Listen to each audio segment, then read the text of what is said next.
smart.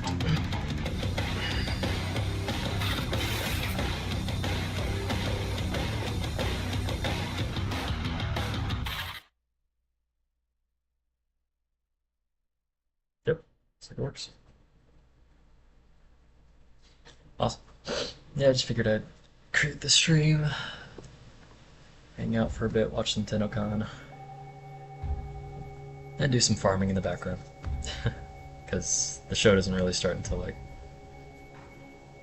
12 Central Time.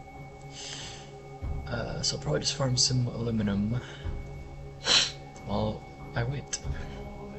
And some deviated crops, apparently.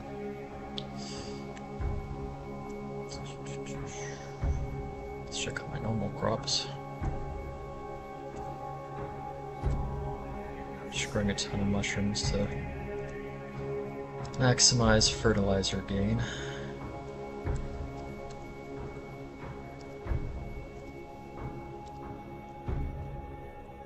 I'm not really desperate for food either. Plenty of boars and deer up here trying to get a little too close to my base. Deviated crops, any dead animals. Okay.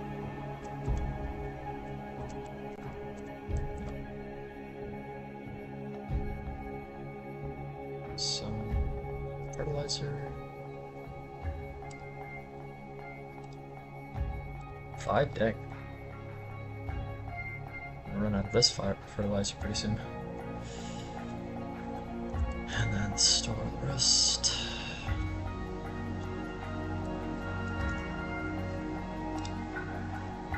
Just wanna make sure the audio is good. 5, dang. Okay.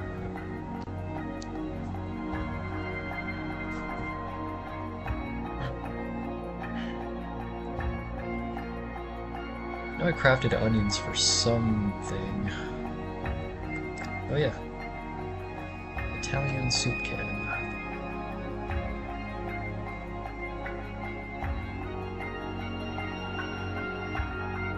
Everything else looks like it expires, so I might just eat that.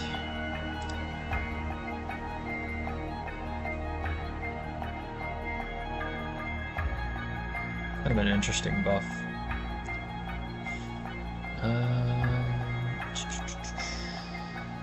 Should I save it?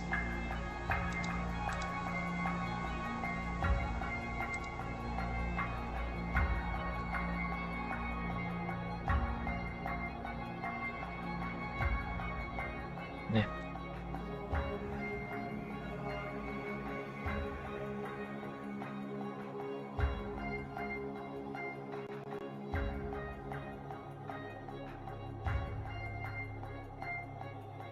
Also had to turn my graphics down a little bit because I'm streaming at the same time. I mean, not streaming, showing this stream on my stream. So it is kind of messing with my frames a bit. I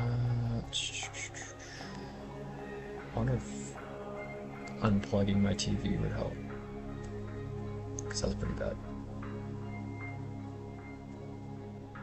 Well, we're here for the Tennocon anyway, so it's not that big a deal.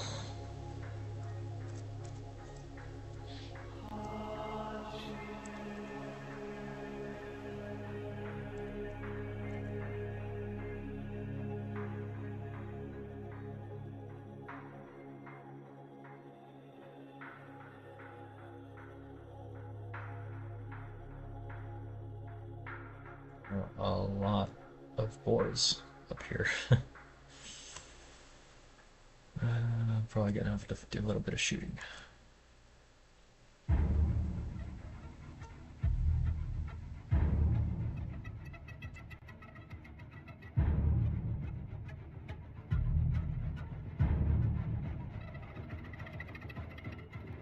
Aluminum too.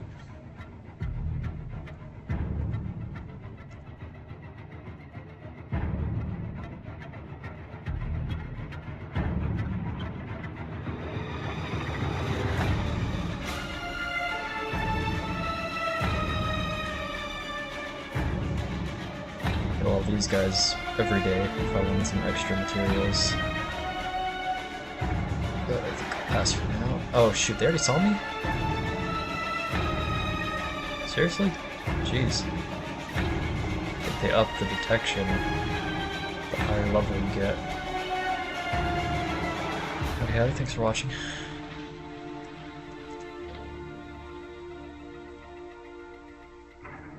I'm pretty excited for the soul frame stuff. The reveal they had last Tennocon was pretty interesting.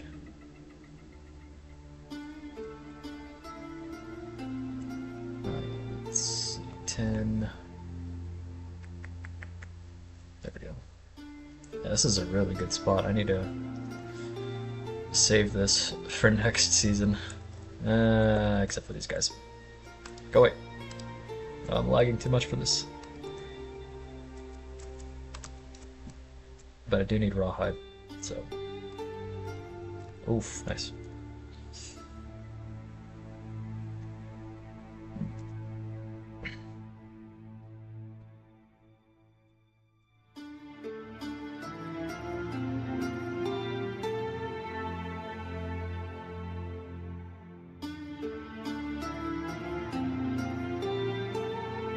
Digging the music.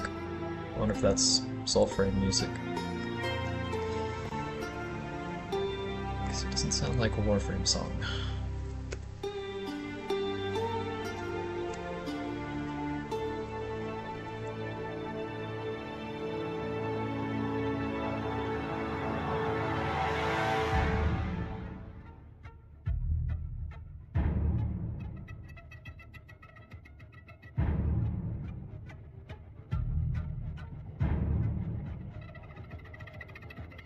This isn't because the video should be fine. Looks fine. But yeah, I might have to close the game if it gets too laggy.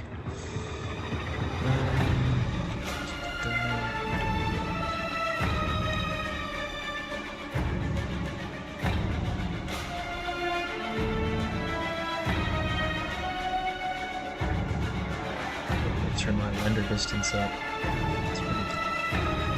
This map just way too big. 100%.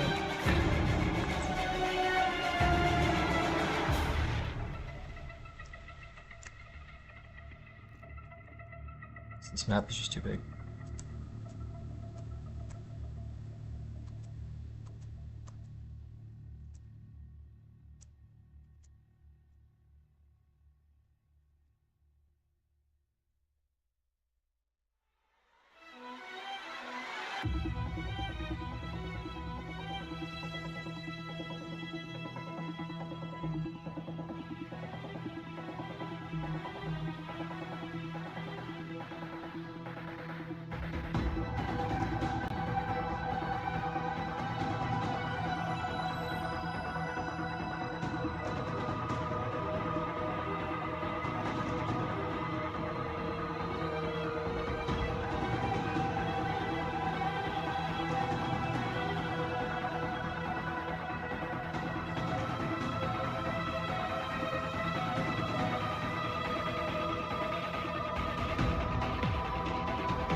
So much food already. I'm gonna just let it spoil. Turn it into some fertilizer.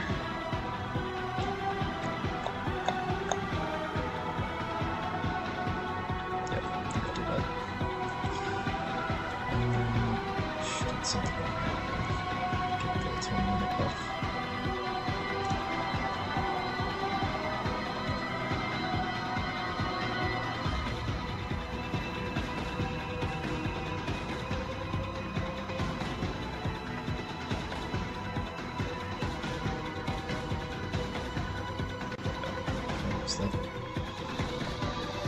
Let's see.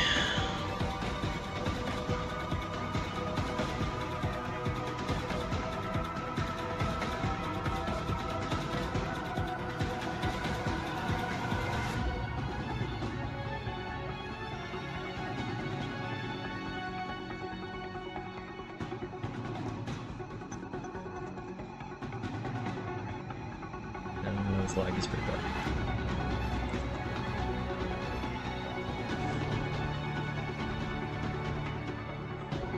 Gotta get that aluminum.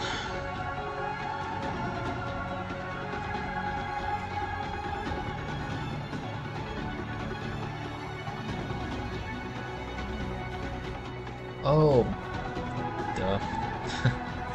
Pickaxe finally broke. So I can use my rock drill.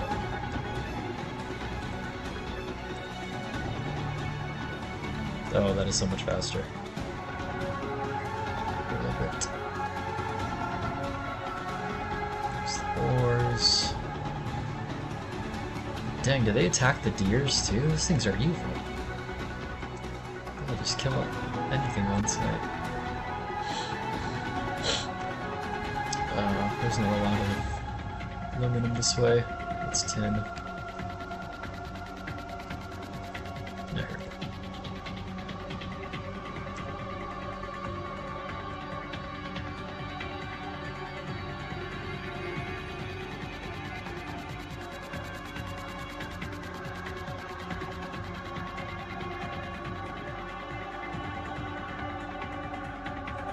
Ores.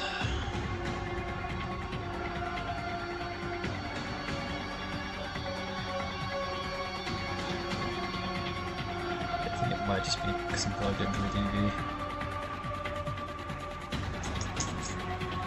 Let's see if I turn it off.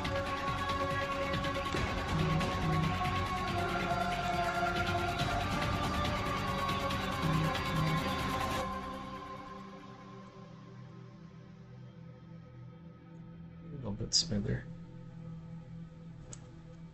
Oh, that's actually a lot smoother.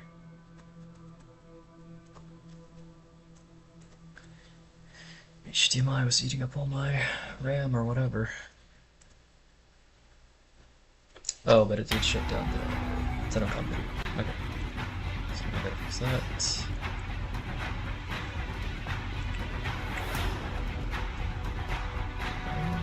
Window capture should still be there. Oh, I should resize it.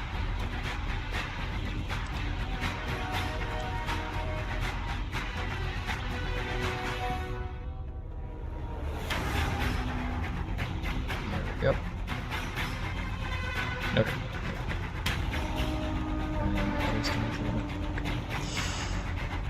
Okay. As laggy.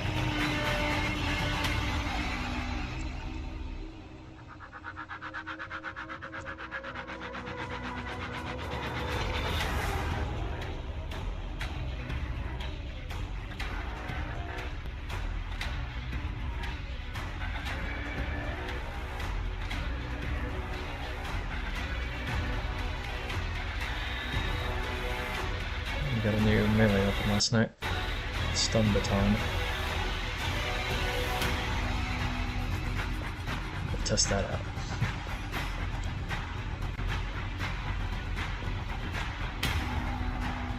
Hopefully my lag doesn't get me killed.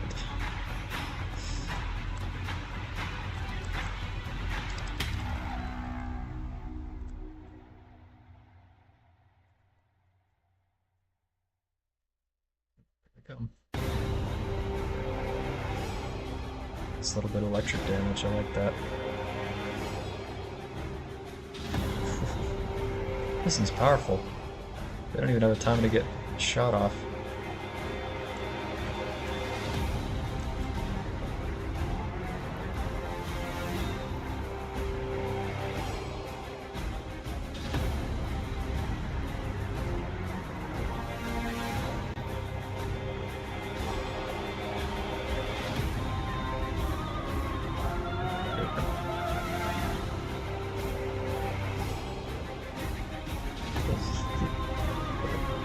Well, that didn't kill me.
respawn pretty fast too.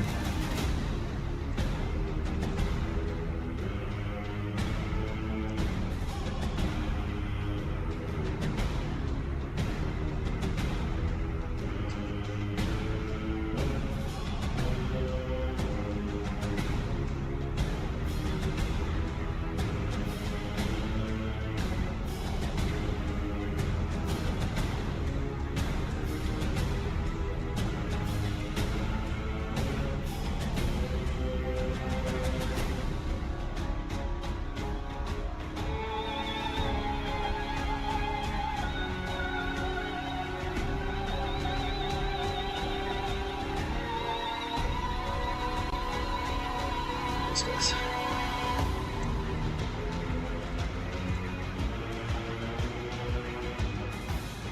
Sorry, buddies. Nothing personal.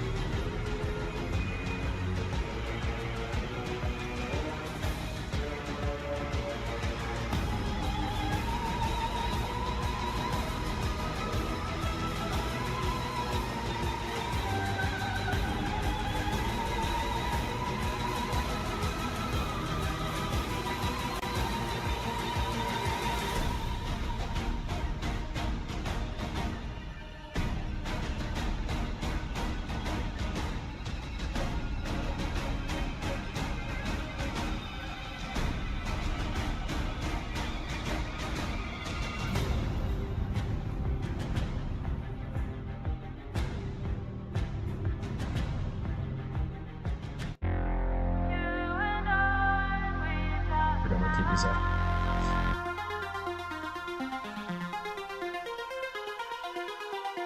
Just the music changed.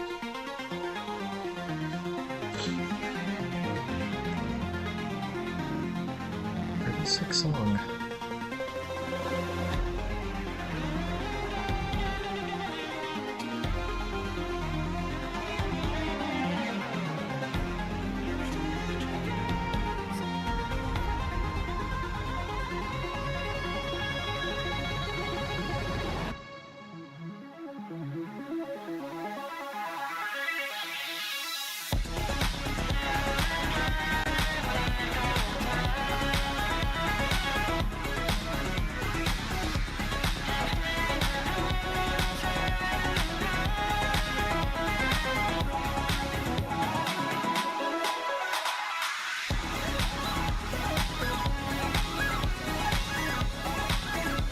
I'm just gonna turn this into fertilizer.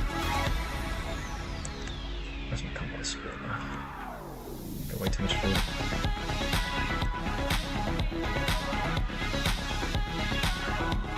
Nice.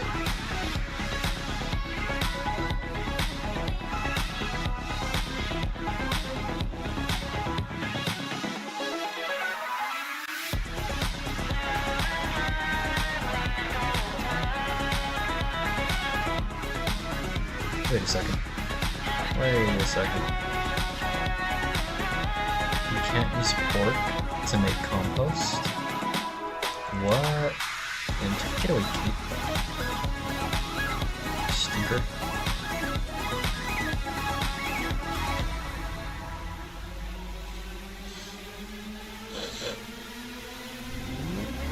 That's news to me though. So I have to wait for it to spoil.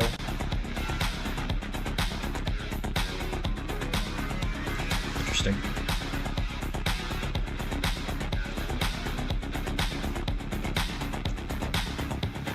So we'll hold on to it then.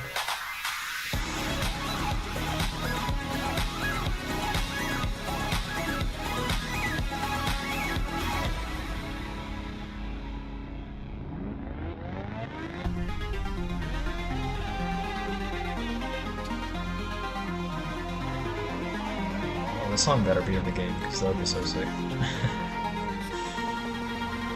Let's see.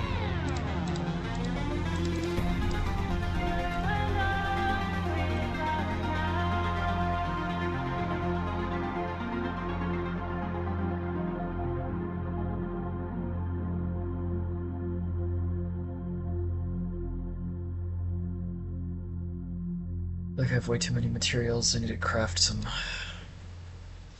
explosives or drones. Let's see, drones. So it's into the void, now me girls and me boys, oh, from mother's hands we reason. go. We'll be sailing to the sun till the voyage is done, then we'll be sleeping in the cold below. Sisters below, below, we're going where the winds don't blow. Yes, we're all bound down to the deep, and we'll all be sleeping in the cold below, below, sleeping in the cold below. Our sailing ships for the hard and the quick, we roll our load and go. There's a living to be made, or there's hell to pay when you're sleeping in the cold below. Sisters below, below, we're going where the winds don't blow. Yes, we're all bound down to the deep, and we'll all be sleeping in the cold below, below, sleeping in the cold below. Good song. There's a man on high with the devil in his eye and a golden hand, I'm told. It can hurt you, it can hold you, he can kick you or console you when you're sleeping in the cold below. Sisters below, below, we're going where the winds don't blow. Yes, we're all bound down to the deep, and we'll all be sleeping in the cold below, below, sleeping in the cold below.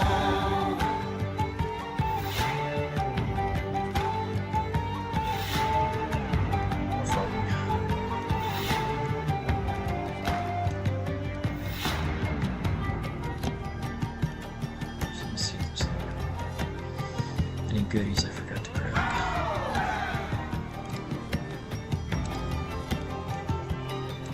Oh, sister, you so wise and true.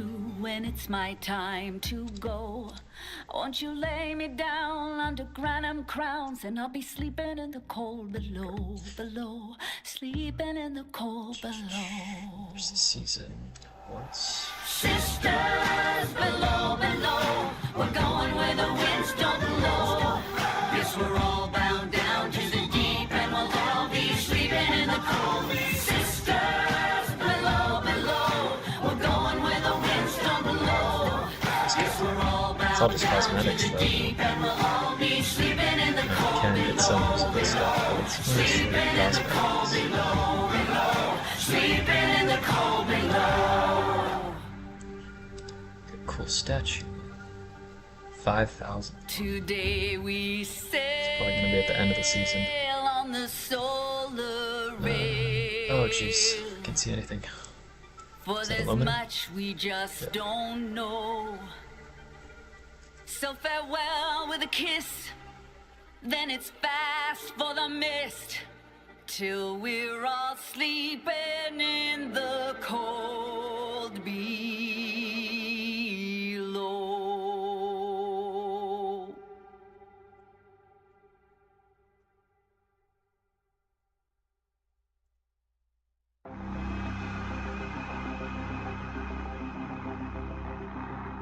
I guess I'll start upgrading my base.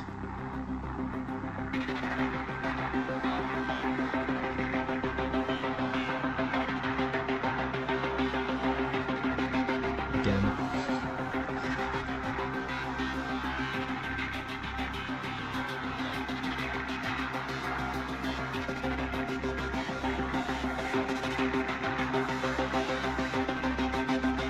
Actually, I wonder if I should just make a separate building just for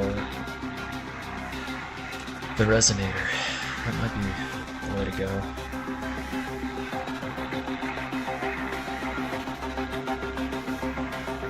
That way I don't have to worry about them destroying all my other stuff. Because it probably will.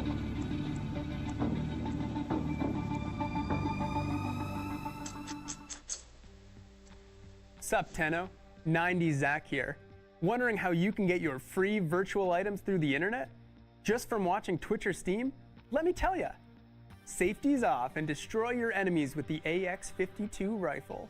By watching Tennocon between 11 a.m. and 4:30 p.m. Eastern Time, you'll receive this gun absolutely free. That's a lot of gun for not a lot of work.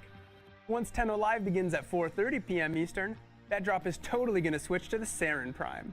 Watch for 30 minutes and you'll receive this Prime Warframe for free. It's a lot of drones. Spread those spores and watch those damage numbers go up over $19.99. Never gotten a Twitch drop before? Tell the fam to get off the phone and hop online. Linking your account is wicked easy. Just head over to www.warframe.com/Twitch. Log into your Warframe account, follow those instructions, and you're set. Tubular. Watching on Steam? Just make sure you're logged into your Steam account before watching, and you'll be rewarded with item tokens right to your Steam inventory. Once you claim those tokens, log into your Warframe account, and your new items will be waiting for you. Isn't technology wild? That's all for me. Stay cool and enjoy the show, Tenno. Probably gonna need a lot more bricks too.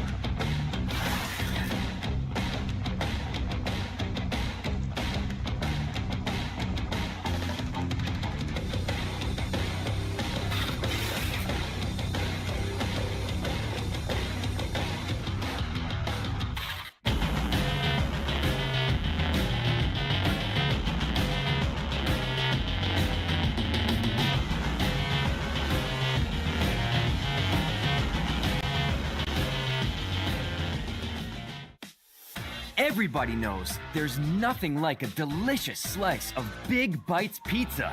And it's perfect just before online hits the stage. My favorite bite? Pepperoni with extra cheese, of Oh, but I'll get course. some bricks back by What's making yours? this. Let's connect over a slice of Big Bites pizza.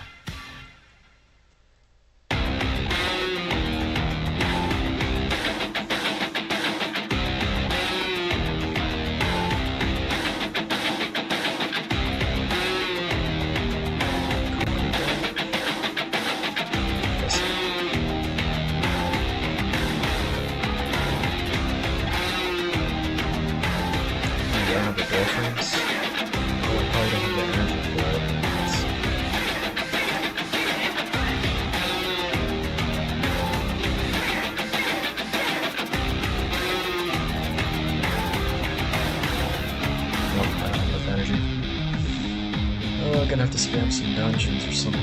That's not good. Well, I can at least make the walls.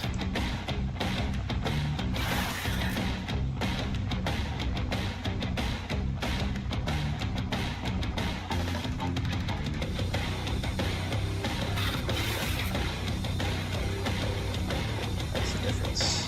Kind of look the same. That one has like a tile finish to it. That one is more of like a rectangular.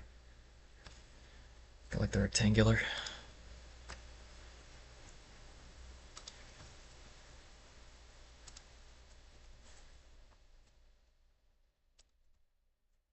Those are usually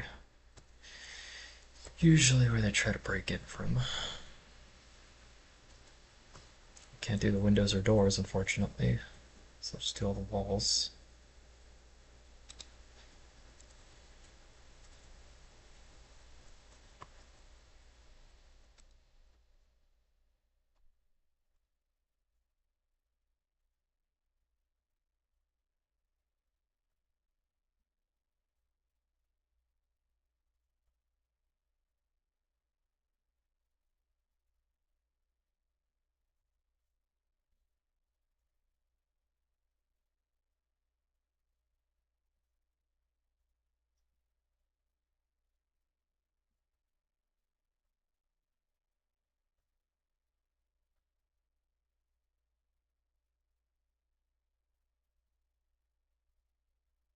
Some walls.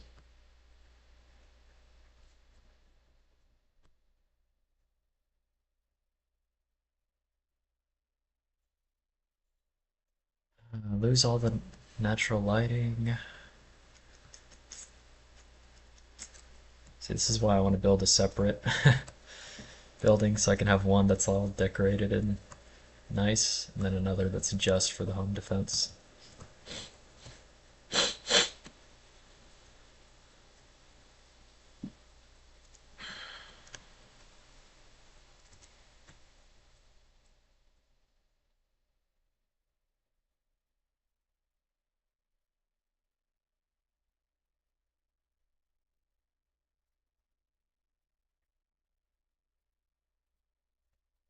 I'm gonna do it.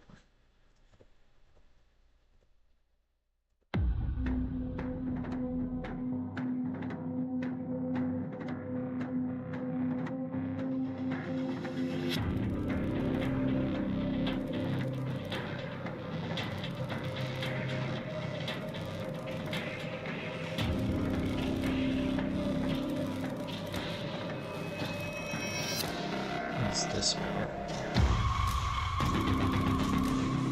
It's powering one thing. It's not that.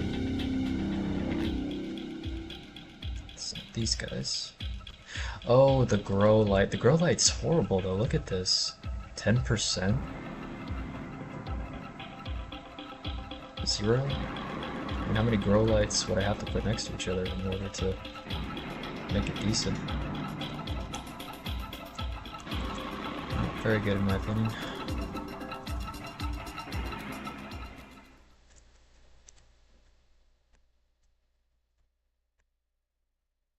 Okay. Let's make a defense building. Oh, should get that. Bricks. Tanks is looking really good. Bricks.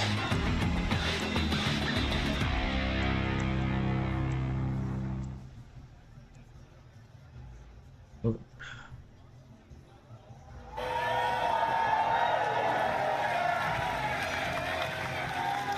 Oh, it's full frame time.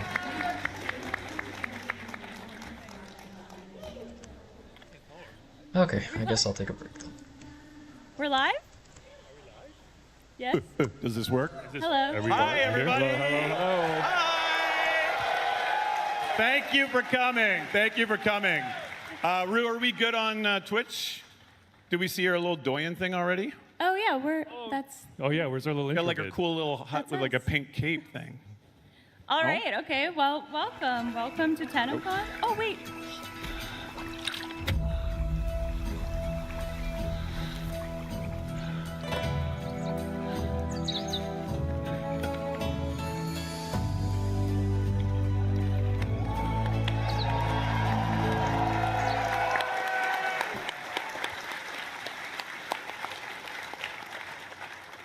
Yay. Actually, I'll just now the welcome. window Welcome to Tennocon. We are welcoming you display today capture. as Tenno, of course, but also for the next 50 minutes as envoys because this is Soulframe's first ever dev stream. Yeah. Thank you for being a part of it. Yes. Yeah. Wow, thanks, guys. We are going to share what we have been up to thus far in these early days, some of what is to come. But first, as you may see, I brought quite a crew up here. I think this was the max amount they would let me have, but we thought for the first one, let's make it a party. So if you can just go around and say who you are and what you do in Soulframe. Hi, I'm George. I'm the audio director. Thank you.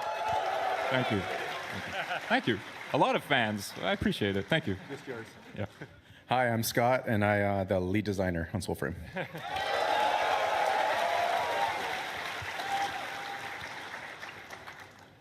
Hi, I'm Penny, and I am a designer on Soulframe. And I'm Sarah, community manager. I may be losing my voice, but nothing was gonna stop me from being here.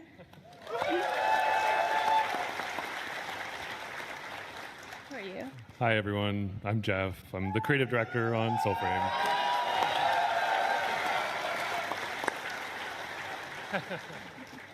Hi, my name is Rosa, and I'm art director of Soulframe. Hi, I'm Steve. Thank you so much for coming. Thank you for being interested in the game. We love you, appreciate you. And yeah, what are we going to talk about, Sarah? Yeah, so we have a lot to share today. We have some concept art pieces that the lovely Rosa has brought for us to look at. We're going to seek to answer some of our most asked questions, share some development updates, and maybe we're going to have some sneak peeks of what's to come. Actually, not maybe, we are. We are going to have a live gameplay demo in just a little bit. Joe doesn't have a microphone, but That is Yeah. here, Joe. Give it up for back Joe, here designers. at the end of the show. Yeah, Joe. And it works on the design, and if he gets hit by the enemies, then it's his fault. It's his own fault. Yeah. But before we get to all that, what even is Soulframe? What is Soulframe, Jeff? What is Soulframe? It's an immersive, interactive Yeah. hotel experience. Oh, That's the boring answer is it's a fantasy multiplayer game, action RPG. But I think you guys are familiar enough with us to know it's hard to put what we do in a box like that. You couldn't really say that about Warframe if you just asked what kind of game it was. And I remember a few years ago, Steve popped his head into my office. My office is right next to Steve's. And I know when he gets up out of his seat that it's something a bit bigger. You know, usually if he slacks me something, I ignore it. But when he gets up, I can't. And he just randomly popped his head in my office and said, let's make a fantasy game. And I was like, no. And then he went back to his office. And, but I think he knew what he was doing because he left the bait out for me. And I'm like, wait a second. And I got up and we chatted. And just to give you guys some insight, because I think you deserve it, you know, for why we decided to do this. You know, we started talking about it and said, okay, if we're going to do this, how can we do it in a way that we love it just as much as Warframe? So we started talking about themes that we want to embrace. You guys were a big part of those themes that we discussed. You know, if we're going to make a game like this that involves a community, we really want it to be impactful to the progression of the game. So we started talking, how can we do that? We started falling into these conversations about ancestry and maybe how players can play with each other and have deep connections to each other. Can we put family trees in the game and maybe how players can, as they progress, can see how they're connected. Maybe that adds perks to their gameplay. And, you know, okay, if this is a fantasy game, there's a lot of tropes in the genre. How can we make it different? Well, let's embrace things we love. So you'll probably see lots of, you know, Ghibli. He said no until I said, we'll make it like Princess Mononoke, true, I yeah, swear. yeah. And he's like, oh, yeah, okay, I can do that. And, you know, we decided we really wanted to have you guys, when you play it, be, you know, kind of have a deep role in the progression and change in this world and kind of healing it. So once we said heal it, we're like, oh, okay, let's double down on that. And I think we wanted something optimistic, something that has lots of themes of redemption. And yeah, and I think we kind of fell in love with it. A lot of animals, too. And what's that? A lot of animals, too. And a lot of animals. A lot of cozy animals. A lot of cozy animals. Yeah, I think we got more coming, obviously. Yeah, I think, I don't know how you guys are all feeling these days, but the world's kind of a cynical place, and you can't really like things without being made fun of, and there's a lot of cynicism around, and I think for me personally, this is kind of like, what if there was a place where like everyone gets a second chance and there's a redemption arc for everyone? You know, it doesn't all have to be dark and gloomy and bitter. And I think that's kind of what really has excited me so far about the preludes that we're doing, which is people are picking up on that tone, that kind of optimistic, really what original fantasy is about, which is this kind of rejection of modernity, rejection of cynicism, and really like believing in magic. So I think that's kind of how we're approaching it, at least from the heart side. Yeah. Absolutely. And then we know what we did by calling it Soulframe. We were going to call it. We know what we did. We're going to call it Elden Frame, but I thought that'd be confusing. No. So Soul Frame's a little, you know, more clear, isn't it? I think our number 2 name was Fantasy Frame. Oh no, my. we can't do that. So Scott, is this a Souls game? No, it's not. I would say it's like a more casual approach to a Souls game. It still has the deep mechanics and the deep mastery of the combat, but it's easier to pick up and less punishing. So it's made for like me, basically, because I cannot get past the Godskin duo right now. I got to build some sleep pots. Yeah, okay. Yeah, so if you don't know, we first launched access to our early build of Soulframe Preludes. Obviously, we had to call it something fancy. In December to a small group of PC players.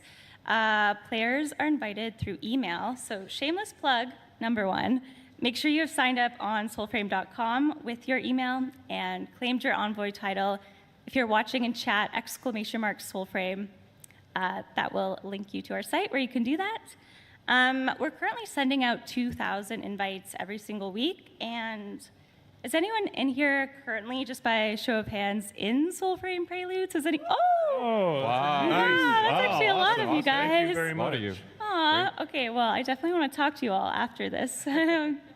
See what you think. Wasn't it great when we added a map in the game? That was that's a about big quality of exploring? life change this Yeah. year. Yeah, we love a map. Maybe a sprint toggle would be nice. Yeah, yeah.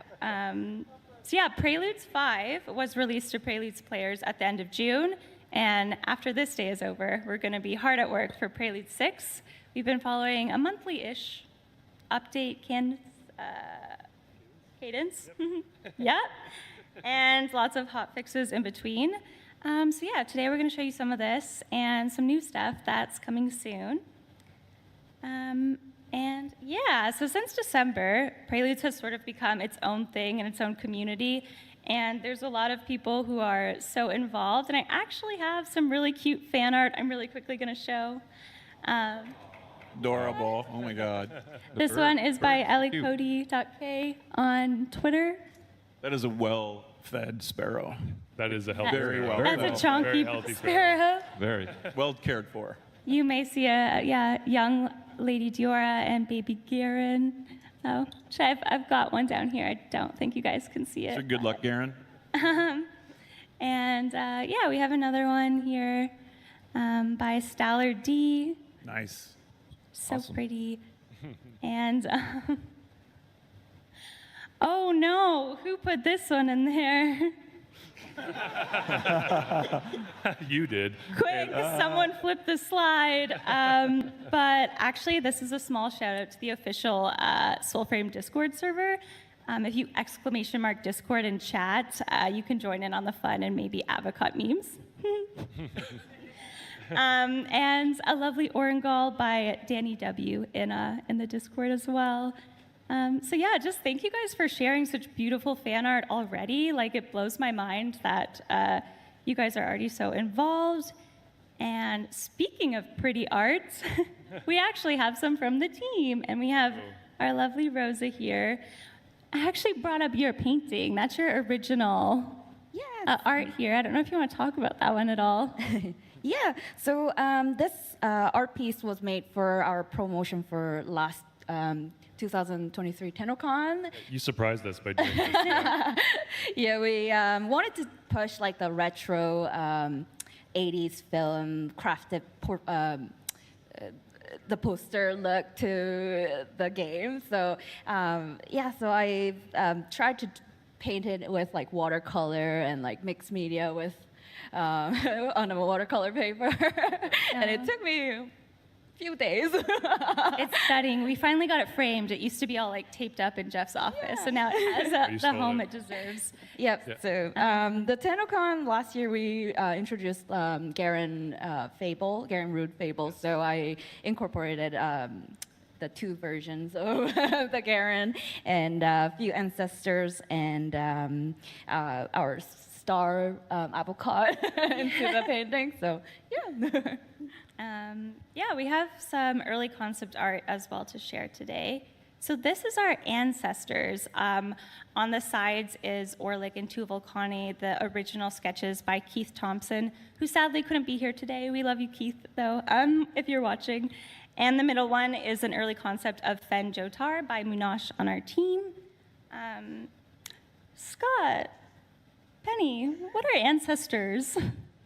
Ancestors are a fun little progression mechanic where we want to tell the story of the world through these interesting characters who have been trapped in the world and haven't moved on. You will meet them throughout the world as you explore.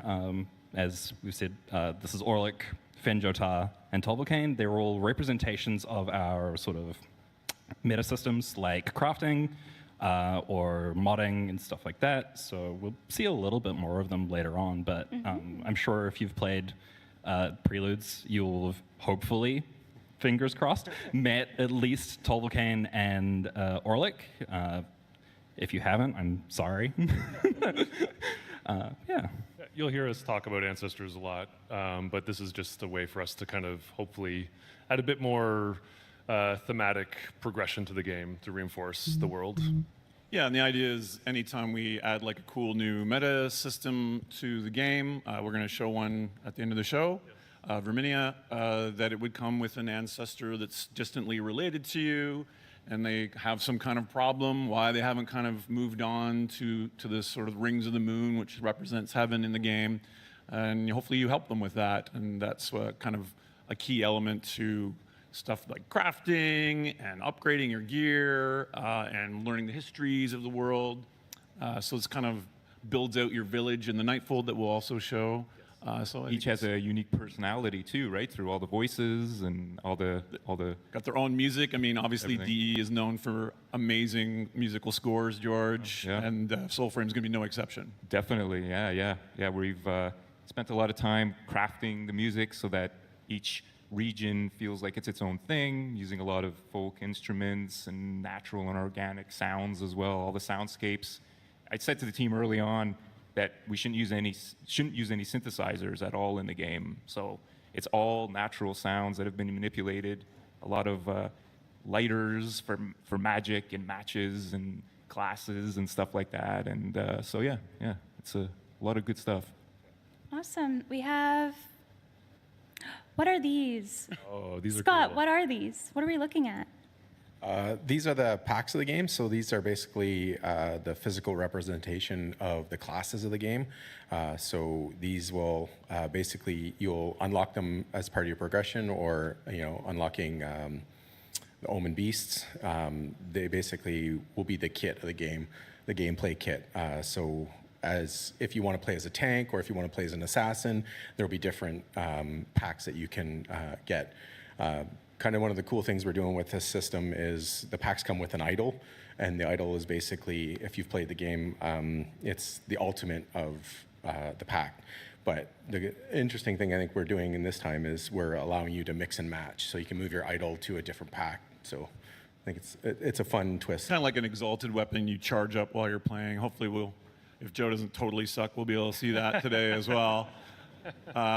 This was funny because obviously Jeff did the original. I'm not sure if anyone played Dark Sector, which was an early game that we worked on. Yeah, okay, thank you. Yeah. There's dozens of us. And I had to laugh because Jeff's like, oh yeah, and then your arm is like all cursed and stuff. And it's like, Well, and you that's- can't help I think- yourself. I think again, talking about why we decided to do Soulframe and speaking to the depths of our creativity, we're like, Yeah, we just did the same thing We need a again. magic arm, that's what the game needs. Every game needs a magic needs arm. a magic arm, and so yeah, the cool thing about these two is it kind of reinforces your role as a healer. The ones that you get from the animals, like the Omen Beasts, we're calling them, which we demoed last year with Garen. This is what you get rewarded with, is the kind of new kit that they give you. But you'll see the armored one and the one that looks a bit cursed. Those represent kind of the antagonist factions of the world. Yeah, that was one of the questions we got last year. Was like, is there? I wouldn't call this like a dark path or an evil path in the game, but the Ode, which are kind of the conquerors, and you'll see more of that at the end of the show here. There is this kind of progression amongst their kind of corrupted, polluted technology. If you're kind of into that, and you want to get your edgelord on in Soulframe, you can. So there's some really great choices there. Yeah, and we're hoping to make those choices a bit meaningful on the player. Yeah, this is like a really expressive system as well. Like Scott touched on it a little bit with the swapping the idols and the packs that you get with each other. It really will hopefully let players find their role that they really want to play, but still experiment with new things in a very open, sort of similar way to like Warframes. You'll get a lot of time to just find the one that you like the most, but then tempted by something else, but not have to give up everything you've worked for to try something new. Yeah, Rosa, this is an early piece by you, which may not be entirely new to the audience, but it's my favorite piece you've ever done. And I think it represents our theme so well. Can you tell us what this is of? Yeah, so this is also one of my favorite art that I've been working on.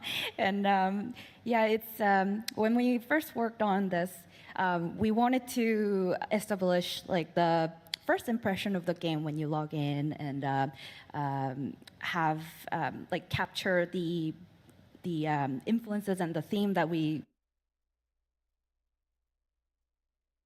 No. and the hopefulness and the warmth and the inviting feel from it.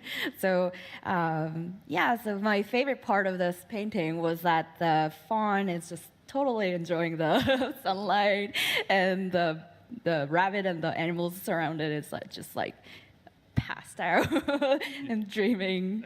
I want to say too, for us in sound, it's so inspiring to see these artworks, right? It's just, it creates all these sounds in your mind. And we went out and did a lot of field recording, actually. London is known as the forest city, so you'll hear a lot of the forest city in Soulframe, a lot of natural environments and streams and forests and all of that kind of stuff, which, yeah, it's great for us. So Where did you record the beaver snoring? that's a trade secret. You don't have a captive beaver in your house. That's very illegal, No, George. not at all. Not at all. That would be illegal, yeah. No. Yeah, Well cared for, I assume. this scene was important because it's the first thing you see when you log into the game, and this is kind of what we wanted the kind of impression to be. Yep. And the number of animals around you is based on your consecutive logins, which is kind of weird and cool. So there's more and more every day that you log in. It's a little cute touch. Yeah, just how that works. I think tone-wise, this is interesting because maybe last year people got the impression we were talking about cozy too much, and I think that's my fault, because there really is, I think what it needs is these cozy elements balanced with the suspense and the danger. So we're not making promises that this is like Stardew Valley, and I think you're going to see stuff in the demo that are like, that's actually legitimately scary. But then there's moments of levity, and there's moments of softness and peace and connection. So it isn't just one note. It's going to be kind of this ebb and flow. So I wanted to warn you that there's kind of a bit of scary stuff in the demo. We found some early concepts of the dendrit farmers and the architecture here. Rosa, can you speak a little bit about this and the environment aspects? Yeah, so this is a concept art that Munosh designed early, and I've helped him with bringing back that warm light and the mood and atmosphere to the painting. And yeah, so this is a dendrit concept of a dendrit village, or the architecture of a dendrit village or a hamlet that we are planning. And dendrits are a little poor, a little bit poor. So we wanted to make the materials that can be easily found for them in the woods or in the farmlands. Yeah. And the genre was such a big pivot for us. The stuff like this was really helpful for the world building teams to kind of understand the setting and the kind of time range we wanted to go for the world. Yeah, and I always try to add like a little flowers growing on the moss and grass because it kind of shows that the flowers can bloom in like a harsh environment, and the nature can be very strong. So. We have one of the dendrit forest as well. I feel like I'm in the game with this one. Yeah, also really pretty. So this is also a concept art done by Munosh, and this is a concept of a path to the dendrit fort, and you can see the friendly sign that will direct you to the shrine or to the dendrit fort. And testing all Steve's cool lighting. And the cool lighting, yeah. It's not just mine. I'll take credit for it, though. And there's also, of course, another part of our world, the Undercity, which you guys saw a lot of last year. And this is an early concept art of that one. Yeah, maybe Scott, can you kind of talk about what we do with these, structure? Yeah, with the structure and what this is an example of. Yeah, so the Undercity and the Glades, if you're in the Preludes, is kind of a dungeon aspect of the game. This is where we can randomize the environment and really leverage some of the older systems that we have, and also grow those systems. So missions will be down here, exploration, puzzle solving, and really, right hopefully, back. Just some gonna really mute my deep mic real quick. connections with the puzzle aspect of the there it game is. and the exploration. Players are always constantly finding secrets, and the level designers are actually adding more as we go. So it's really interesting to like play through the Undercity, and all of a sudden there's a new tile again, but there's a puzzle in it and a different way to get through it, which is really fun. One of the things we've done with the procedural level system this time around is its connection to the overworld. When we first started working on Soulframe, the dungeons, you had to traverse them to the end, and then you'd be teleported back to the beginning, and that's where you'd exit. So you enter and exit in the same spot. Recently, we changed the system to allow you to kind of progress through the dungeon and then out back into the overworld into a random spot, which has been really kind of fun to design because the exits are all kind of secretly hidden. You know, it's like the bookcase slides open and now you can get out, but you know, Steve's favorite is you're inside the fort, so all of a sudden you think, oh, I'm done the dungeon, I'm safe now, and you exit into probably the most dangerous area we have in Preludes. Which, And I didn't know that was in either, so it was like 1 a.m. and I was sort of crapping my pants. yes, so the exits are randomized, so as you're leaving, you will end up in a randomized location in the overworld, which is really helped, I think, with the exploration of the game. I still get lost when I play it. It's like, oh, you know, always a new you know, corner to turn around, and you're like, oh, geez, I haven't seen that before. It's pretty cool, actually. Even working on it all day, you get lost in that world, right? Which is awesome. Yeah, we are trying to go outside of our comfort zone, obviously, and challenge ourselves by building new, kind of on top of some of the systems we thought were really good for long-term play. Like in Warframe, those procedural dungeons really help the content stay fresh as we built out new tiles. But now the context is we don't really have a mission structure. So knowing kind of when you're done or what you've completed has kind of been a challenge. If you started early on in Preludes, you just kind of like wander around and it's like, okay, I guess I'm done, and you log off. But now we've added things like when you leave a dungeon, we show a summary and give you some mission complete feedback. When the time of day changes, because the overworld is constantly on a shared clock, you get kind of a summary of rewards and that sort of thing. If you're joining up with Preludes, you'll be suffering through a lot of upheaval as we kind of find our footing for those sorts of things, because it is very different for us from the structure of Warframe, which is launch a mission, 15, 20 minutes later, you're back in the orbiter. But it's awesome if evolutions for how that stuff works, and we're getting live feedback. Yeah, and that's really, I think, again, not to kiss y'all's ass, but like that's super important for us to kind of feel what's resonating with you and what's not, and that's why we're kind of pushing against our comfort zone and just releasing this stuff so rapidly. Because that's what we felt was an important part of Warframe's journey, and we want to steal that for Soulframe. Awesome. We have one more concept art that came in hot. I think, Rosa, you finished this yesterday? Yes. What is happening in this one, and does it have anything to do with a certain omen beast who may or may not have an affinity for hallucinogenic sap? Yeah. So just like our Garen Rude fable, we will have Bromius version, obviously.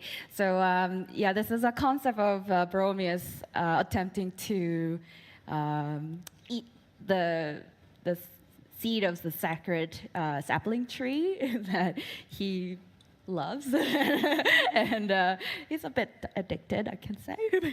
And yeah, so he's trying to eat the falling seed, and that's in a heart root arena in a place called Neathans. And Neathans is a place where where it's like underground world made with council trees roots and all tangled and intertwined, and we get to walk around going through all the roots, and we get to this place and see the Bromis here. Yeah, and like all the stories that we kind of like to tell, it'll have very specific themes that we reinforce in the fable. You know, poor Bromius has been, his role is to protect the trees and be a grower. An R bearer. An R That's bearer. Sydney- that's Sydney's Shout out pun. to Sydney, our writer. Sydney's here. You know, the corruption has influenced him, and he's become addicted to the thing he's meant to protect, and he's causing harm. So we have to intervene. Penny, how's this different from Garen? Is there anything you wanted to add to that? Oh, a lot. Yeah, after I finished working on the Garen boss fight that you would have seen last year, Jeff was like, "Do you want to do another one?" And I'm like, "Yeah, sure, I'll do another one. It was fun." So we've been just over the last couple of months been working on prototyping mechanics for this new fight. We wanted to do something different to what we had in Garen, where it was two characters that have a relationship between each other and it sort of resolves between them as the fight progresses, where this one differs is it's just going to be Bromius.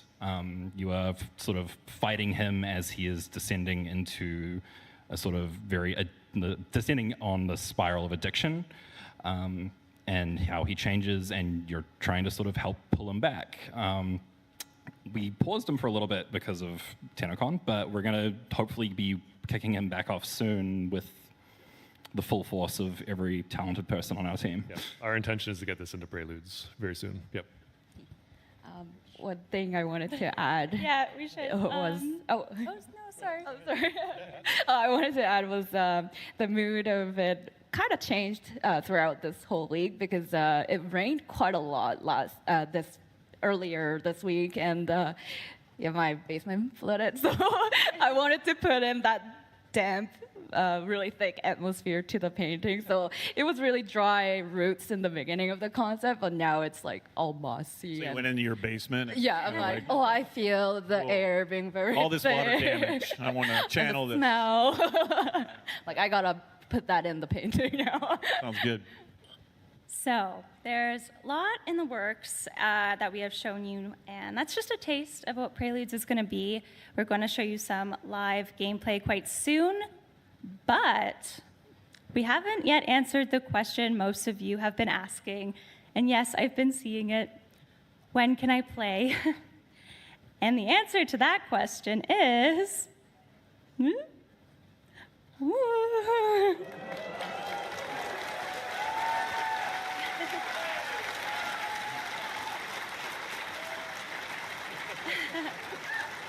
So, yes, we are gradually opening up this Soulframe Preludes build of our game to the public in the fall. That is our hope and dream. And what does this mean? So, anyone, hopefully, by fall 2024, who wants to play Soulframe Preludes and get in, instead of waiting for an invite every single week, we are going to have it open to everyone. And at this point, we'll be leaving our earliest testing phase, I would say. We have done account resets before, and sometime in the fall, we'll pick a date where no more account resets, and everyone who wants to will be able to sign up and play Soulframe Preludes. Yeah. It's exciting. It's exciting.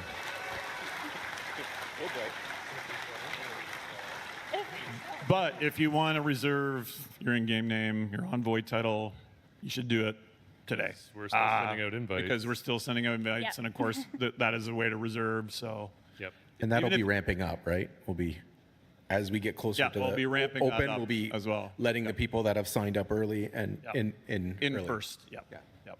Yay! Okay, so we're about to play our live gameplay demo. But before we begin, one more time, show of hands. Who is in Preludes in the live audience? Test. Okay. Okay, nice, can nice. you all raise your hands? What? Yeah, because we're inviting everyone here in person. We just wanted to thank you for coming out. Oh, that's awesome. That is sick. Congrats to them. Yay! So when you see us around, you don't have to ask us when you can play. We are going to send You're an in. invitation in the following weeks, and you are going to get an email with more details after the show. And in addition to this, on Monday, July 22nd at 2 p.m., we will be sending out 10,000 Preludes invites, 10,000 Tennocon, 10. I get it. Very good. Yeah. Yeah, and I think I did get some questions about other platforms last night when I was mingling outside the tent.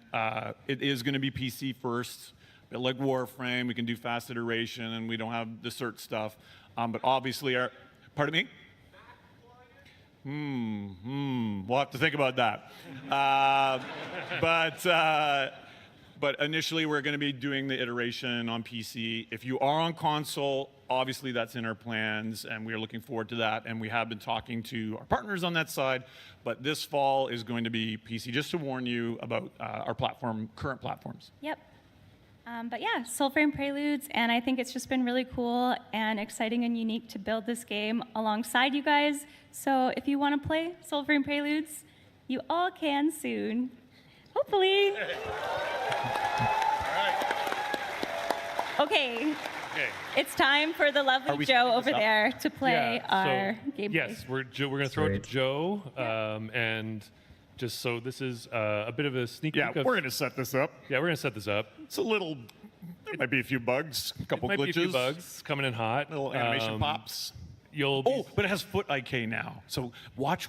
Well, don't watch too hard. Don't stare at the feet too much. But a little bit. Look at the feet, but not too much. Yeah. Analyze every detail of this demo we are showing you. So you're going to see kind of what's coming into Preludes very soon.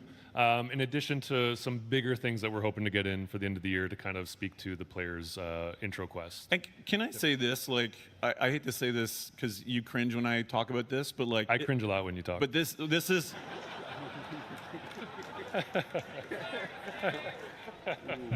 I think what you're going to see is the beginning of the Warsong prologue that we're going to be shipping later in the year. That's right. And I think, you're probably going to see a few elements that speak to a genre I love that no one else does, which is, can I say it? It's like the alien fantasy, which is it's not just pure medieval. Yep. There's this kind of little weird left turn in there, like DE always has to do. Always. So there's a little bit of that in there to keep a look at, and it kind of shows this interactive kind of character creation that we want to do with it. Yeah. And then we're gonna go wake up, and we're gonna then show you a bit more of work in progress stuff. Absolutely. Is that a bad setup or a good setup? That's perfect. It's amazing. No, I isn't didn't it? even cringe that much. Okay, Great. fantastic. And we'll probably talk less than we planned to for the demo because we'll get in trouble for the next panel. Okay. Yep. All right, over to you, Joe. Hope you enjoy.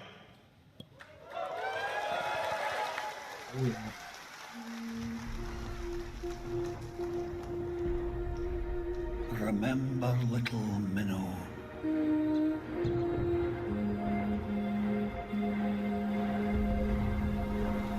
That night of old.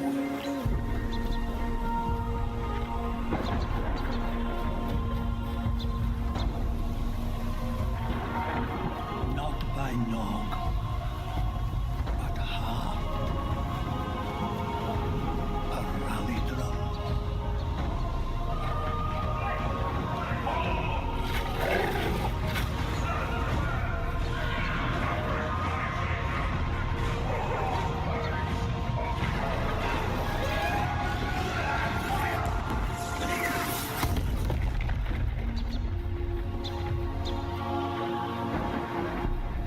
Not by sense, but soul. Your baby's home.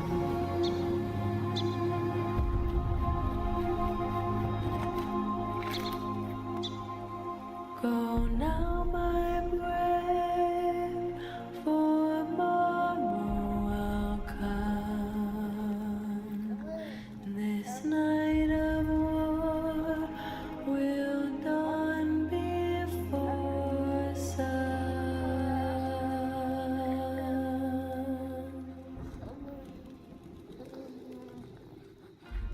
Well, I remember her face.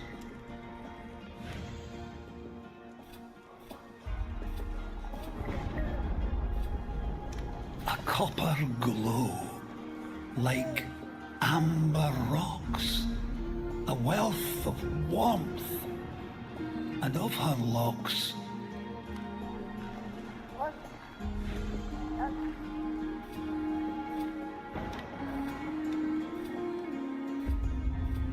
A downy cloud blown across the skies.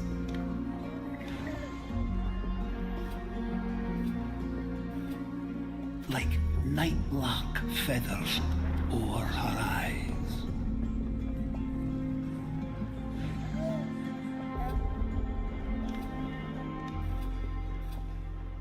Of honey mead, of spotted doe, last love she saw was you. I know. Love last it was that sent you so.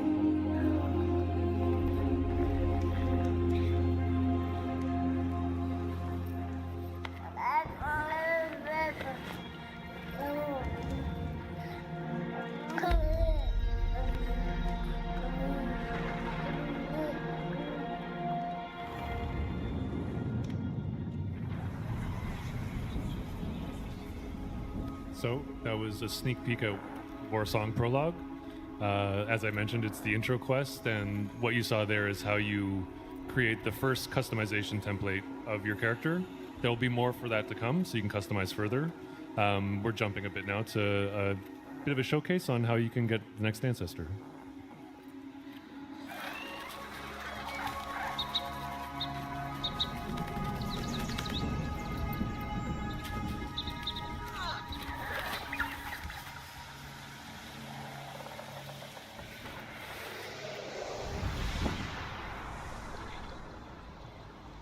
The Nightfold. So what's really cool if you're in Preludes is you can go here anytime. It's kind of like having your orbiter at the snap of a finger.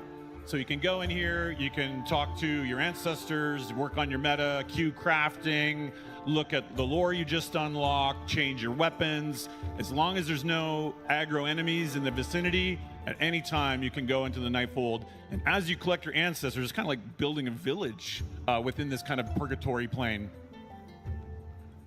Yeah, you can rock over to the... You can maybe show them the blacksmith. And then just run on into the tent.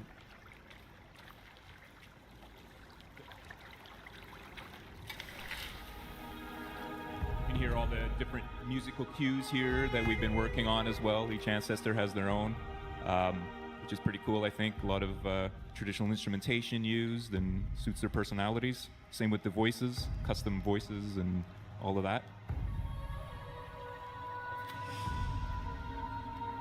Yeah, so this is our crafting interface. Basically, sort of throughout the world, you'll find little fragments of weapons that have been broken into pieces, and you'll bring them back to Tolvakai over here to reassemble them. And as you reassemble more, she'll become less self-conscious about herself. Got imposter syndrome. Yeah, real imposter syndrome hitting hard. I relate. And now I think Joe's gonna go and gear up, but you can't ignore the poor dog on your way. Most important feature.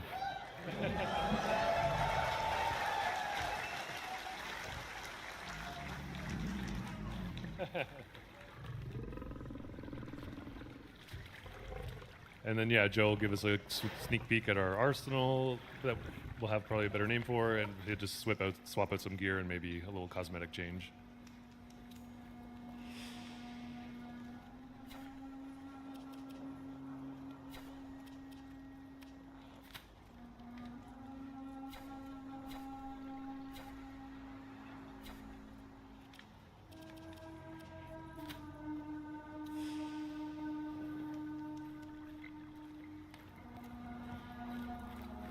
So yeah, let's just show a bit of work in progress for the next ancestor coming to Preludes.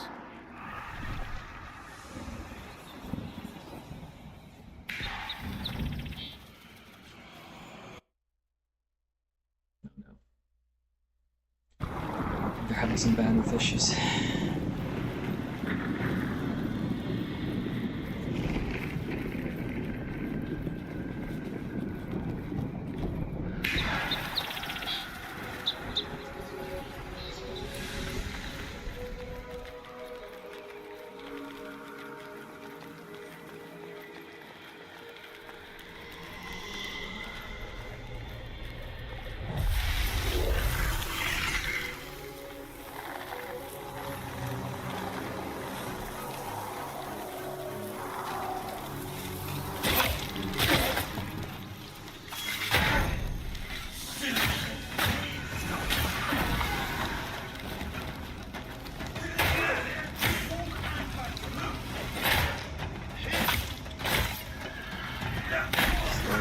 sure.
Freaking shield throw.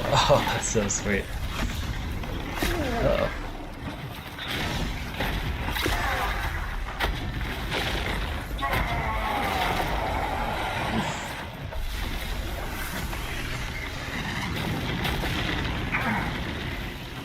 When it was gathered, no one watch. The Everstorm.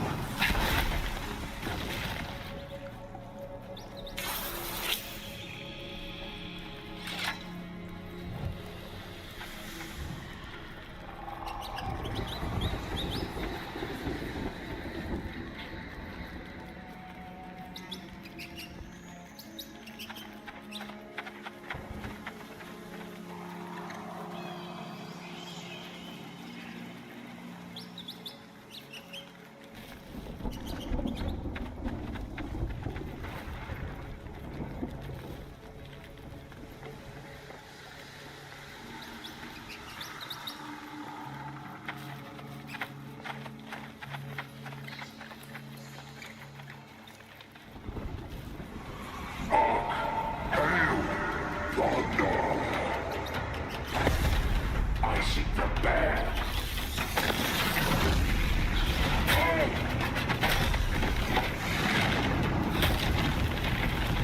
Tennocon.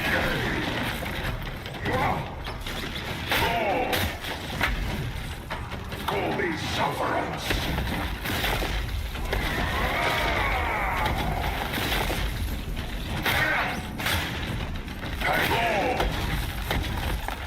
Oh, oh, oh no.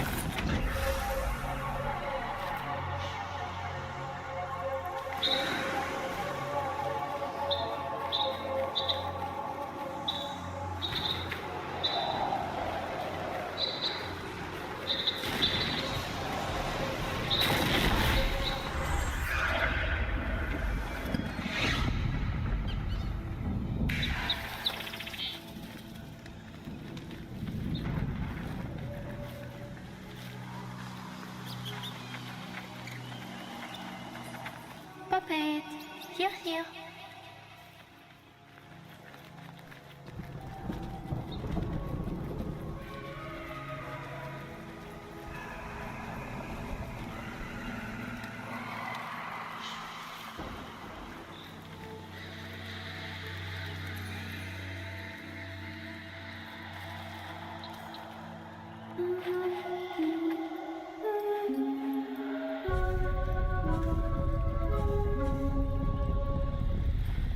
Oh, it's my controller.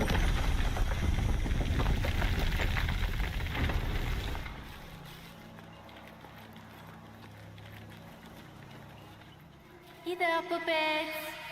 Oh, this is very dumb. I will catch a chill.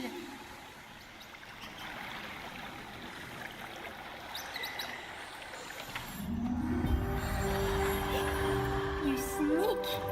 I would have smelt your aura from here, were my sights not drowned in brine. I am the witch Verminia. Enchantée. May you grant us some color. That looks like a certain and item in Warframe. learn some taste besides.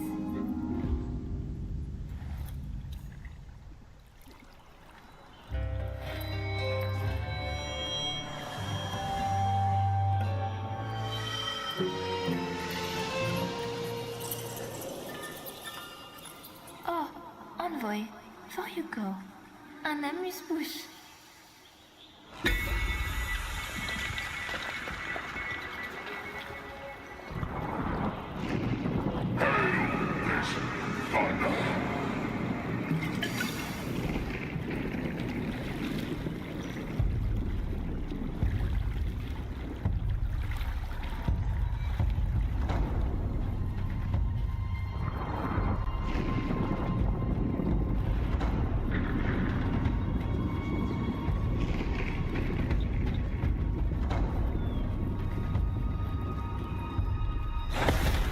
You'll weather not a strike.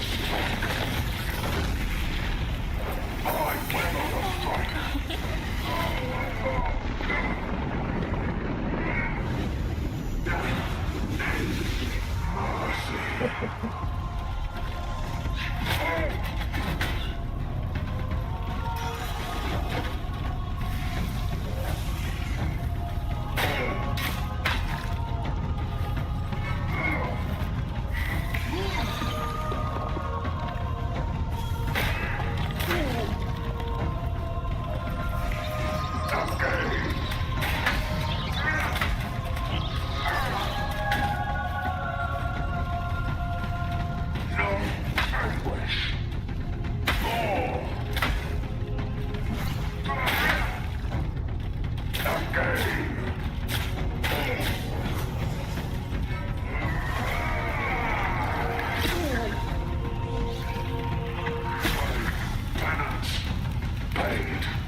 So, I think Joe's going to go introduce you guys to Verminia and her station, where she will provide another progression path.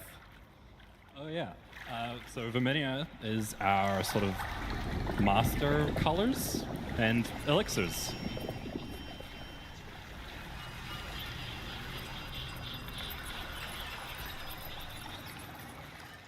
Either puppets. There would be nest enough for all. Hardly better.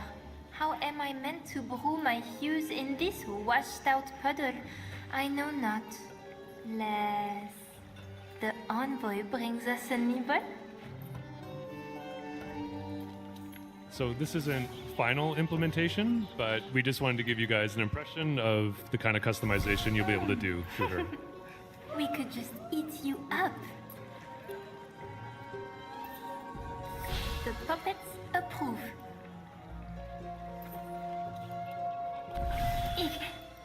Your aura is showing. Now this next one, I don't think anyone would purposely do it, but we were just curious what would happen if a certain DE employee played Soulframe. We wanted to see how Verminia might feel about that. Ugh. I must hold my nose. That's fun. Yes, this is so you.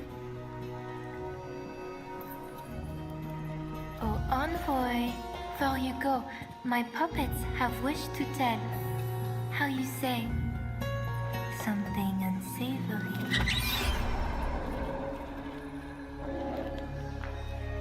They squeak of red moaning in the coral glen of saccharine odor that waft from his den.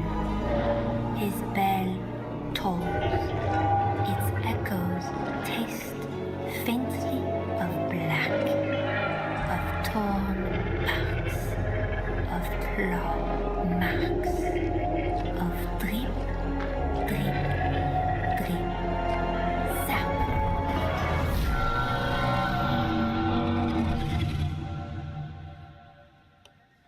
Yeah, give it up for Joe. That looks good. Good job, Joe. Great job, Joe. Thank you, Joe. Thank Awesome, you, Joe.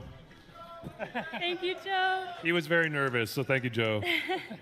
That is pretty much our time, guys. We hope this is the first of many updates to come, and in fact is asset, because yeah, we're gonna do another one of these in September, and we have our own Twitch channel, !SF Twitch in chat. It will bring you to it.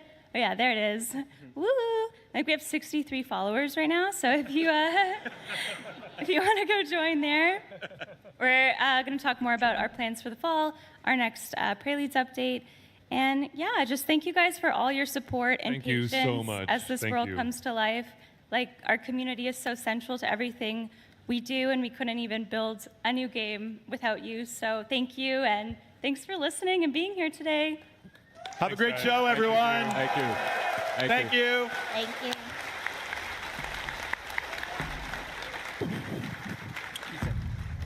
Frame. I want to play Soulframe. I did put in my email address like the beginning of the year, maybe. I don't know.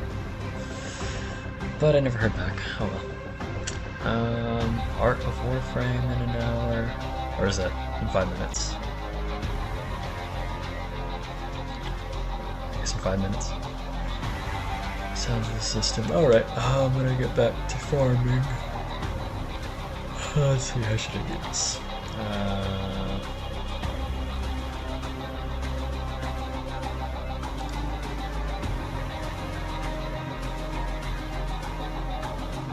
Window capture again.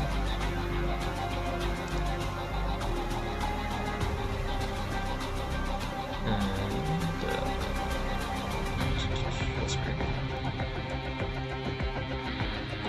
Or is that just like totally messed up? No, it's supposed to look like that. Okay. Oh wait, no, it's probably not. Sup, Tenno? 90 Zach here.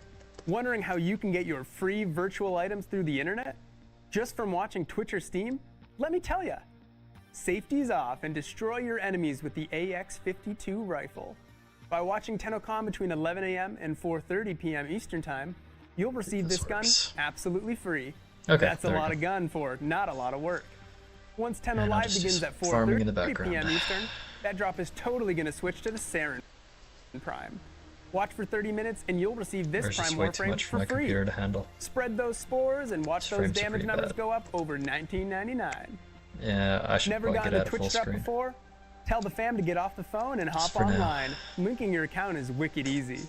Just head over Oh, to what's that? www.warframe.com/Twitch. Crashed. What have I done? My laptop was not prepared for this day.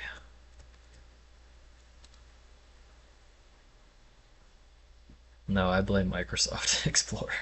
Or Edge, whatever. Exit. Just get me out of here. Okay. You're gonna have to get shut down.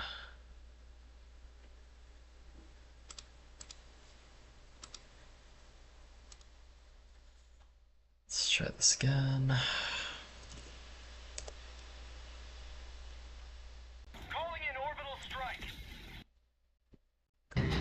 Strike.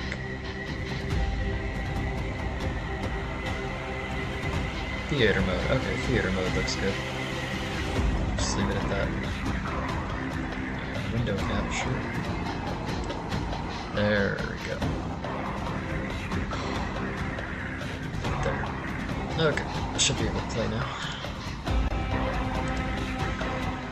Looking to improve Back your to the existence with aluminum larger-than-life grind. deals? Run on over to Tag Titan Electronics Megastore. The only place to download your Oh, best wait, no, I cyber need stuff into the power new to get the millennium. next Check out our latest and greatest machines, guaranteed to fast-track the cyberspace of your favorite interests, like listening to music, watching videos, and a whole lot more. Now with a $99 rebate on all Kekni processors. But hurry, this enormous offer ends tomorrow. Why 2K? Why not 2K? Tag Titan Electronics Megastore, where the future is big.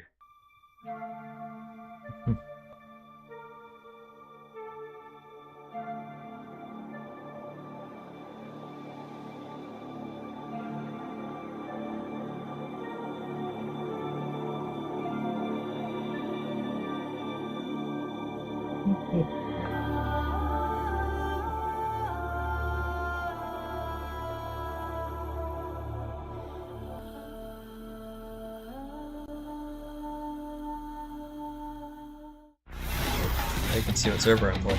Oh wait, no. Oh no, you Oh well, it's not like we have PvP on the server anyways.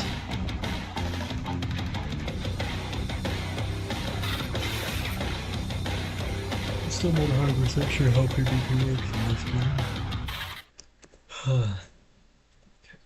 Oh yeah, running a lot smoother now. To the graphics on medium. Building is what I need to upgrade. Enhanced Windows. See, I have the memetics, I just don't have the freaking energy. So how do I get more energy?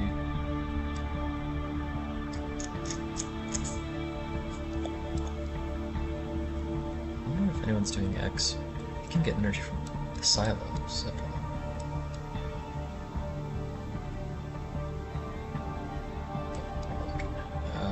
Oh, down there.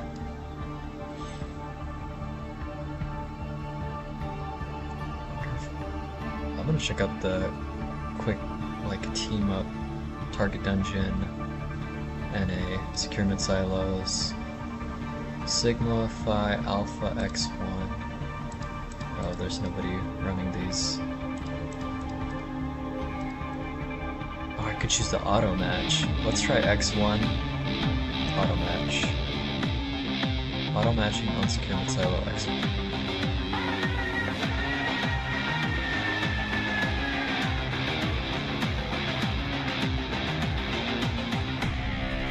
Oh, okay, so it puts... Sweet, so there is like a dungeon queue system in this game. Everyone.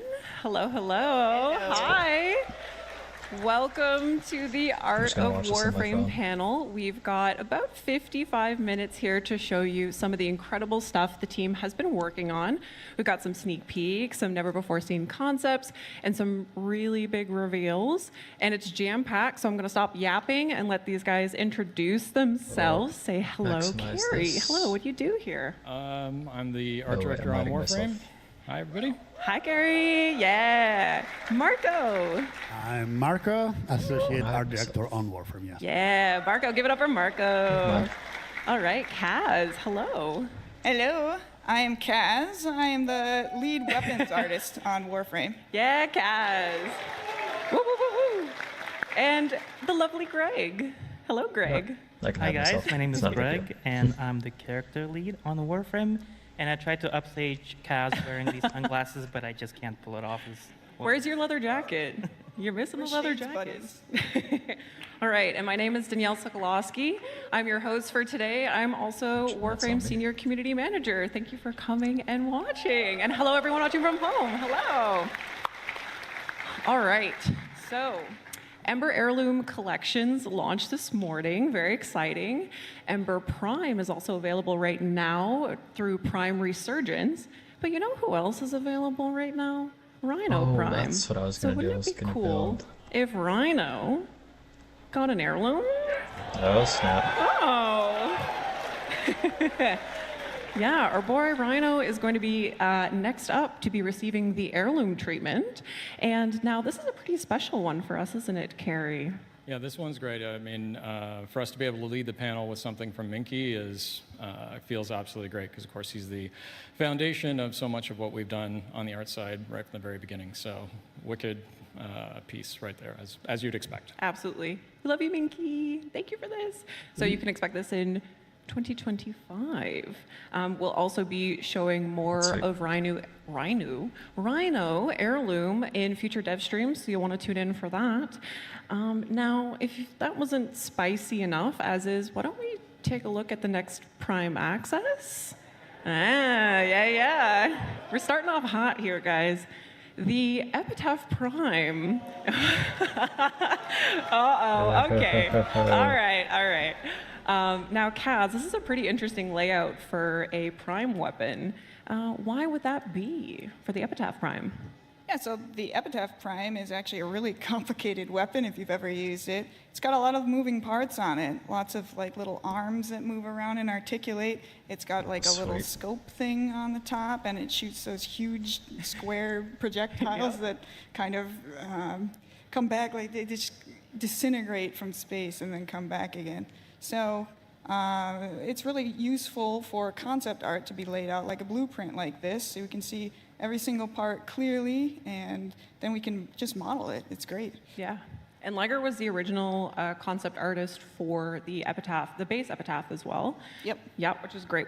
Hi, Liger. Is Liger watching? I hope Liger's watching from home. I can Hello. just do it. Also, I Stonewall, that should be apologize to the panelists because I've made this really difficult for you guys to talk about the Epitaph Prime without spoiling what's coming up next, although maybe some of you in the crowd already know what's coming. Maybe. Let's take a look at it fully construct. Yeah, hey, there you go. Kaz, this is your work.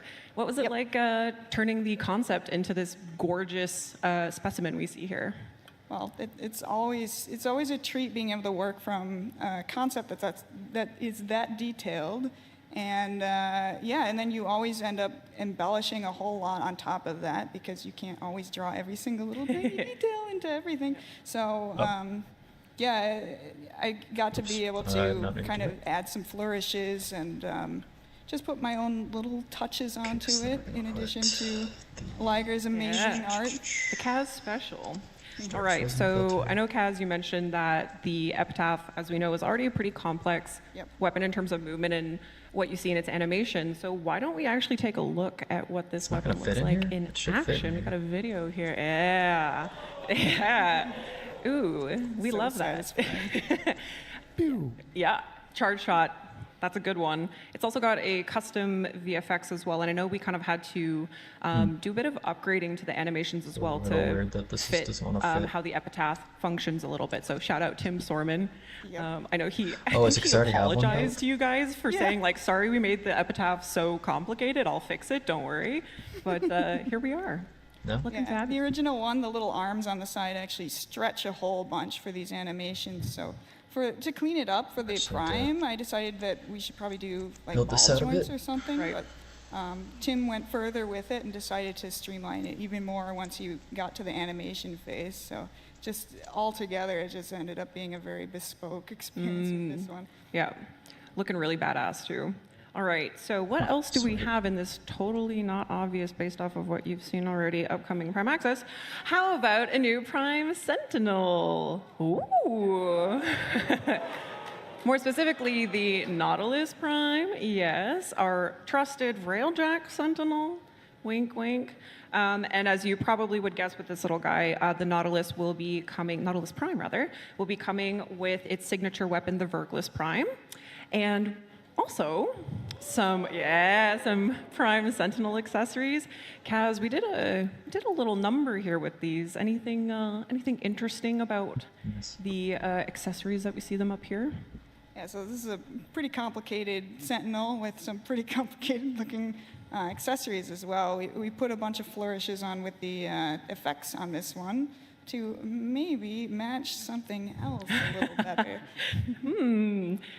Also, just so that you guys can understand what you're seeing here, we've got the wings, the tail, and we've also got the mask. And it is being modeled on the Nautilus Prime, but it will be equipable on any and all of your Sentinels. All right. So we've got the Epitaph Prime, Nautilus Prime, the Prime Sentinel accessories. Got some pretty good clues here. Any guesses on who might be the featured Warframe in this Prime Access? Oh my God. No hesitation. Yeah, you got it. Why does this not fit? That was record speed. Also, probably some cosmic Twitch messages coming through pretty rapid fire.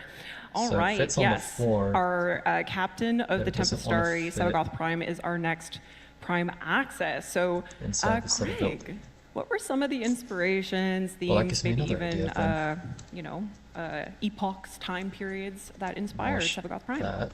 Yeah, I think Sevagoth, obviously, there's a lot of allusions to kind of a naval and a sea-bearing sort of themes. So for this one, Liger's concept was directed towards more like 18th century. You see the tricorn hat motifs, maybe a little powdered wig, a little braid, the tassels on kind of a parade naval uniform. Nice. And so, obviously knocked it out of the park. Sevagoth is a very complex character, in normal form.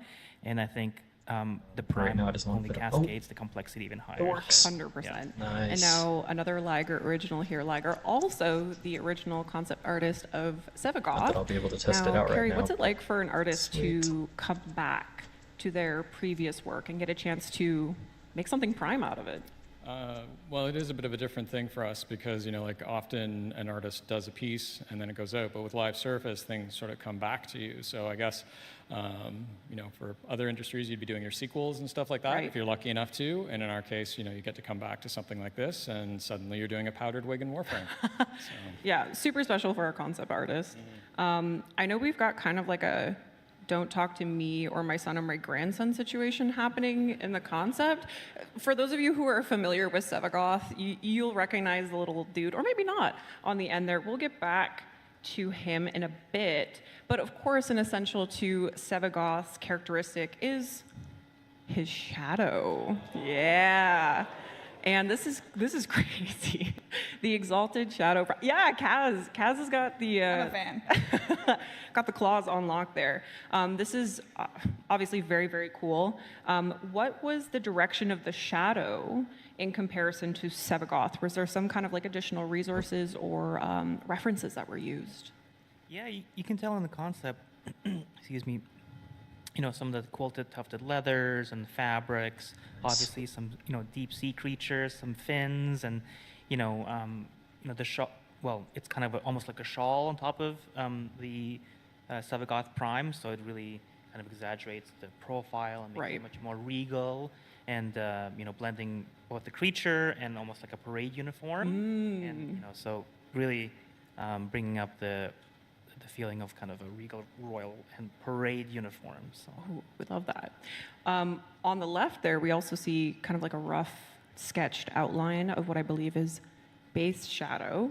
So how does the team create such extravagant designs that can still fit on the base mesh that is already need to consider, you know, this is a playable character. It has abilities, it has its own set of abilities. You still need to be able to see, nothing needs to obfuscate players' view. So how do you guys go in achieving that and getting something like this? Something like this is probably something you do after you've been doing it for a long time. You know, that does help. But, you know, the premise is still like if you were sculpting with clay, you'd have like the wire armature at the bottom, and that's how your arms and your shoulders and everything move. And that's still, you know, the major points. But then beyond that, you know, it can get more and more complicated as time. And I think, you know, Greg, you've had to do these things for years and years. So, like, is there 3 top tips for that? You know, there's really no secret. I think there's a lot of trial and error. And, you know, we use a software like Basecamp that tracks the entire progress of a task. And we were just talking about it earlier. We were. In backstage. And, you know, kind of when you review a particular asset and the steps it goes through back and forth, sometimes it's a little bit of just hard work and a lot of perseverance, and we can kind of get it there, and really comes together in the last 25%. Yeah, and come together it did, because this is a crazy. We're gonna maybe get a little bit of a closer look at it later, but why don't we get into an accessory coming with Sevagoth Prime Access, which is our first Prime Signa to ever come in a Prime Access. And I also believe this is the first Signa style where we kind of divert away from the Halo stylings that we've been doing thus far. So why did we want to take a new direction with it with Sevagoth? Oh, because we were trying to take some stylings from the character himself, and we thought it would be just cool if you could put this plume on any character. Because why not? It's cool. Yeah. Everyone can essentially become a cool, really regal pirate, I guess, at the end of the day. We've also got, we're going to transition into some in-game shots here. We've got, of course, the model here. And I think, as you had mentioned, that there was some pretty interesting things going on with that like golden sheen that we also see on there. a lot of turrets with that so we noticed this specialization. on the character. The character artist was doing something really interesting. Usually with emissive, that tail is emissive, by the way. We just put black as the background so that the emissive color comes out more boldly, but the character artist actually put just the gold underneath it and let it shine through a little bit, so you get this beautiful, like ephemeral Grab some look of shotgun just ammo this now. gold gleam over everything. It's honestly stunning. I was running around with it in the dev build the other day, and the feathers bounce around with you, and you get that beautiful sheen coming through. So good job, guys. Good job, team. All right. It's character team. Character team. Shout out. All right. Do you guys want to see Sevagoth Prime? Yeah. All right. There's our boy. Yeah. Beautiful, beautiful boy. 100. All right. Antonio is a Is that too wizard. much? Because taking this from concept to what Not you're much seeing steel. here Might is as well absolutely scrap some also, you can now actually see the solid back of him, 1,000. which was something that you guys didn't see in the concept, so you can see even more of that extravagant kind of design coming through there.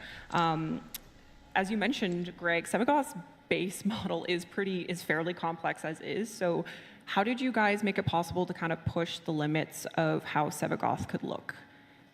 Yeah, I think each prime is its own unique challenge. We obviously want to preserve some of the original for pretty pragmatic Tennocon reasons, right? So some people want to mix and match their outfit. Shout out wanna add Tennocon. for prime parts. But in the case of Sevagoth Prime, the rework was quite extensive. There's a significant amount of the vanilla body underneath, so you'd be able to swap stuff. But in order to kind of serve the design and it's not such a significant departure in terms of the themes, but I think this prime in particular is very, very special. Again, Sevagoth, the original Sevagoth, is a complex one. Yes. And this Lockdown one just kind of shorts. ups the notch a little bit. So yeah, it's again, I think with my previous answer, there's no real secret sauce. It's just kind of judging what we can keep and what we can rework. And Sevagoth Prime is an example where we put a lot of effort into really jazzing him up significantly. Yeah, and he's stunning.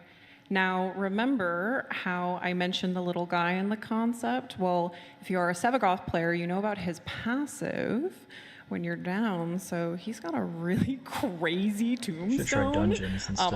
I don't feel like it's correct to call this a tombstone. It's too nice. And Sevagoth is going to have to open up his own personal museum of himself with all the tombstones he's racking up at this point. But we got kind of like a little bit of like a Grecian styling here. Were there any other kind of like references used? It does look like a museum piece. Yeah, I think Antonio kind of took parts of the original mesh, and then you can see in the concept we wrapped this cloth around it. It's, it's not really a tombstone at this point. It's almost like a shrine or a pedestal. Right. It's I don't think anyone's using the auto vanity match feature. times 1,000, I think. But I think Sevagoth deserves it. So 100%. It looks amazing. It really does. And now, while Sevagoth is living lavish in his tombstone, Shadow Prime is going to be hard at work trying to bring him back. Yeah. Those claws are crazy. Are they bigger than the base Sevagoth, or are they just cooler? Well, it is hard to have anything look worse when it's in gold. So Great point, Carrie. Great point. Also, Shadow would probably make a really good Lunaro player. He's basically got arcadas for arms at this point. All right. So, also the tail. The tail is really fun. The tail does kind of swish around a little bit when you're moving around. It's really fun. All right, we so you can't are going to, so we've seen every single piece of Sevagoth Prime in Sevagoth Prime Access. Now, why don't we get a 360 look at Sevagoth Prime and his exalted Prime Shadow. There he is. I don't We'll give understand him how a this spin. works. All right. So, to recap, we have Sevagoth Prime, his exalted Shadow Prime, the Epitaph Prime, the Prime Signa, Nautilus Prime Sentinel, the Sentinel Prime accessories, and those are all coming in our next Prime Access. All right, we're gonna let him complete his spin there, but it wouldn't be an art panel without, what's that? The Tempestari Prime? Did I just hear you want a Tempestari Prime? I guess a Prime Captain does need a Prime ship. Carrie. I don't know. That's a big ordeal. Well, it's an idea. It's an idea. It's an idea. All right, we'll keep that in the back of our minds. It wouldn't be an art panel without showing you guys the next deluxe skin, right? All right, we're gonna introduce you now to Caliban Deluxe. Let's see our boy. Yeah. Sick. Yes. What an upgrade. Oh my God. Okay, so there are some very cool themes here. What were the main source materials for Caliban Deluxe? Yeah, I think the original Caliban is sort of a character out of Shakespearean play, and it kind of portrayed as a half human, half creature. So those are the themes we were exploring at the very beginning when we were concepting this. So something was settled on, that kind of the duality, and that is what Caliban, the original Caliban, is as well in Warframe. So here it's sort of a medieval armored soldier, and maybe a bit of like a sea creature from the deep, from the swamp, kind of blending those two elements together. Right.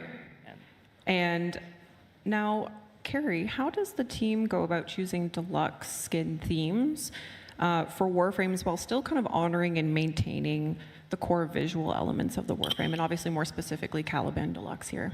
That is definitely a group effort. Like Rebecca's very involved with that step as well, and there's lots of people who identify with each Warframe quite well, so that it's well advocated for, and you work your way through ideas and thumbnailing stage, and there's lots of ways to step yourself towards that, which is what we need to do. Right. Pretty sure you'd want to make a point on one of the other themes for it.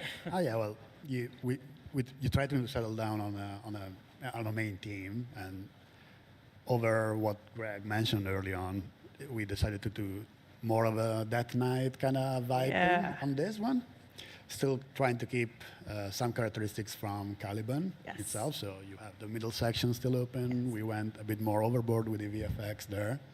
And all his accessories are going to be also inheriting some of this. Marco, you're spoiling things for people.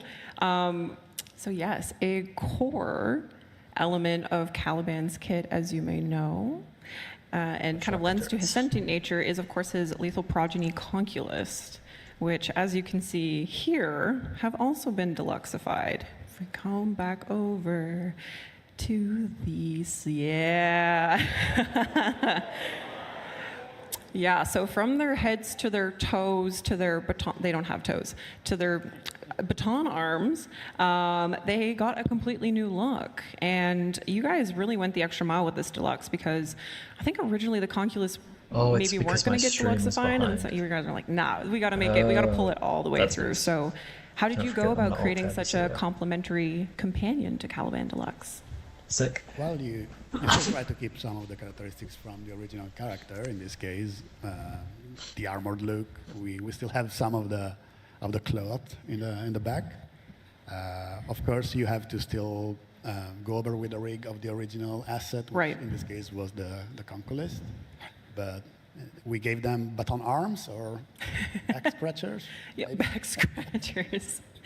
All right, so obviously we need a equally deadly weapon skin to complete the look. So this brings us to this insanely cool Scythe Deluxe skin. Kaz, tell us a little bit more about this.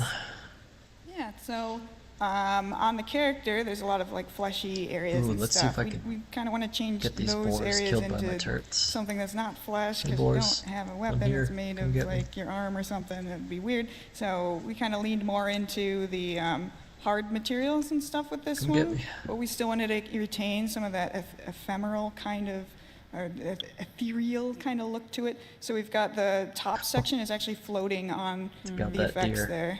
And this folds up just like the original, the Venado. Nice. But it is a scythe skin for all of the scythes. So styled after the Venado, but skin nice. for all. Yes. All right, so a deluxe collection obviously wouldn't be complete without some kind of cosmetic accessory as well. So why don't we transfer the haunting aura of Caliban Deluxe into an ephemera? Hey, are they attacking my buddy? Yeah. Big scumbag. What?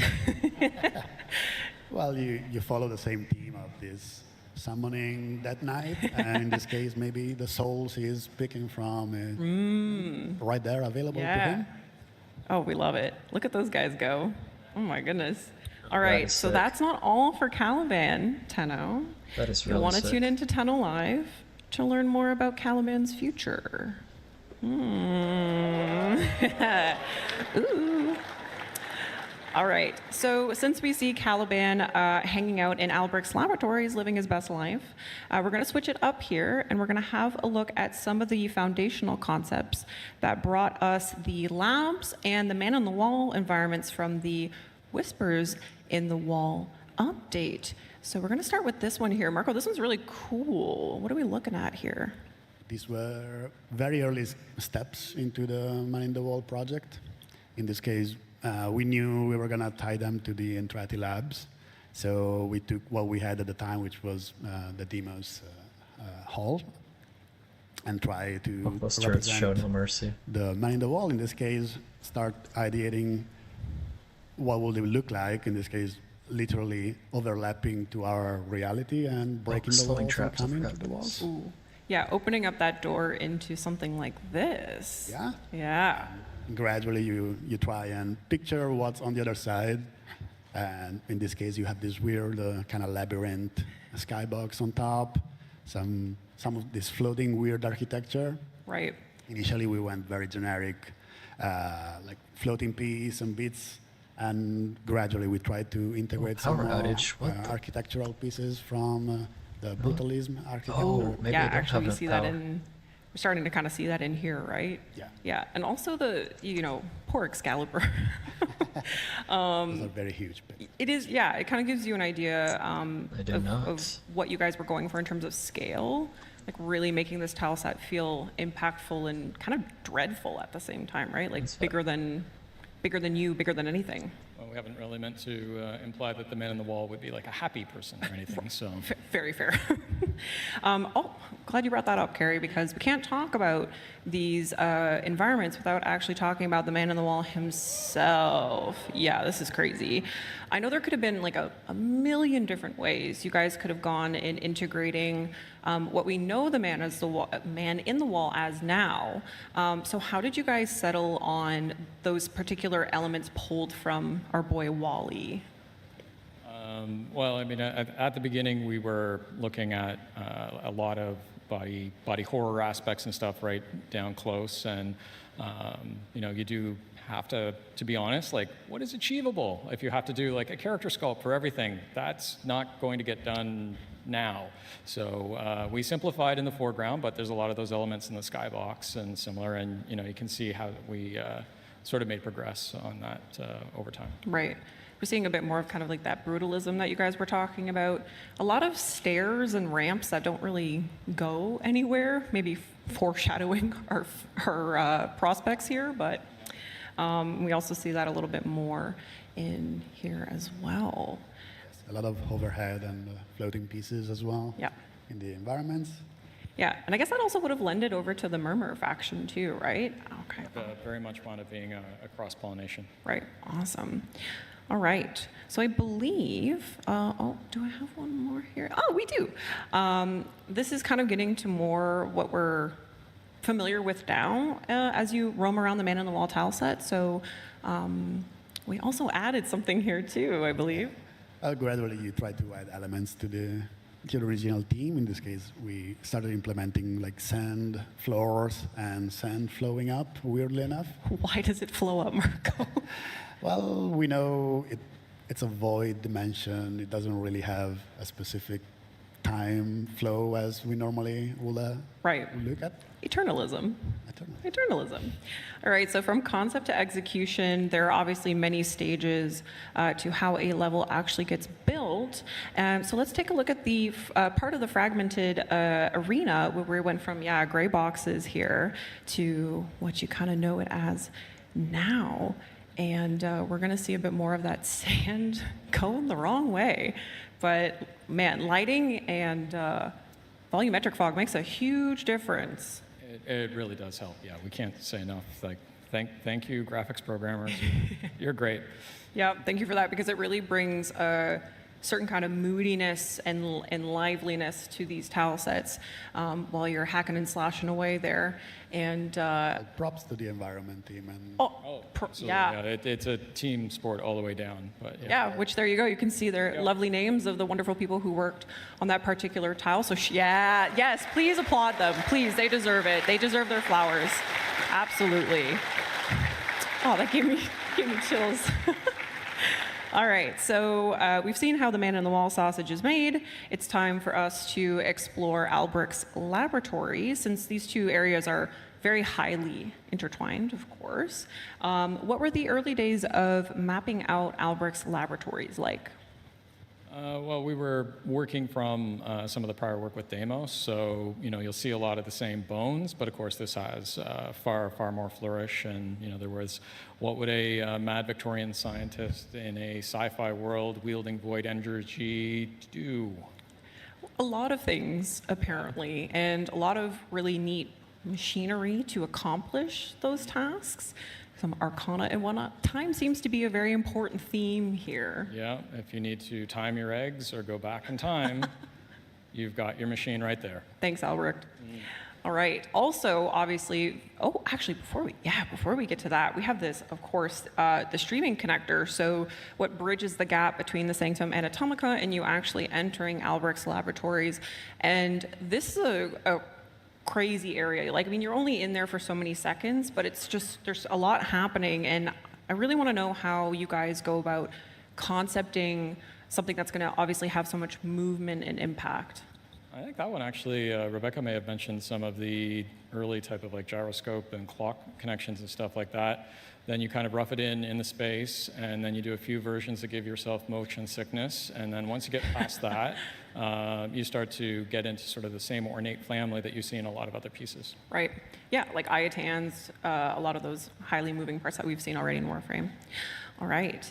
Now, once you actually get into the labs, you get to see a bit more of that opulence, that classic Intradi stylings. And not only that, but we also, of course, get very familiar with the vessels in these areas. And this is a very early concept of the vessels. So how was that process like? Well, initially it didn't start as vessels. We were thinking about Albrecht potentially taking elements from the man-in-the-wall dimensions or parts of it and bringing it back to the labs and kind of running experiments or research in general. So yeah, you will have different body parts looking things happening in the labs. Yeah. And that's actually what sparked the idea to make have models. A whole person or a whole figure about it, and which became the vessel later on. Right. We put all the pieces together, the heart, the brain. I know there's a brain floating around there in the tiles. And we get to see a little bit more of that kind of exploration here as well. Yeah, and I think help to that idea was the fact that we were doing a hub around it. So we had to fill a very big space. That was a very iconic moment where you're coming down out of the staircase, you go through the doors, and then he's kind of leaning, and it was the thing that kind of checkmark for the scene. It all worked, so yeah. Thank you, Alberto. Thank you, Alberto. Yeah, those really impactful moments. And here is kind of like where we're seeing ultimately where we landed with the vessels, a bit more familiar to what we know it as now. And then I do believe we also have a very cool progress video of Albrecht's laboratories with a tile that prominently features the vessels. Yes. It's amazing to see.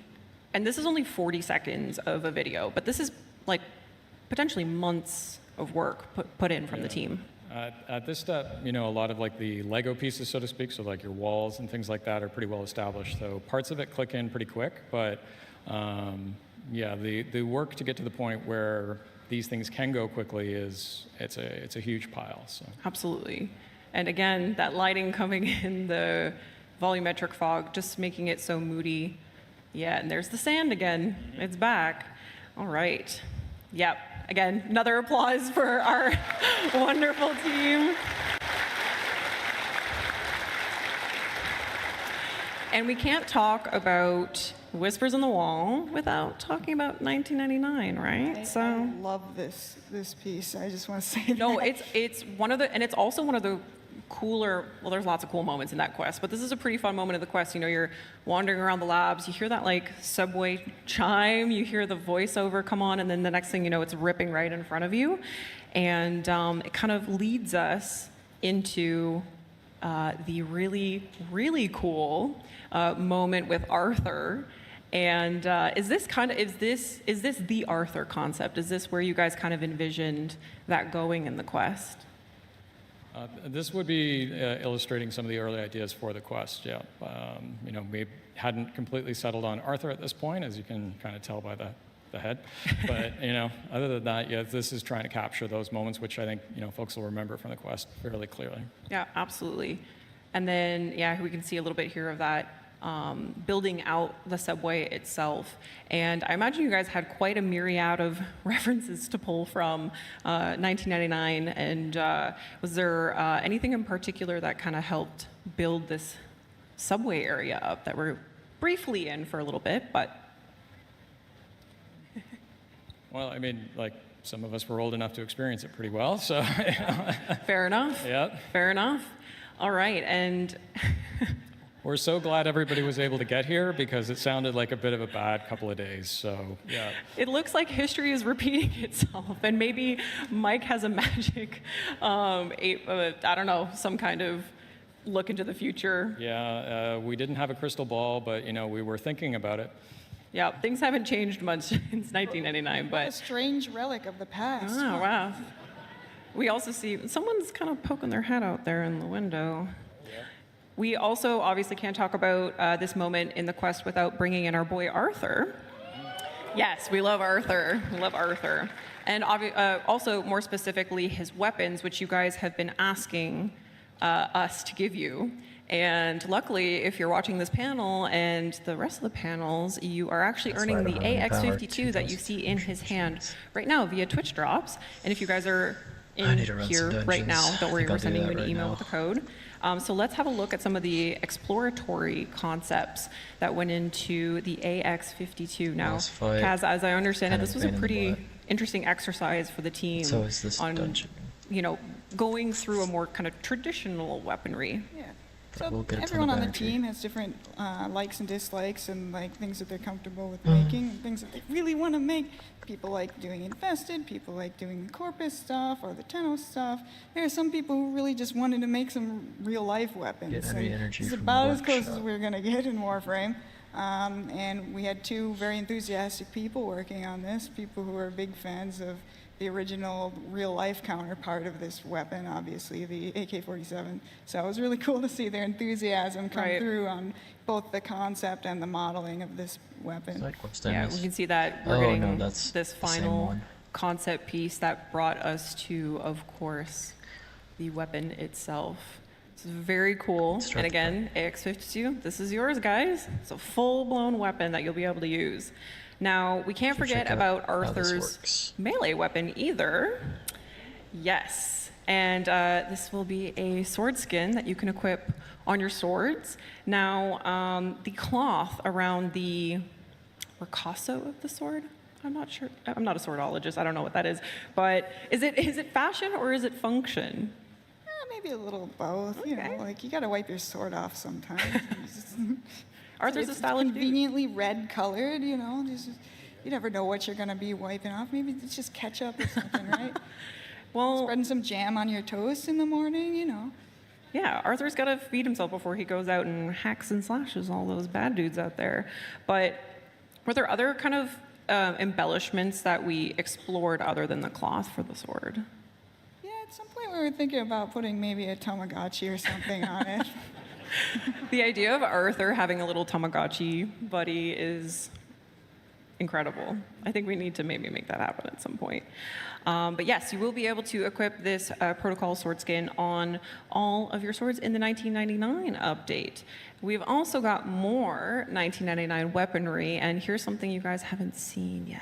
An expensive teleport. Yeah, it's a good one. At my friend's house. All right.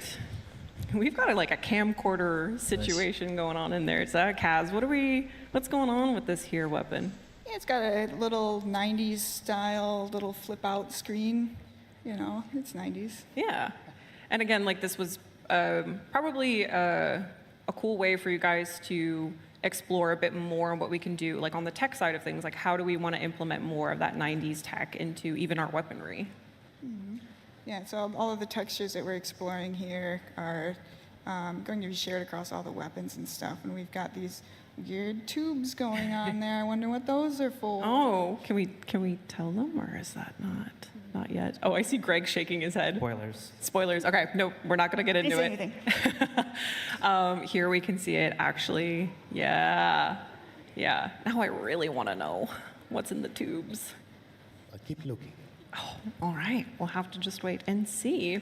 And it does bear a similar theme to some other things you may see later on. All right.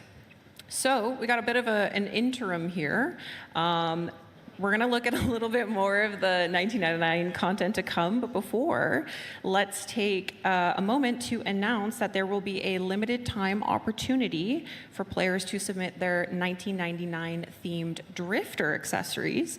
So if you are a Tennocon artist, or if you are a aspiring Tennocon artist, I know we actually have a Tennocon workshop. Kaz, you're going to be on that for those of you attending here. I think it's at 3? Yeah. How many Tennocon people are out here in the crowd? There's a few. No. Oh, I heard a clap. But if you'd like to, check out the Tennocon I appreciate workshop. you. Yeah. But if you'd like to get in some cool 1999 accessories, we will have a more detailed post after Tenno Live tonight, so you want to keep your eyes out for that. What do you guys want to see our Tennocon artists do for 1999 content? There's so much. Well, obviously shutter shades, all right? Yes. Okay, see, people are agreeing. All right. We are going to change gears here. Change gears. Thank you, Kaz. Put that in just for you. We're going to take a look at Warframe's next vehicle, the Atomi Cycle, but since Aoi was introduced with the Atomi Cycle earlier this year, it only feels right to also introduce you to her floof. Yes, very adorable. We have Arthur, now we have Aoi. Greg, what's it been like for the team to kind of venture out in floofs? Yeah, these are really fun. I don't want to spoil too much, but these might not be the only floofs that might be coming. But yeah, we made one for Arthur, and Aoi was a logical choice. But again, I don't want to spoil too many things here, so. Okay, we'll keep it safe. All right, so we're going to take a closer look at the Atomi Cycle that Aoi was leaning on. We've got a really cool video to show them off. Let's see the Atomi Cycle. Yeah. Yes, DE has a lot of motorcycle enthusiasts, and actually a lot of the animators actually ride bikes, which came in handy. And I know, Kaz, you're a fan of motorcycles, and you're also maybe a really good friend of the Stug, so... Oh, come on. Oh, I'm hearing Just the oohs and lag on ahs. that Yes, did the pole. skin change? Yes, there will be skins. Got a few skins coming. Yes, we do have a few skins coming. These aren't all of them, by the way. Oh, I didn't know that. I was like way out of Kaz, keeping range. secrets. Probably just So yeah, lagging. tell us, Kaz, what's it Yeah, been like to the bring this animation's new a bit vehicle sloppy on into that. He just like Warframe kind with of the team? drifts towards you. When I got word that we Doesn't actually needed walk. He, like, the slides. Atomi Cycle ready for the PAX trailer pretty quickly, I decided that I needed to become a motorcycle expert very quickly so that I could lead my artists to create the motorcycle. There's no way I was making it that fast. So I recruited 3 of my guys. It was Andrew, Fyodor, and Vladimir, and we worked together to bring this to life. And then I did the final textures on it, and then we started making skins, and that's the really fun part. Yes, that's the fun part. And I, as I understand it, there'll also be color customizable to a certain degree. Yep. Yeah, and we love that. Yeah. Oh, a clap. We got. Yeah. We love fashion. We love fashion in Warframe. We love colors. All right.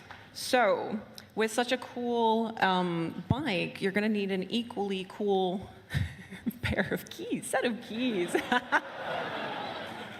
And I don't know if the camera is able to get like a cool shot of Kaz, but Kaz, you always Zero come with the purifier. props, and Kaz made a real Atomi cycle. Well, real. Atomi cycles don't terrible, exist, but yeah, I don't know if you guys can see that, but Jellyfish is a looking little too fresh. OP for me.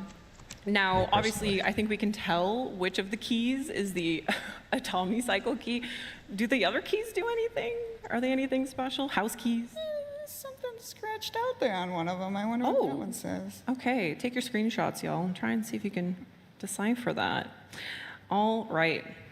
Now, we also have a video here from our animation team, and I don't believe this is the first time you guys are actually seeing some of the, oh man, yeah, okay, this is the first time you guys are seeing some of this. So let's see a little bit of it. See, wee, wee, yeah, yeah. This is very, orthopedic surgeons look away. Yeah, incredible. So that's just some of the animations. Just a little. There's a lot. There's a lot. Yeah, shout out Jay too, who is also rides a motorcycle as well. So there you go. All right. Now, we've got the cool fast bikes. We've got the cool keys. Where are you going to go? How about the mall? What? What's kids, we're going shopping. Yes, actually. Yeah, a Not mall. really. A mall in Warframe. This looks very familiar to me because this was my old stomping grounds as a mall rat myself, but this is not what I would expect to see in Warframe. So it's going to be kind of hard for us to talk about some things without spoiling anything, but can we say anything about this hallway? Or not? It might be very familiar at some point for players. Okay. Oh, it does get more familiar. Yes, it does. With a little hint of something new, though. This isn't exactly the infested we're entirely familiar with. We went from something like really pristine and polished here to kind of a mess. And I'm just curious, what's going on here? What we're looking at? Well, we know that the infested are a part of the 1999 experience. So in this case, we were trying to see how we could make them a bit more spicy for this section. The infested get spicier than what they are right now? Oh my God, I'm terrified. Apparently they do. Oh my God. Corey actually let me know as well. I'm gonna just read a quote here.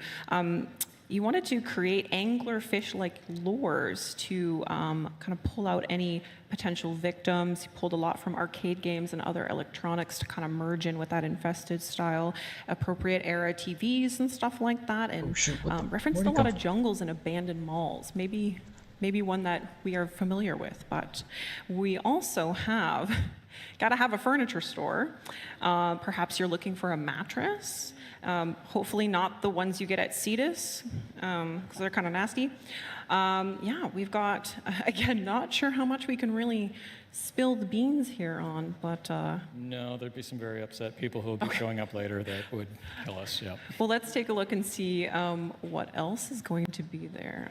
Oh, the mall's watering hole. We've got pizza, burgers, and a high chance of food poisoning, I'm guessing, as well.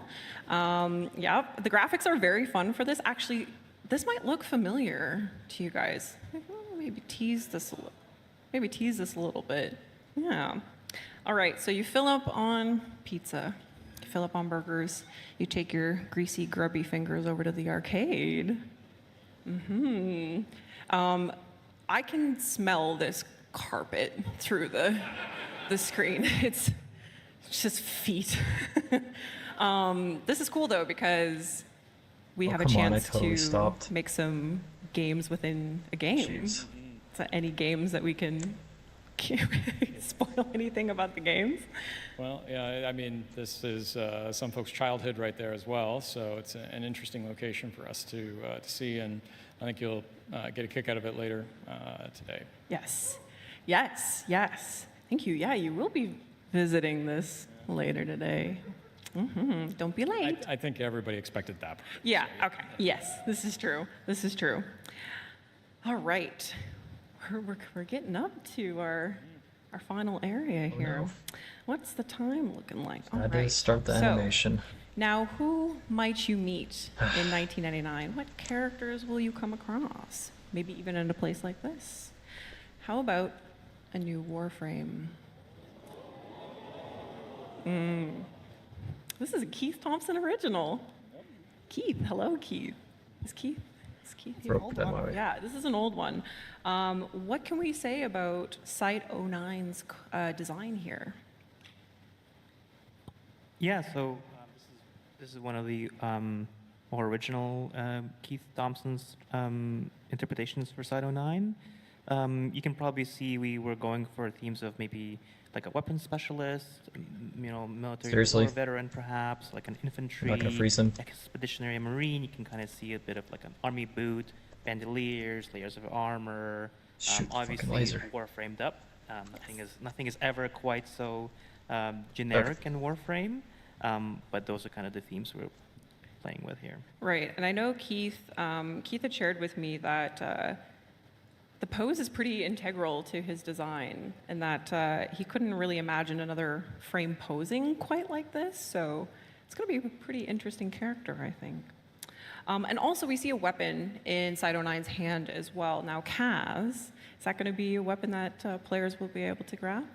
Yeah, so we did make a weapon based on this, but we wanted to change the belt feed there so that it was a little more interesting from the player angle, and because it's pretty flat from if you're looking at it third person and stuff. Bro, you have a we melee also wanted to weapon. bring some more Back me Veritano up. things into this to give it some contrast shit. with the rest of the 1999 world. So Oh, no, no, we no, added no, a no, no. wooden stock and some I'll of our old, freeze. like more I don't wanna get laser classic beamed. kind of nods for Warframe into this weapon. Right. And we're not going to dig too much deeper into the weapon, but you might see it later. potentially. Now we also kind of took another stab at it here. Yeah, we have a revised concept here by Corey. And what were some of the things that we obviously held true to the original design, but that was kind of reviewed once again for our purposes of putting in the game? Yeah, from what Kit gives us, we usually still Why try is to the get satellite another just pass floating there? to back Oh, view in that's this part of the map. case, eventually an alt helmet, a color pass as well, material maybe. So that's the extra step to get it closer to You really have to keep moving The most bells of these and guys are just gonna whistles. keep You smacking can really you. see the fabulous details here as well. And do you guys want to see him in game? Yeah? All right. Here's our boy, Site 09. I've noticed that the color scheme has shifted away from I wasn't the even in the live. revised concept. What was some of the thinking there? This boss Not is really. literally the worst. No So thought. just stepping away maybe from more brownish colors into what we went to more green. Something a bit more neutral. Yeah. Anything else we can say about potentially what players could expect from him Okay, in Jerome, back me up. I'm just getting terms sick of this maybe boss. abilities or? No. No. That's people later Dang, today. that's just no I'm space to trying to maneuver. learn things, trying to I get don't know what things my out of you dude's doing. guys. All right. Smacking people. This is very cool, very Come on, dude. exciting for us. This is Site 09 is going to be coming out with the 1999 update. Yeah, so Blast you him, might blast him. again learn more There we go. about That him was a mess. later. Right, we're about to wrap up Better get here. a ton of energy About for to this. wrap up. So we've made it to the end. We're about to close the panel off, but while we do that, we've got a 360 look at Site 09 here, so you can really get a feel for him. It's the auto match feature Yeah. works. Now that I know. Yes. Yeah, fabulous. There is also, I believe, hopefully, hi editorial team, if you can hear me out there, there is an article up at warframe.com that features some of the artists' work and kind of a blurb in their own words on working on some of the things that they saw here. So if you would like to learn more from the artists themselves, you can if you go on over to that article, and shout out to our artists who wanted to share that with you guys. And yeah, Ouch. yes, Of course they you, broke yes, my you can clap. fucking Yes. legs.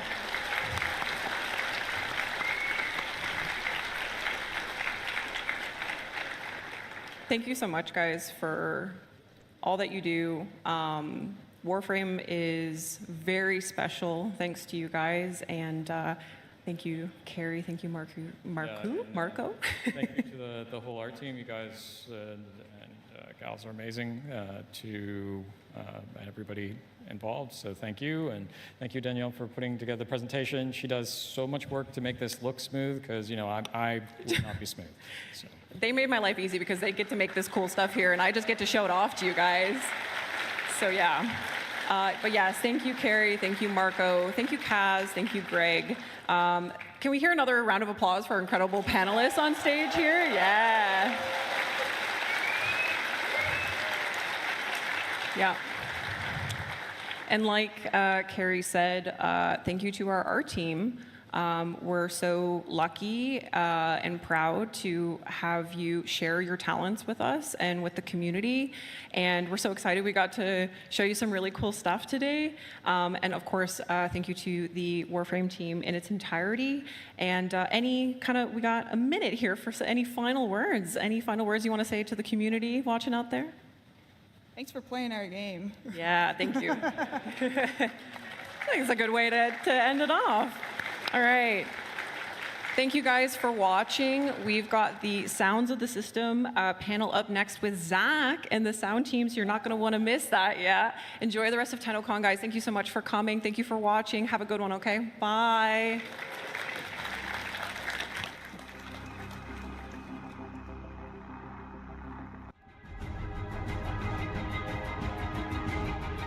Well, you have to search each spot for this quest. So you pretty much just have to focus on that quest. It's gonna appear randomly. I can mark that off. Yes, we're gonna check on this primer. Yeah, I guess I'll go where it's telling me to go. What does that even mean?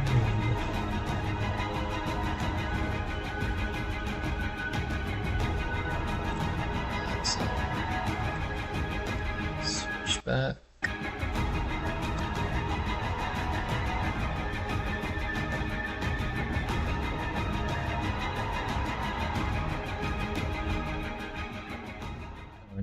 Fuel up.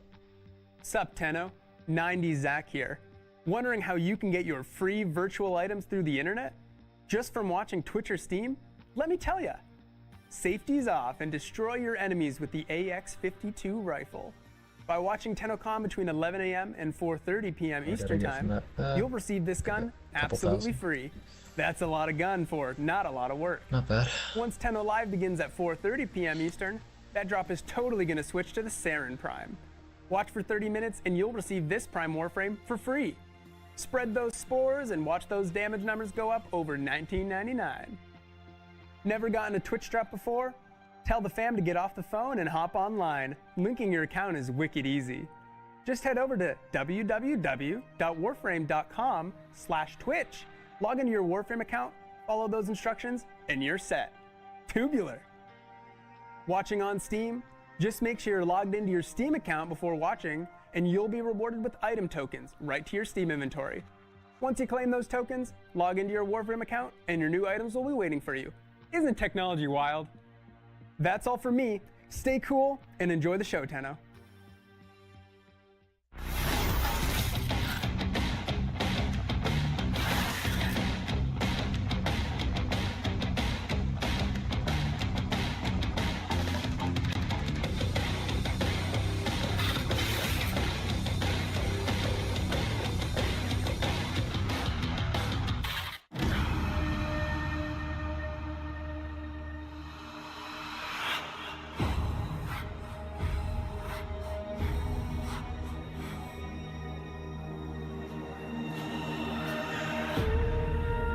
Oh, actually that is kind of useful. Well, might be not that great, but we'll see. Is this Rosetta? Oh, jeez. Give me the loot. Okay, I'm out of here. KOL just made it easier than ever to get connected and stay connected. With only 4 compact discs, you can get all of internet at your fingertips. Create your very own Stuff Space page, a space to put your stuff. Virtual message for you. Feeling overwhelmed? Don't worry. Here to help you is our virtual assistant Drippy for all of your KOL needs. No need for waterworks. Drippy is here to help. KOL. Get connected. Stay connected.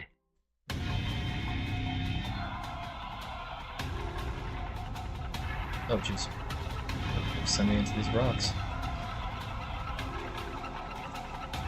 Alright, let's see what we got here.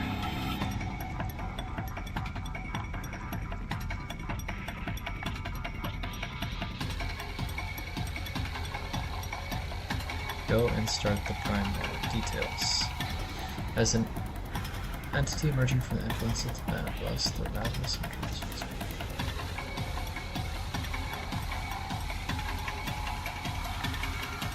Decode the instructions. Oh, okay.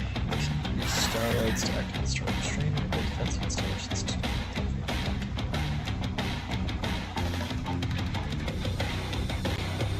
I'm gonna write that down so I don't forget next time.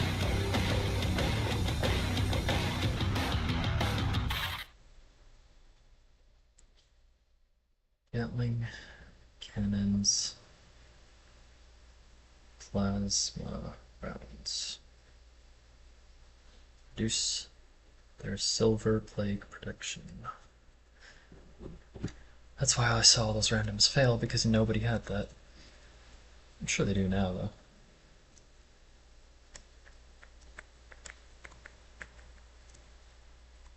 Okay. I guess it'll tell me when it's happening.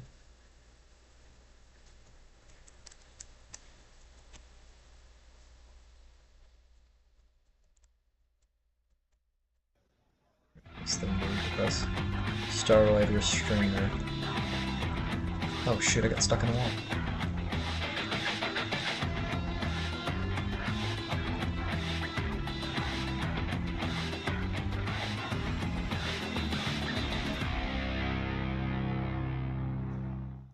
Hi everybody, my name is Sean Slater. 150 I'm the Star voice Lord. of Tagfer in Warframe. Thank you so much for playing. It's so exciting to be part of this amazing community, and have a great Tenno conference. Hey Tennos, my name is Micah Mason, and I had the absolute... Oh, it's all at my base. Hey Tennos, my name is Micah Mason, and I had the absolute... Hey Tennos, my name is Micah Mason, and I had the absolute pleasure of voicing... Hey Tennos, my name is... Stupid words. Anyway, I love it when you use the Bang McFlat. Keep being awesome, and have a great con! Greetings, Tennocon. My name is Kieran Flitton, and I have the absolute pleasure of voicing this fellow right here. Thank you all so much for coming along this incredible journey with us. For your continued support, your enthusiasm, and your immaculate gameplay. We would not be here without you. Now, on to the next adventure! Welcome all to Tennocon. This is Stefan Rudnicki, aka the voice of Albrecht and Trotty. I am so proud to be... You are late!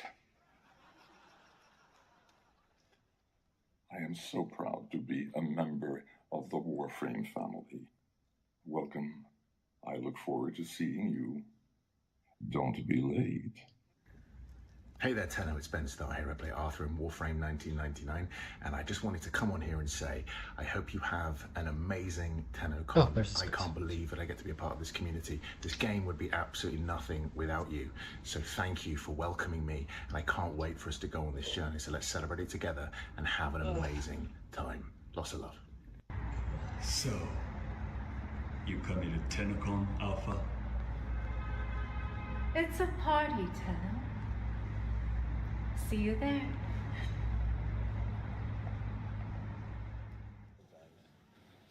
Amazing. Hello, everyone. Woo-hoo-hoo. Big round of applause for our amazing voice actors who wanted to say hello. And welcome to the Tennocon 2024 Sounds of the System panel. My name is Zach, and we have a fantastic hour of auditory experiences for you all. But before we dive right in, it's my honor to introduce our panelists for today. To my right, You'd recognize that voice anywhere. It's Rebecca Ford. Hey, everyone! Hello, hello. Thanks for joining. I'm very excited for the panel, Zach. It's going to be awesome. Me too. Next up, a man who loves walks in the park, but mainly just to record the sound of snapping twigs. It's Eric Preston.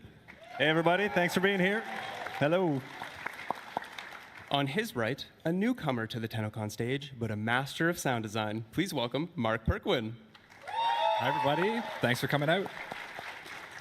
Next up, a familiar face who makes music for space. It's George Spanos. Hey, everybody. Great to see you. Last but not least, a special guest who you have most definitely heard before. It's Matt Chalmers. Hey, everybody. Thank you. All right. Shall we get started? Let's do it. Let's do it. Our first topic of today is music and effects for quests. Let's jump back to December. Eric, Reb comes to you and says, we have an 8-legged creature that players are going to fight. What's the first step you took to create such a unique boss theme? This was an amazing enemy from the get-go. The concept art looked phenomenal when it came across my desk. And I think the first thing that we started thinking about was what the voice would sound like. The writers put together a really cool language called Void Tongue. And I think naturally we're like, yes, we need to do Void Tongue. So a lot of his barks, ability barks, are all based in that language. And Mark and I actually did a session for that where we recorded a lot of the dialogue, and then it's kind of manipulated and pitched down to eventually form the final sounds that you hear when you fight this guy. And yeah, a lot of the Void Tongue stuff that we started there eventually made its way into the music as well.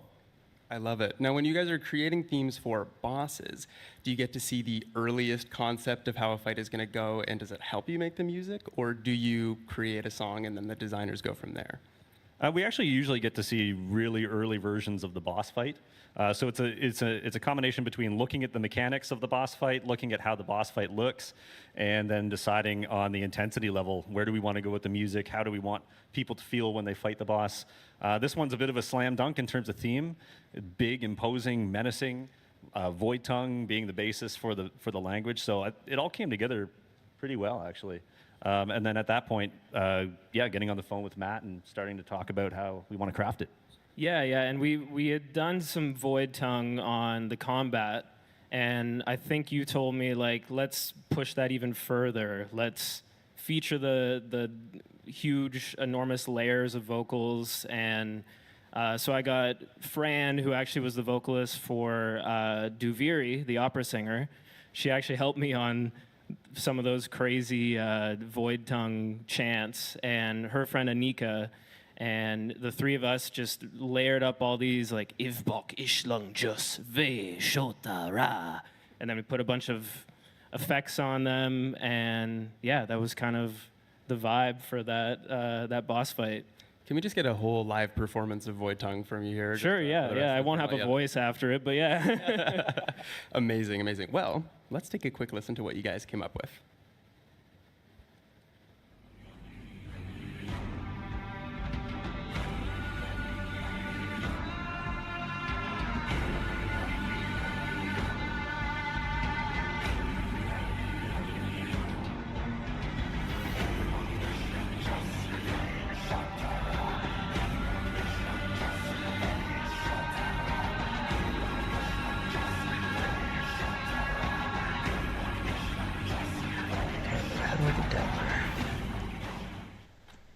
Awesome. Love that.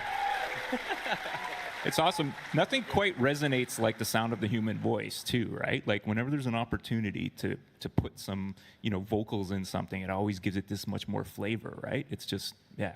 Yeah, I remember when we were talking, Matt and I would always go back and forth with notes. More voice, totally. More layers. Yeah. It was just like, oh, can we add another rhythm on top of all of those? Sure, let's try it. And then you just we're like, yes, even more.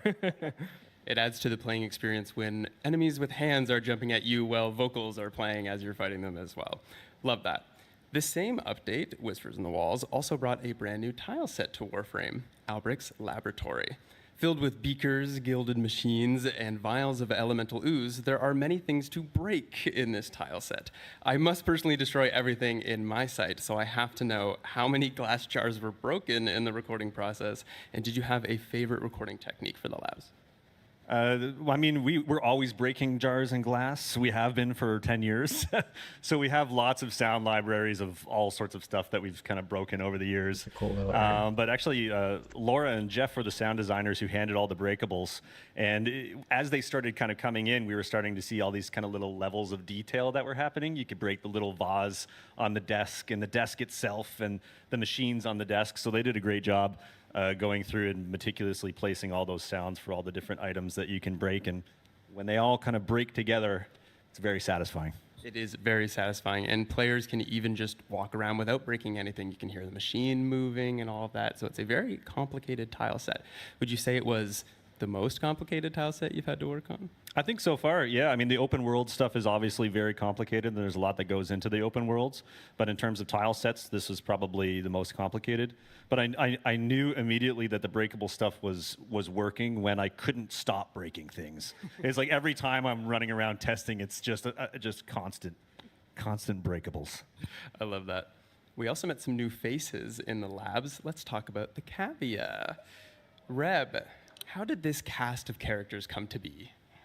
Right. Well, when we originally came up with the idea that we would find Albrecht and Trotti's laboratory, we were trying to think of how we could make a syndicate out of kind of nothing, because we didn't know what the laboratory would host. And I think there was a moment when I remembered like how the Russians sent Laika to space as like the first animal in space, and I was like, oh, Albrecht would have sent animals into the void at some point, and they would have come back speaking in void tongue, and that seems like a really compelling way to start a character arc for Albrecht in some of his lesser-known science, especially because we knew he had a bond with animals because of Kalimos from his entries.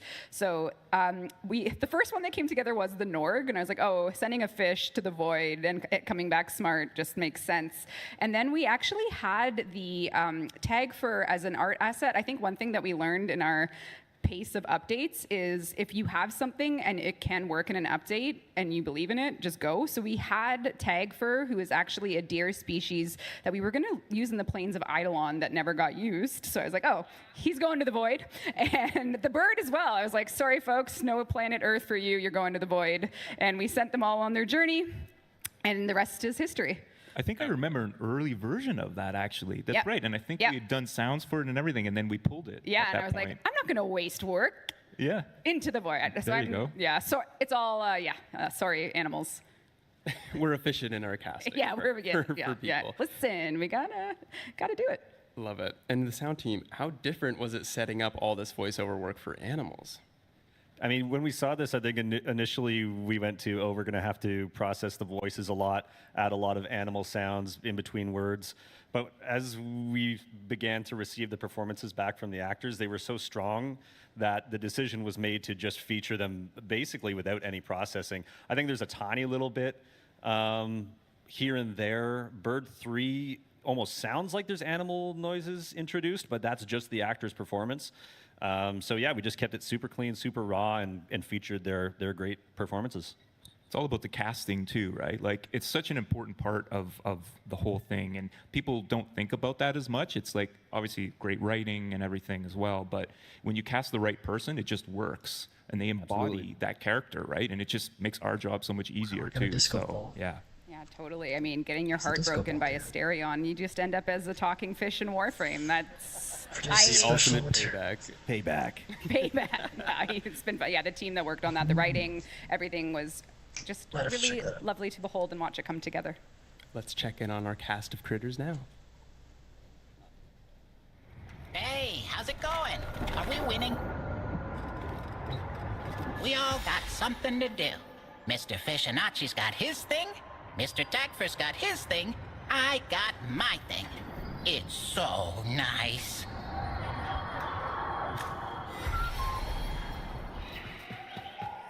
Another day, another Netracell, another poke in the eye for the mother hugger that consigned us to this mess. Come on, let's roll. Are we heading out then? I do get energy. Okay. Yep. Go home real quick. I'll join that event. A new day dawns. Let us to work. Yes, yes, do good. A good day to you. I love you. I love that line so much. I love you. As you know, we had a follow-up update to Whispers in the Wall, Dante Unbound. Now, the team had a chance to cook up some unique vocals for this update theme, and they bring such a great tone to the update. Matt, tell us a bit about how the process of setting the stage for Page Master Dante went. Yeah, well, we had a piece that I think we actually showed this at last Tennocon. A friend of mine, Alex Samaras, sang on it. And it was a section of an ambient track that I did. And I think it was actually word from Reb that was like your favorite section. And so we were like, how about we make a combat section or a combat track out of that section? So I got Alex back over. I wrote a new piece and featured the same melody, but like the combat version of it. And Alex just nailed it. He had done a bunch of throat singing and stuff for me as well. So he has like the ability to do the really straight, beautiful melodic singing, but then he can also do the really intense, like low throat singing. So we kind of just found a happy medium, and yeah, his performance was amazing. I love it. And as you mentioned, the vocalist Alex Samaras does make a return, and we have a behind-the-scenes video of him recording some of the vocals for the Dante Unbound update theme. Oh, I haven't been there, so I can't teleport.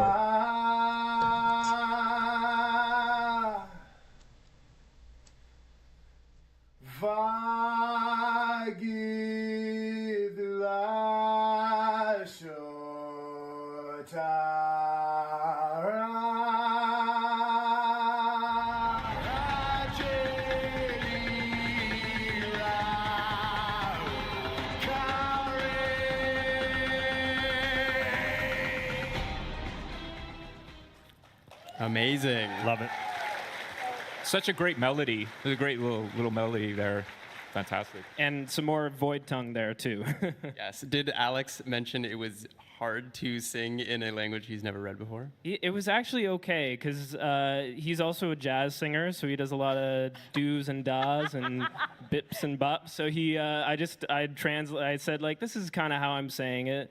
Sorry, writers, if we pronounced anything differently than what you imagined, but you know, we just used our best interpretation of it. So yeah. Hopefully there's no void tongue specialists out there. Yeah, anyone? Scrutinize. I love the void tongue and jazz connection. I know. Right I feel like jazz just caught so much shade for being also like jazz is like the void tongue of music. So I love it. Well, let's switch gears to a very recent quest, Jade Shadows. Ooh. Spoilers, kind of. Spoilers Actually, ahead. yeah, spoilers. Yes. Rep, this quest is an incredibly unique storyline for Warframe. Keeping it light on spoilers, did you have an idea of where you wanted the music to transport us with the story of Stalker and Jade? Yeah, so Jade Shadows as a quest had actually been in development for about 18 months with different story beats, and it was like we wanted the New War ends, Stalker story, and we kept churning, and then when Mike Skyers proposed the choir frame that you know as Jade, it really made every piece of idea fit together with, oh, okay, Jade and Stalker are in the same update and they have a story together. And when Skyers called it the choir-themed frame right away, that set in motion a series of sound decisions. And then when the story finished, and we kind of like looked over the script, and it was, this is what's gonna happen? Like, how can you make this work? Because I don't think there's any way that the story we told in Jade Shadows would have worked with, like, of course, you know, if you can't hear it, that's of course fine, but the music was an artistic choice to pair with the animations that you can see. So that, yeah.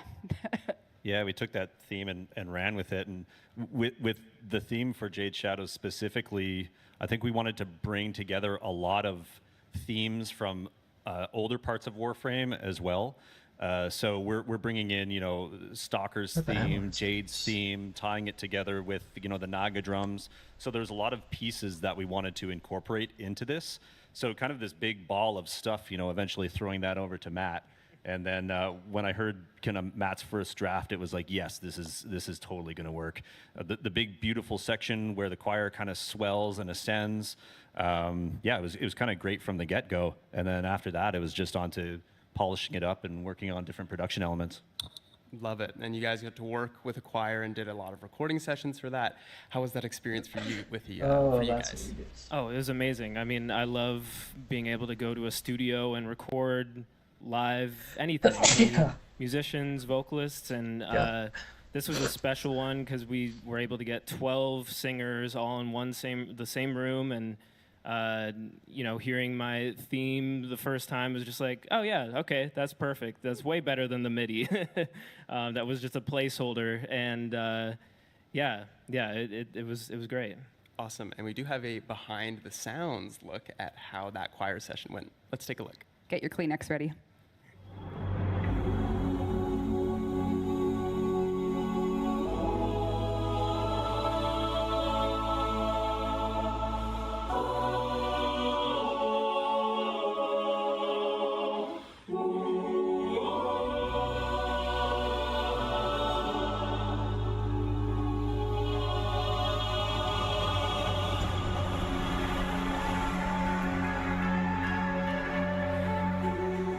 I'm Eric Preston. I'm audio lead at Digital Extremes. I've been here for coming up on 10 years and here to talk about the music and sound effects for Jade Shadows. They kind of do a pitch for her landing, and then I guess you'll take that middle section as the loop, right? Exactly, yeah. I'm Mark Perquin. I'm a sound designer on Warframe here at Digital Extremes. I've been here for just about 5 years. We'll get those shouted as well. Quest was so good. And the I've got a music was choir so background amazing. myself, so when I heard that there was going to be the choir frame, I asked Eric if I could take the sound design. That's one ability, that chord. Right. You can cast any of the 3 I really need to farm some energy. Oh, I see. So it's gonna be, while you're up there, you can also cast those. Right. So we need to keep it all in the same chord. When Mark was kind of workshopping his ideas for the choir, he had wanted to record a live choir. We were going to do it separately, but after I'd spoken to Matt and we decided to record a choir for the music, then we thought it was just a natural progression to do a session that included both the music and the sound effects for the Warframe. Oh, yeah, bass, tenor. So we wanted there to be that choral aspect for sure, but we also wanted there to be a bit of dissonance. And add a little bit of that strange tone that you hear in the Warframe. So there's lots of off-key singing, lots of whisper shouting from the choir. So we kind of played with all sorts of different vocal effects, chords, notes. We wanted to tap into the strange sounds that they were able to produce.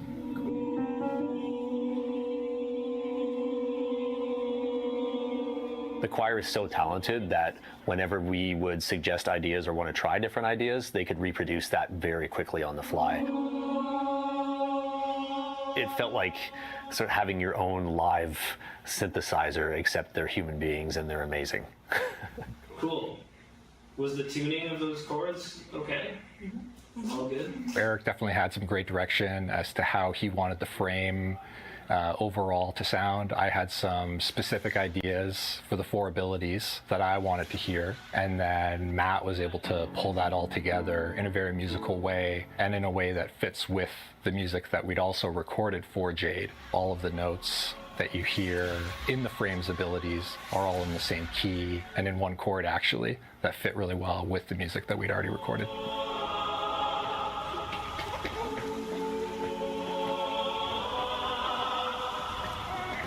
Whenever you're in the studio recording, the magic and the feel that you get from live musicians, you just can't reproduce that.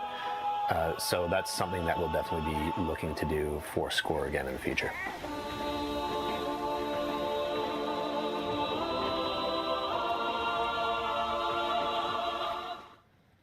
Amazing.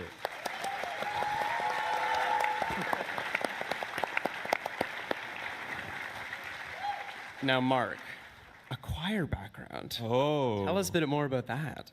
Yes. Shout out to Amabile Choirs of Canada.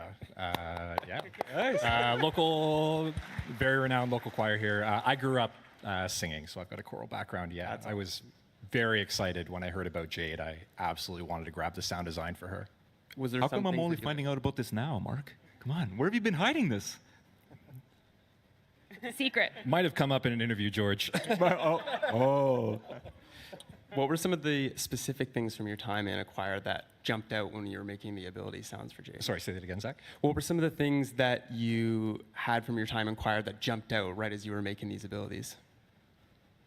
Honestly, a lot of the sounds in Jade, and a couple people in the choir that we recorded with Matt remarked on this, that it's really a lot of vocal warm-ups that you're hearing in Jade. It's a lot of that whisper shouting, the dissonance. It's people loosening up their voices, and you just get some really cool creative sounds when there's a group of people doing that, and they play off each other as well.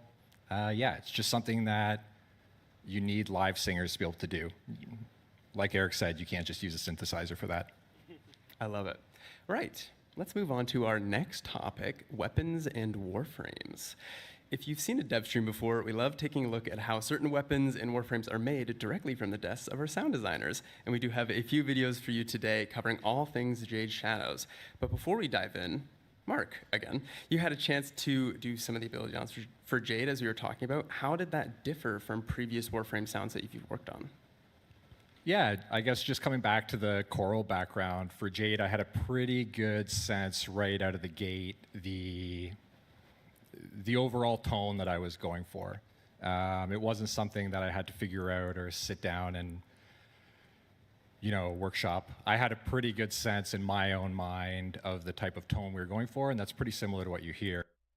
And then for the more, to bring that into the warframe language of sound design, Eric had some great design direction there as well.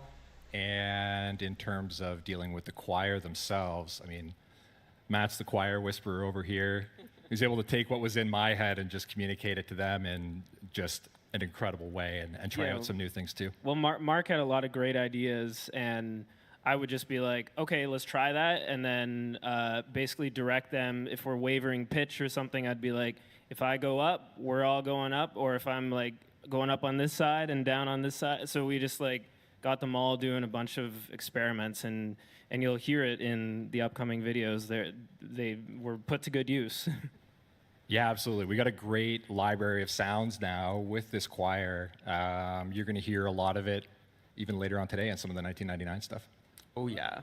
Oh, my goodness. Hell yeah. Well, let's take a listen to what you cooked up. Hey, I'm Mark, and I'm a sound designer here at Digital Extremes. Today, we're going to be taking a look at the sounds behind Jade's third ability. Let's take a quick listen to how the ability sounds in-game. Now let's check out the Reaper session so we can peel back the layers that make up this ability's sound. Let's take a listen to just the choral sounds in this ability.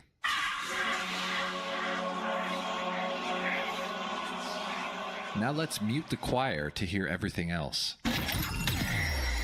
That's good, but what really makes Jade special is all that choir, and so here's how that fits in. First, we have the initial impact. This is made up of a shout, some harsh whispers, and the choir singing a chord. We also have this sustained section, which represents the eyes that surround Jade during this ability. And making up this section, we have another more dissonant choir chord and some more sustained choir whispers. And now let's listen to these without any effects to get a better sense of how the choir sounds on their own. That's incredible, but we still want to add a bit of movement. There are a handful of plugins on each of these tracks, but this spin tracer is really doing some heavy lifting. It's kind of like a granular synth meets Doppler, and it has some pretty good visuals to show how we're throwing the whispers all around to add some movement. And now that we have Jade's voice nailed down, let's take a quick listen to the other layers that make up a lot of the impact and sci-fi elements of Jade's sound. We have our LF layer, truly a must for any Warframe. Some glass impacts with delay added for fantastical vibes, and some mid-frequency synth to round it all out. With an ear for these elements on their own, let's take one last listen to the ability in-game.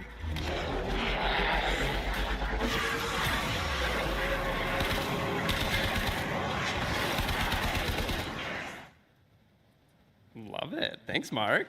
Yeah, thank you. Thanks. Amazing. The whispering is making it very hard to play Jade late at night because they're all around your head and you're like, someone's behind me. Awesome. Of course, this update also featured a fan favorite character, the Stalker. Yeah, cheers for the Stalker. I love the Stalker. But more importantly, Stalker generously donated the blueprint for his sick ride, the new Stalker landing craft. There it is. Sound designer Chris Tezera is going to take us behind the scenes on how the sounds were made for this one-of-a-kind landing craft. Hey everyone, it's Chris from the sound team. Today I want to show you how I did the sound design for Stalker's Terror landing craft skin. Let's go. For the Terror landing craft, I wanted to have sound elements that sounded ominous and powerful, just like Stalker. I also wanted it to be completely recognizable as Stalker's ship. But first, I needed realistic sounds for the landing craft's engine. Lucky for me, our team recorded jet sounds at the London Air Show a few years back. I used these jet flybys as a core part of my sound.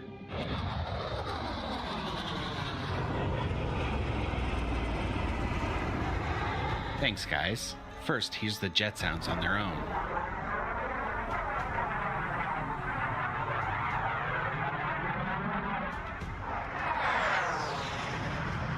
Then I added some low-frequency droning and some aggressive thruster sounds.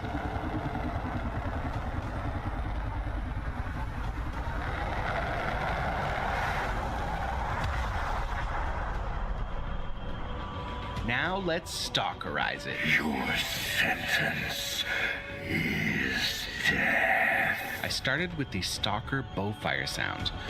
First, I time stretched it, then I added some processing, then I ramped the pitch up over the course of the sound.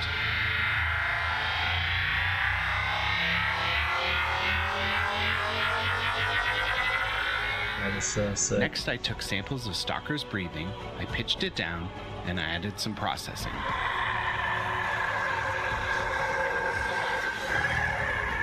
And here's the final result, the Terror landing craft taking off.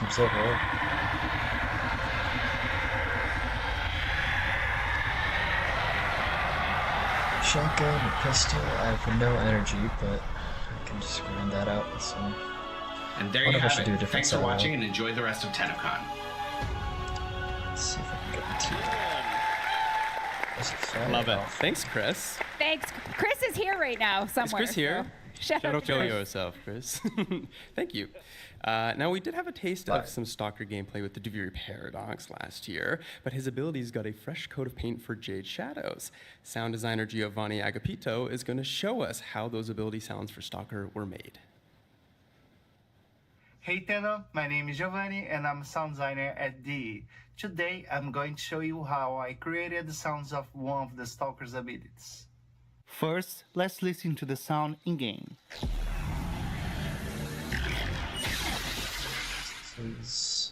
For the Stalker, we wanted to maintain the balance between a very feared character, like an overall dark vibe, but at the same time without losing the game's sonic palette. For the punishment ability, I created 3 sounds that play at the beginning, middle, and end of it. Let's hear the first of these sounds.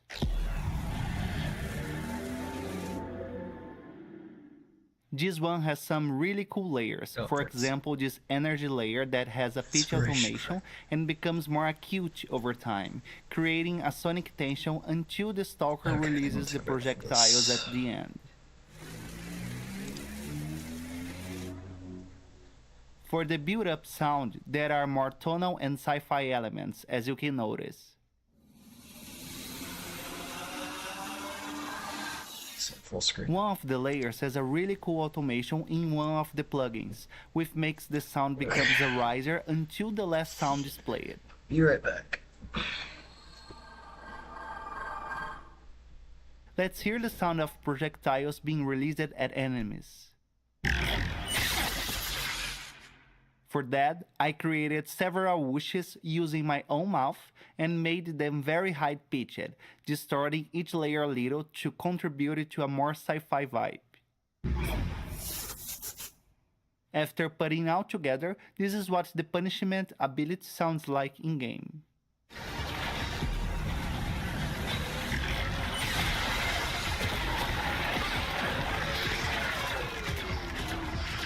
So that's it.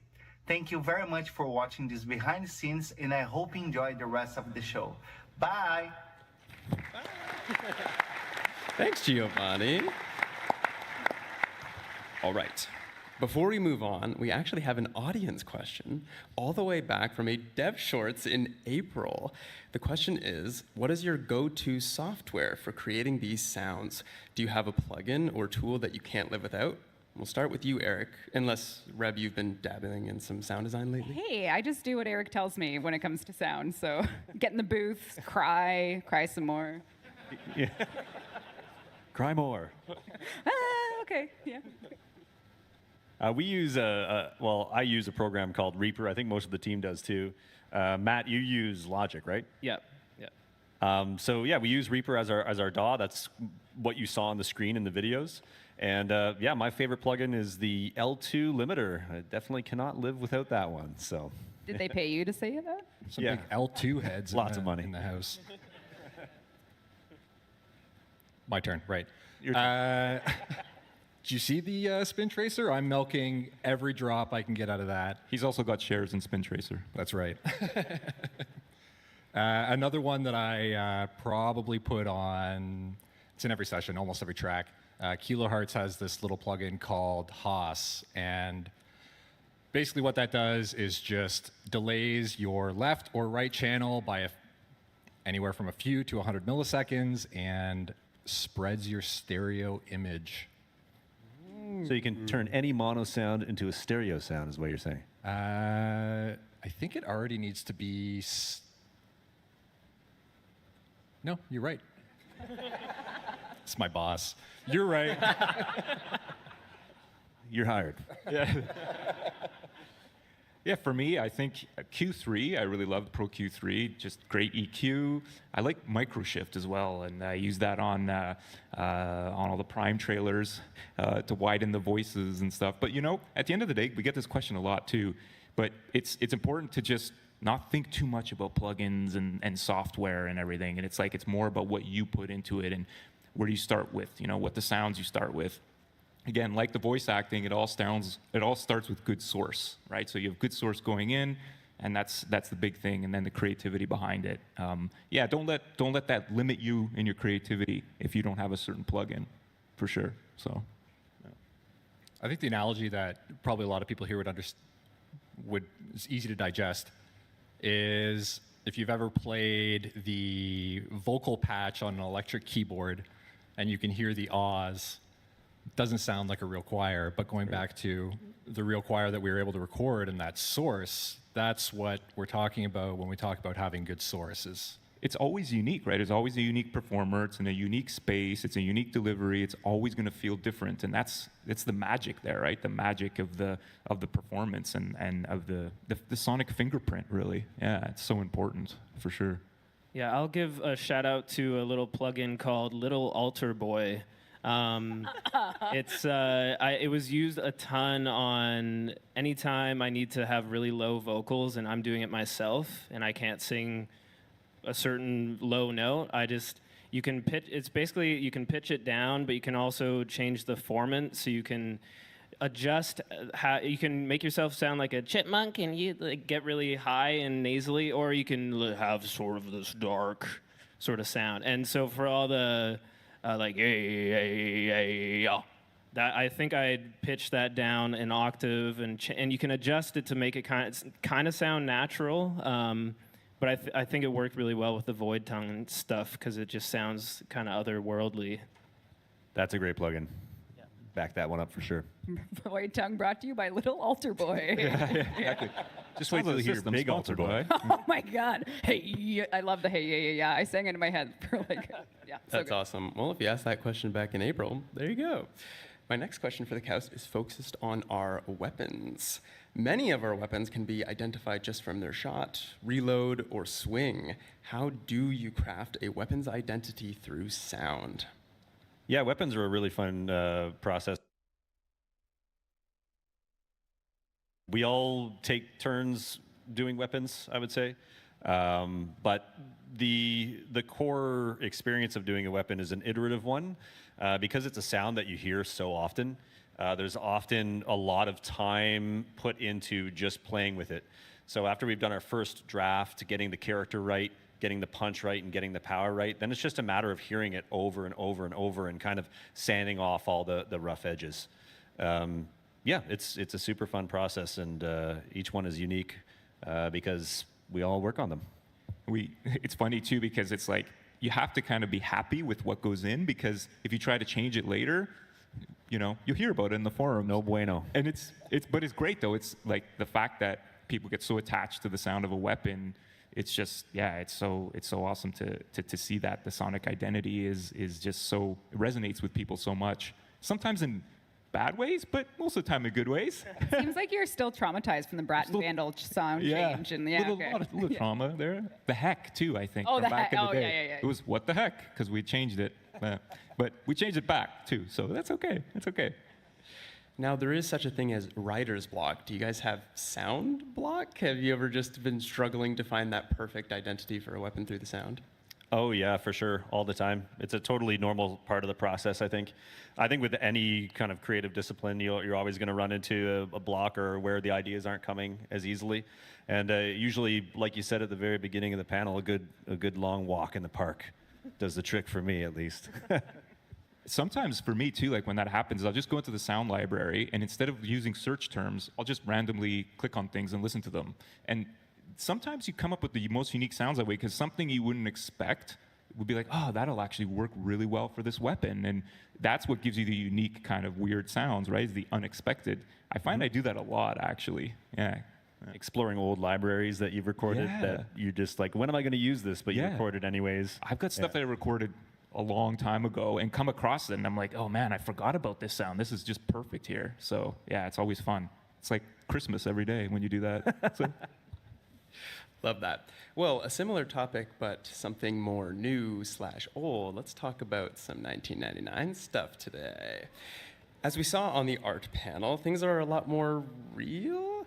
How was the sound design process for things that have a real-life counterpart? Was it easier or was it harder? Mark, I'll let you handle that one, man, if you want. You've designed a lot of the 1999 stuff. We're talking about, we'll leave the thing for later?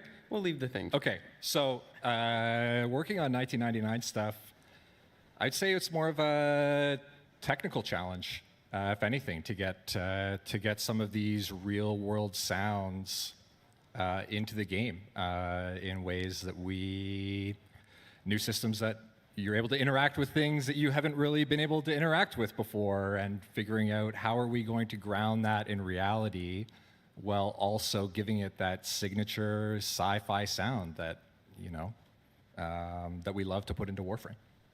Yeah, a lot of it comes down to subtlety as well. I mean, in some of weapons, traditional Warframe weapons, we can go as crazy as we want, especially with the kind of the corpus stuff. There's really no limit to how wild you can get.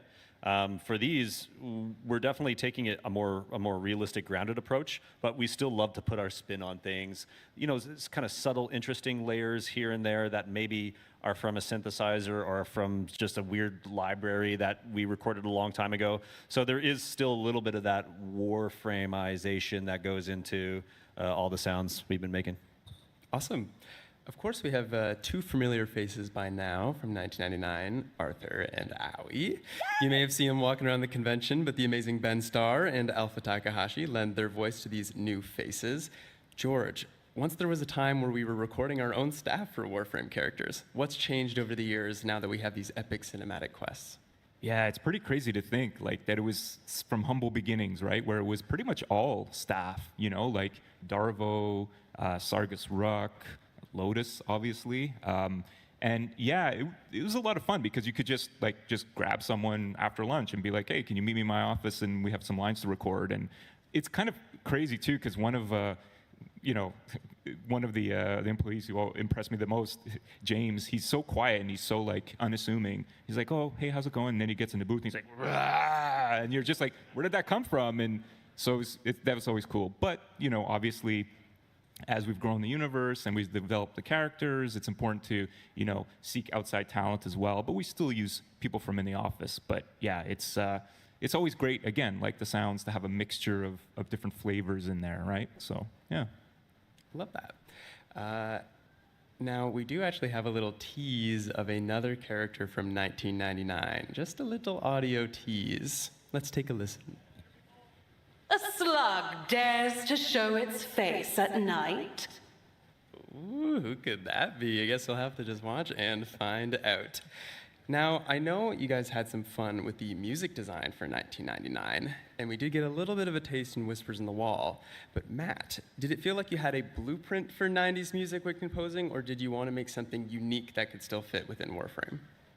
Yeah, well, it's a similar process every time. You got to do your research and figure out, okay, because you can say 90s music, but it's like, what 90s music? So we narrow that down. We're like, okay, more rock, industrial rock, metal, punk. Okay, we're getting closer. And the first thing I did was that combat track that you saw in the subway scene last Tennocon. And that kind of became, I did a bunch of creating sounds and finding sounds for that.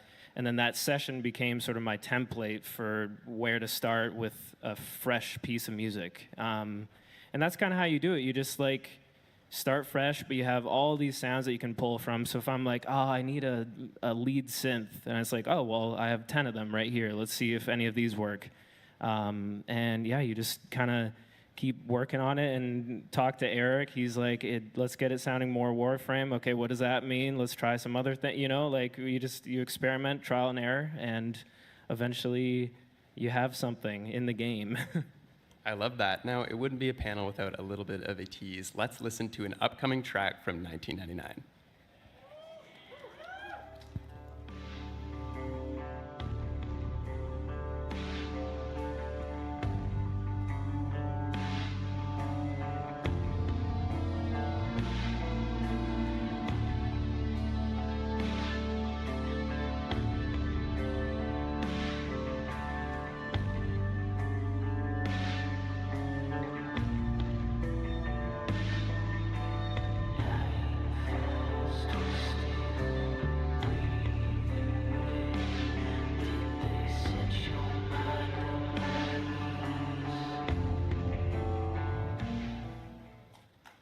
Little tease.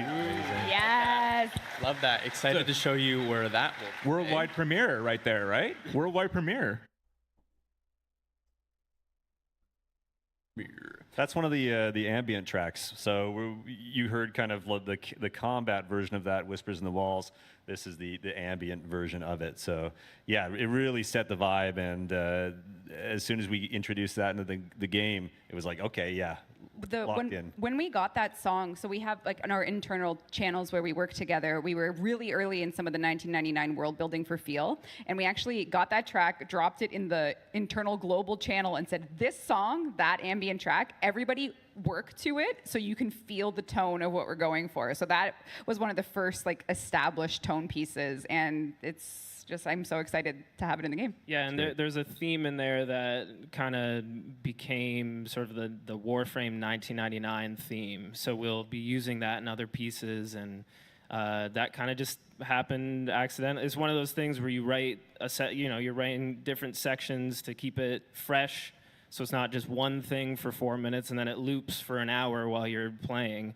And Eric was like, this line right here, let's turn that into the main theme. So I was like, okay, cool.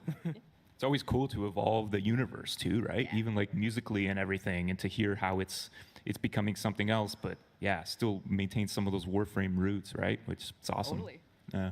Yeah, we're trying lots of new stuff with the music this time around, and Matt's been killing it. So. Are we saying how many songs are in the demo tonight, or is that part? Or is that you tell me? Would you like to?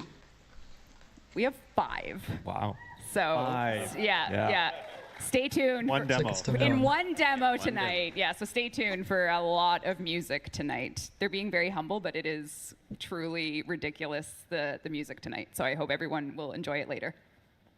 Awesome. Well, we have arrived at our final talking point of the day, but it's a great one.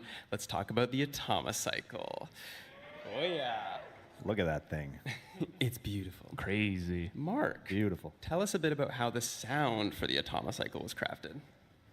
Okay, so we've come to the thing. So yeah, this is kind of what I was alluding to earlier. The Atomocycle, the direction on it was try and hit the engine as close to a 90s racing bike as you possibly can.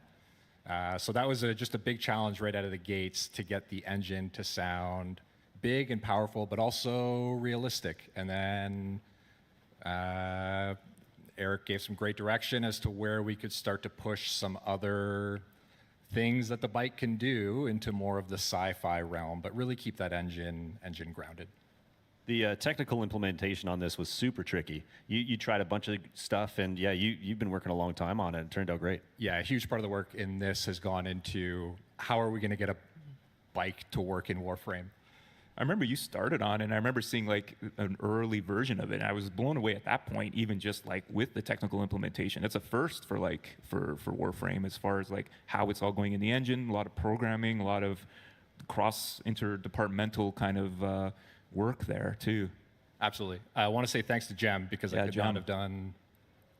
not have worked on the bike without him. Yeah, Jem's an amazing audio programmer. Yeah. He's great. Shout out to Jem. Jem. Yeah, and he represents Turkey on the team. Yes, absolutely. That's right. So if you're here from Turkey. Yeah.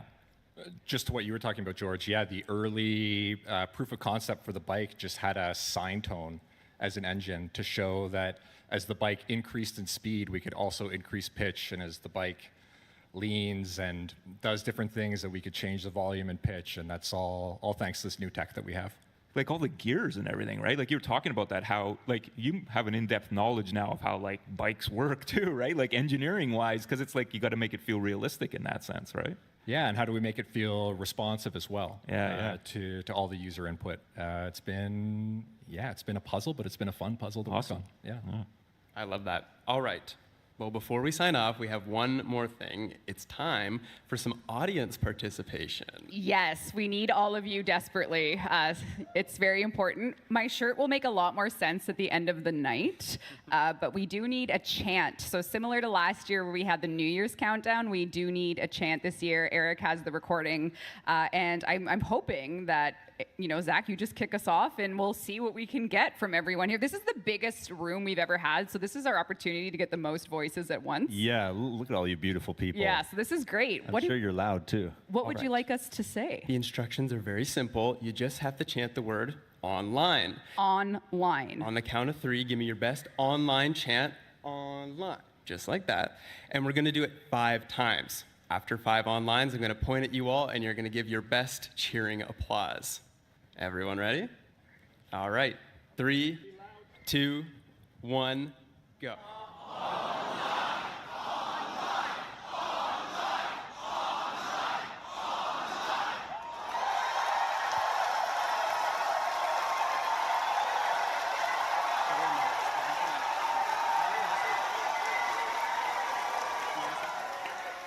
Oh my gosh. Wow. Do you think you got that one, Eric? You're all hired. Amazing. Look under your seat for your paycheck. Yeah. Amazing. Well, we do have just time for one more question. I have to know, on the couch, what is the most difficult sound you've ever had to make in Warframe? Grendel sounds. Uwu, burps, barfs. Yeah. We have a resident kind of burping specialist, Willem Schonken, who contributed his beautiful burping tones to Grendel. Stay burping, buddy. Stay burpy. Okay. Honestly, this bike, Yeah.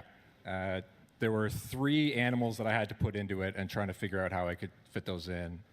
If you listen closely to the demo tonight, you'll hear a lion, a tiger, and a bear. Woo! Oh my. Nice. Wow. Yes. Octavia, for me, I remember working on that like forever, trying to get all the music implemented, the sequencer, all of that. That was tough, but it was great, and yeah, proud of that one. But it was really hard. Amazing. All right. Well, thank you everyone for tuning in to the Sounds of the System panel. Huge shout out to you guys on the couch for sharing us a look into your world. Huge shout out to the DE Sound team as a whole. They kill it with every single update. We'll see you soon for the cosplay contest. See you for cosplay. Thank you, everyone. Bye, everyone. Thank you. Thank Everyone, you. Thanks.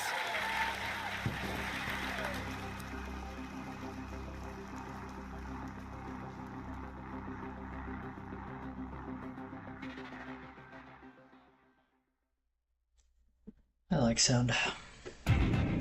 This should be interesting. Cosplay contest. Yeah, I just had to get some coffee because I'm already falling asleep. It's too early for that.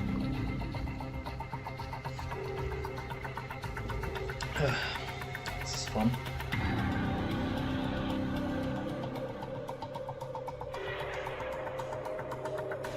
Make sure the stream's still good.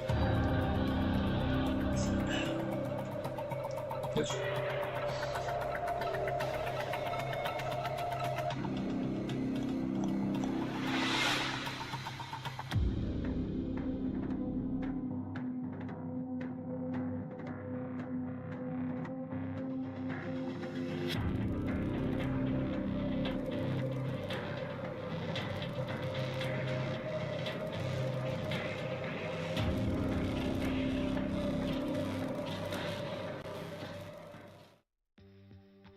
Sup, Tenno? 90 Zach here. Wondering how you can get your free virtual items through the internet? Just from watching Twitch or Steam? Let me tell ya. Safety's off and destroy your enemies with the AX-52 rifle. By watching Tennocon between 11 a.m. and 4:30 p.m. Eastern Time, you'll receive this gun absolutely free. That's a lot of gun for not a lot of work. Once Tenno Live begins at 4:30 p.m. Eastern, that drop is totally gonna switch to the Saren Prime. Watch for 30 minutes and you'll receive this Prime Warframe for free. Spread those spores and watch those damage numbers go up over $19.99. Never gotten a Twitch drop before? Tell the fam to get off the phone and hop online. Linking your account is wicked easy. Just head over to www.warframe.com/Twitch. Log into your Warframe account, follow those instructions, and you're set. Tubular. Watching on Steam? Just make sure you're logged into your Steam account before watching, and you'll be rewarded with item tokens right to your Steam inventory. Once you claim those tokens, log into your Warframe account, and your new items will be waiting for you. Isn't technology wild? That's all for me. Stay cool and enjoy the show, Tenno.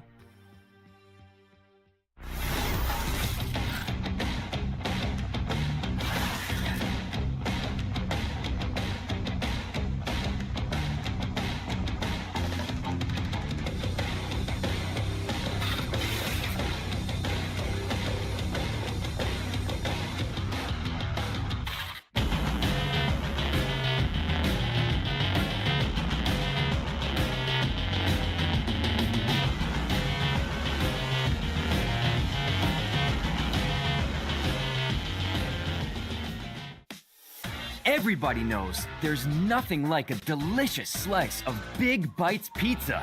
And it's perfect just before online hits the stage. My favorite bite? Pepperoni with extra cheese, of course. What's yours? Let's connect over a slice of Big Bites pizza.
So it's into the void now, me girls and me boys. From mother's hands we go.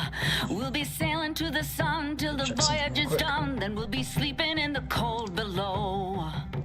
Sisters below, below, we're going where the winds don't blow. Yes, we're all bound down to the deep, and we'll all be sleeping in the cold below, below, sleeping in the cold below. Our sailing ships for the hard and the quick, we roll our load and go. There's a living to be made, or there's hell to pay when you're sleeping in the cold below. Sisters below, below, we're going where the winds don't blow. Yes, we're all bound down to the deep, and we'll all be sleeping in the cold below, below, sleeping in the cold below.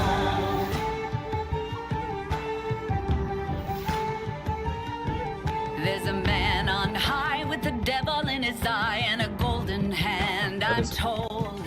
It can hurt you, it can hold you, he can kick you or console you when you're sleeping in the cold below. Sisters below, below, we're going where the winds don't blow. Yes, we're all bound down to the deep, and we'll all be sleeping in the cold below, below, sleeping in the cold below.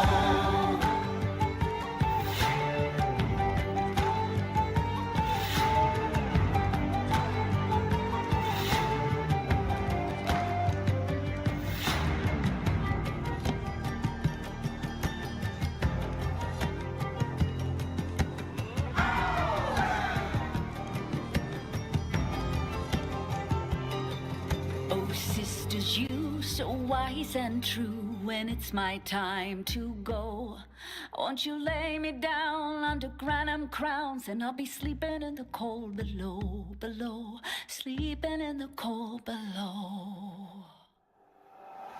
Sisters below, below, we're going where the winds don't blow. Yes, we're all bound down to the deep, and we'll all be sleeping in the cold. Sisters below, below, we're going where the winds don't blow. Yes, we're all bound down to the deep, and we'll all be sleeping in the cold below, below, sleeping in the cold below, below, sleeping in the cold below. Today we sail on the solar rail, for there's much we just don't know. So farewell with a kiss, then it's fast for the mist, till we're all sleeping in the cold below.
cosplay contest.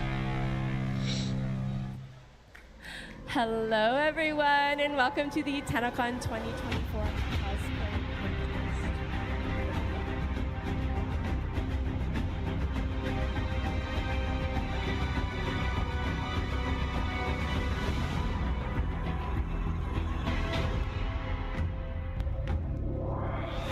Okay.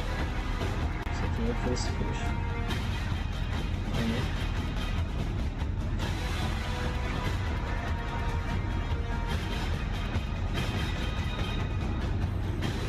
Fish are so confusing. Like, where is my key? You can't even pick them. You are The late. close stretching area over there.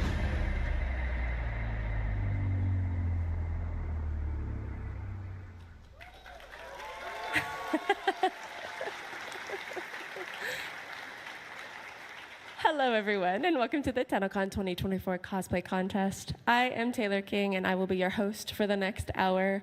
Before we dive into the incredible cosplayers all of our entrants have prepared backstage, let's take a moment to appreciate the incredible Plexi cosplay who you might have seen earlier on the Tennocon show floor. This is their second ever Tennocon with us, and truly an iconic appearance, I must say. Do you want to introduce yourselves and talk about how it's been for Tennocon for you? Sure. My name is Candace. This is Sean. He is my husband, and we are a duo, part of Pexi Cosplay.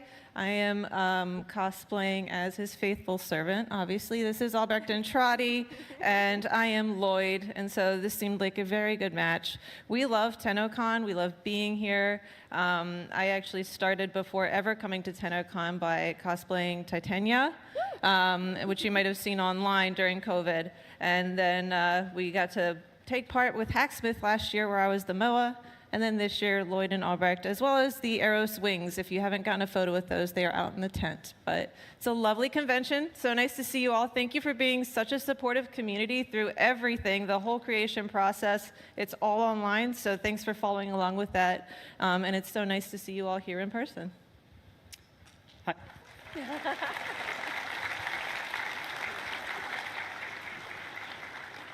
My name is Sean. She referred to me as a duo of Plexi Cosplay. That's far too generous.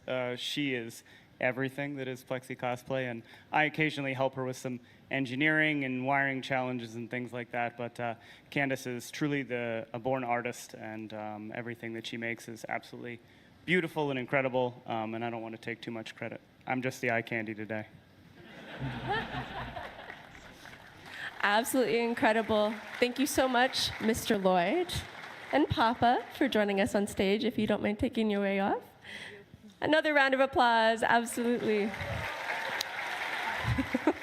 Now, okay, speaking of incredible cosplays, I am joined by Disfusional Studios as my wonderful co-host and our judging consultant this year.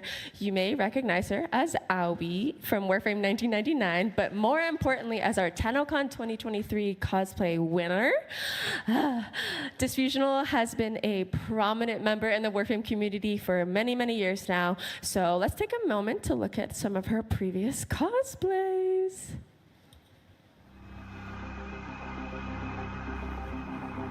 Nice. Cool. Oh, yeah, I saw that one.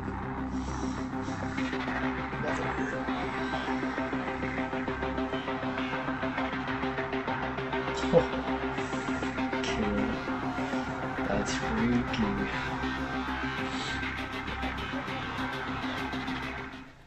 Hello, Tennocon 2024. I am honored to be here with you guys today.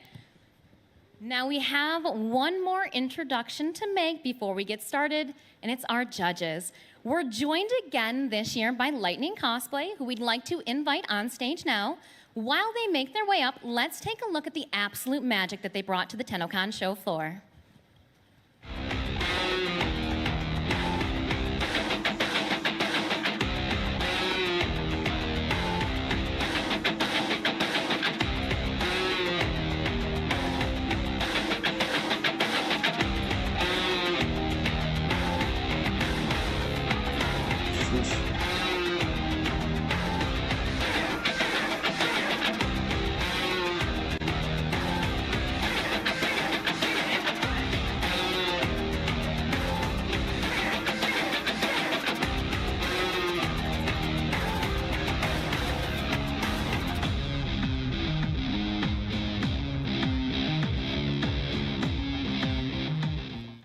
Thank you, Ralph, for joining us.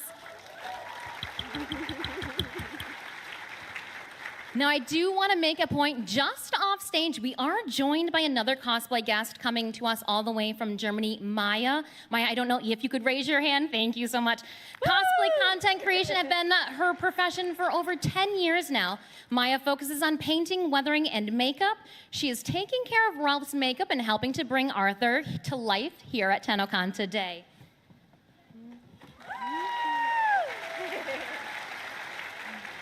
Ralph, if you could please take a moment to introduce yourself and tell us what you're looking forward to with our cosplay showcase today. Sure. Hi, guys. I'm Ralph from Lightning Cosplay. Unfortunately, Laura can't be here with us today because she got sick very last minute, which is really sad, but she says hi, so I don't know where the camera is. Where's the camera? Is it there? Where's the camera? There? Yeah. Hi, Laura. Hi, Laura. I hope she sees this.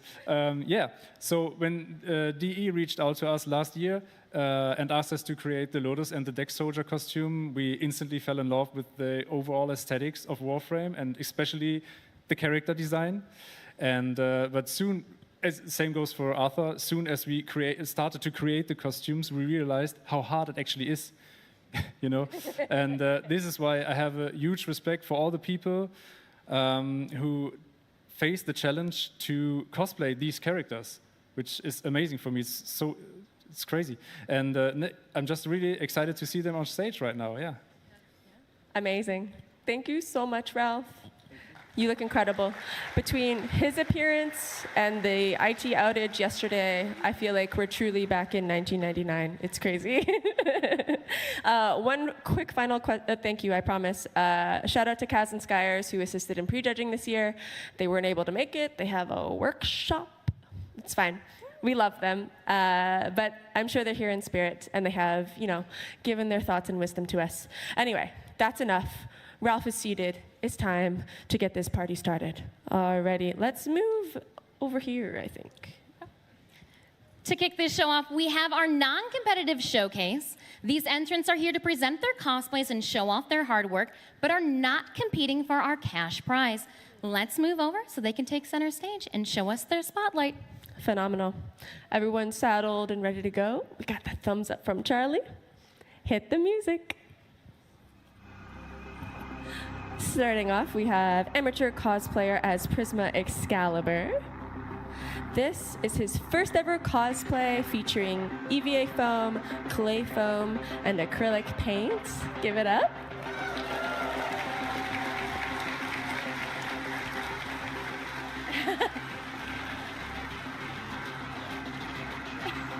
Oh yeah. Perfection.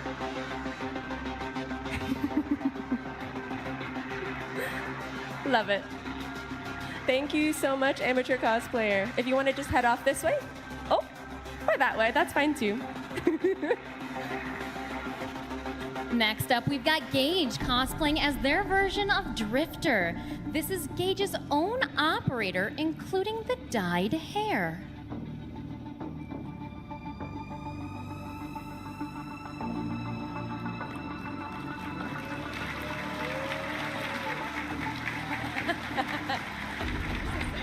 Thank you so much. All right, next up we have Dark as Gilly Grizzly. Don't tell Steve, but I'm pretty sure this is what Bromius would look like if we gave them access to a Warframe's arsenal.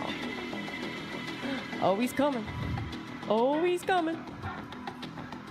It's really hard for bears to walk upstairs, I've heard, so it's totally fine. Keep going. Yep. There he is. Give it up for Dark.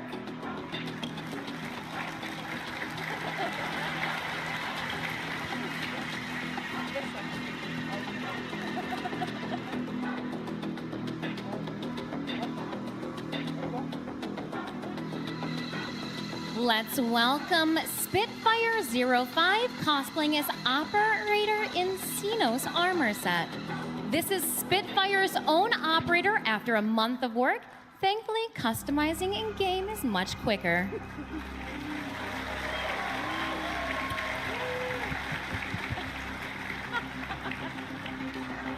Alrighty, next up we have the High Priest of Pineapples cosplaying as Harrow Prime.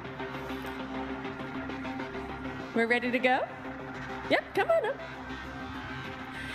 Harrow is wearing the Crucius Alt helmet, or they're carrying it. It's very heavy. Beautiful. And is wielding the Thurible. Hopefully That's you'll pretty make sweet. good use of that later. There we go.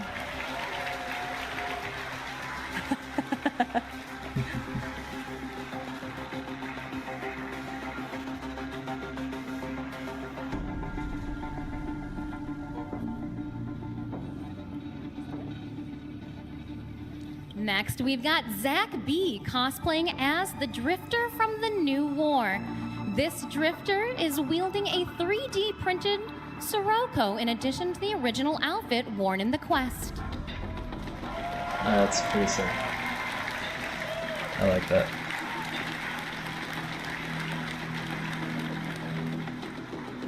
Thank you.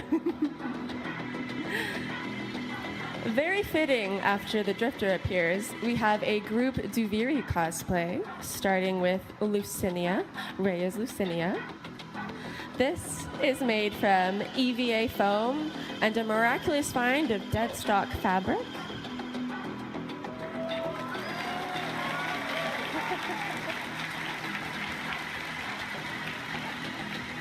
And next in this group, we have Geo as Loden. A funny story, this cosplayer was Ballas in 2018 and 19, so clearly they just love having long arms.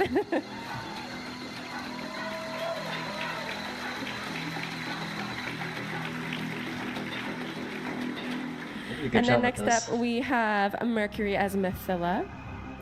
I was told collectively as a group, they probably caused a global shortage of golden trim with how sparkly and beautiful these are. And of course, Shoshi as Bombastine. Another fun fact, all of the masks made here are handmade out of foam, or sorry, clay, with some actual... I wouldn't dare speak while Bombastine's on stage.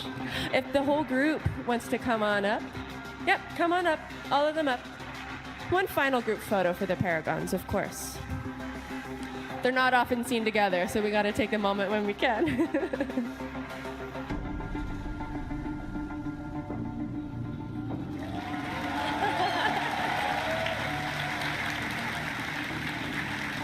Absolutely stunning. Thank you, everyone. Good job on this. I swear this wasn't on purpose. Next up, we have Prime Explorer as an aura worm off the string. This is an aura worm reimagined as a worm on the string with giant googly eyes. Nice. So, thank you so much. Next, we're gonna welcome Acolyte Senpai as Baruch from 1099. Baruch was sent back a little farther than planned.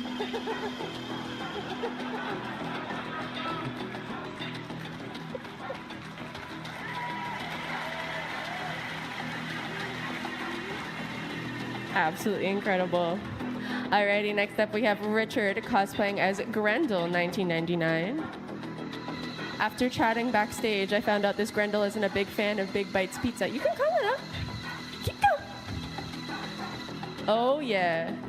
He's got quite the appetite that Big Bites cannot fulfill.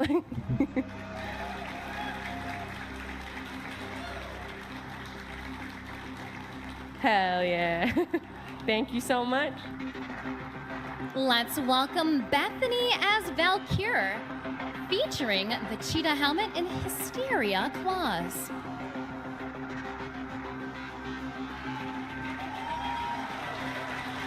Good. Did a pretty good job on the helmet.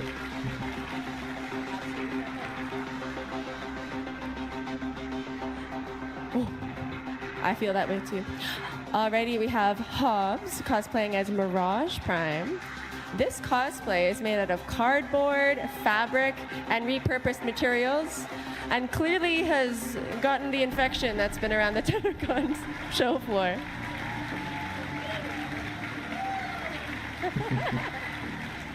Nice. Let's continue the applause for Brendan M. cosplaying as Random Ronin. Bring the ninja back into Space Ninja. Do you have something here for the next page? You don't. I have to read this. Absolutely iconic. Alrighty, we're getting to the end here. We have Miguel as salvage operator. This is a recreation of their own operator in-game, straight from 1999. For those who don't know, that's a disc. Discs go in that. So good, so good.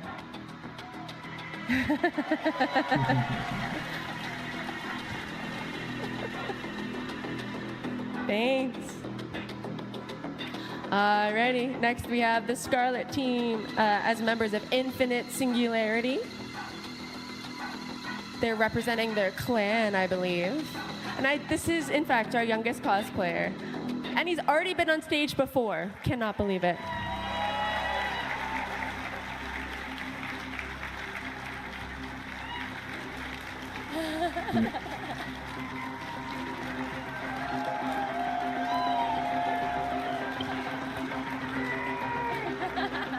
Thank you guys so much. That was the last of our non-competitive entrants. Let's take a moment to welcome all of our non-competitive cosplayers back on stage for a group photo. Gotcha. Come back, please. While these folks are not competing for our cash prize, they are eligible for bonus rewards given out by our judges at the end of the show, but we'll get to that later. They also get a few digital goodies just for joining us on stage today. Absolutely incredible. We wrote the script before we realized how long of a walk this request was, so major apologies. Come on up, everyone. Get back on stage. Look at them all. Absolutely incredible. Take the stage. Get in the spot. Go, go, go.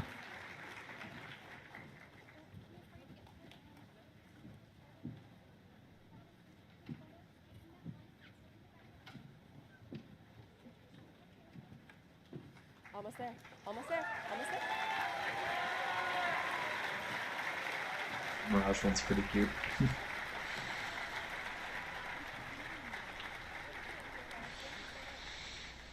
Alrighty. That drifter's Look at this sick, incredible group of Tenno. One last pose for the cameras. Yeah! Alrighty. Let's get you all back off stage into your seats where you can sit for the remainder of the day. Thank you so much, everyone. Right back off the way you came. Yep. Alrighty, while they head back to their seats, we're ready for our competitive showcase. Our competitive cosplayers will be competing for cash money, including the first place prize of 10,000 Canadian dollars. I swear that is actually worth some amount of money, depending on what country you come from. Cosplayers met with our judges yesterday to participate in prejudging, because it can be kind of hard to see all the incredible details from the audience.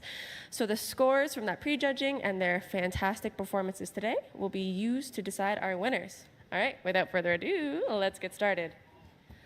Starting off, we have Jacob Parcha as Voidrig, featuring an Aquabax weapon.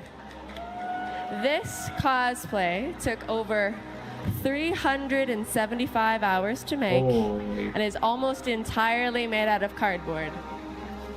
He's got a bit of a way to walk, unfortunately. His sprint is off cooldown.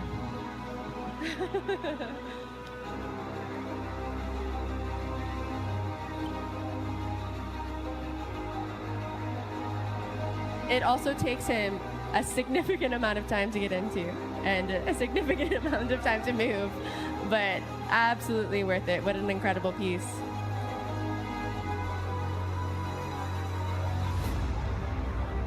Yeah, I'll probably fall backwards after us walking to straight.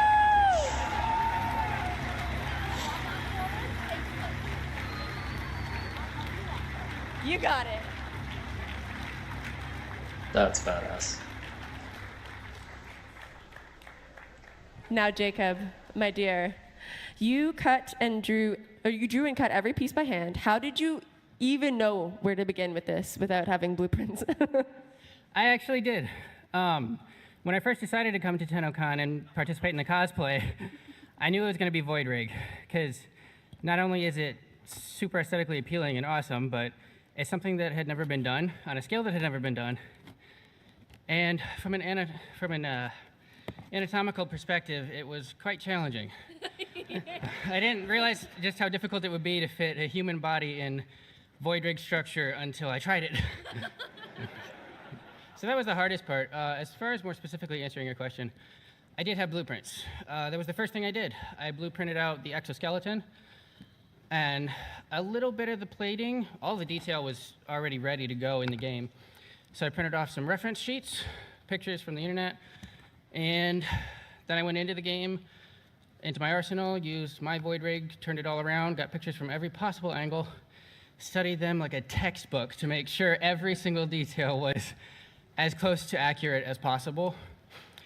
And that's because a wise man once told me, it's the little details that make it or break it. So that's a philosophy that has helped me to grow not only as an artist, but as a man, as I try to use it in every aspect of my life, not just my artistic projects. So thank you for that, Mr. Geo. And,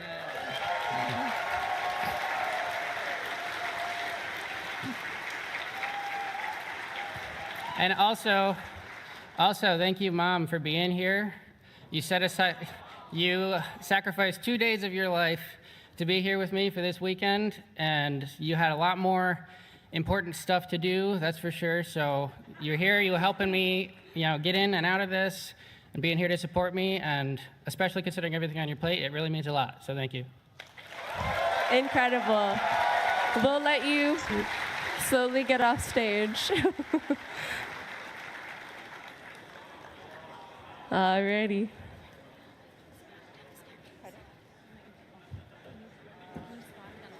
Yeah. Take your time. You're in no rush. There's no rush. I promise you. Absolutely phenomenal.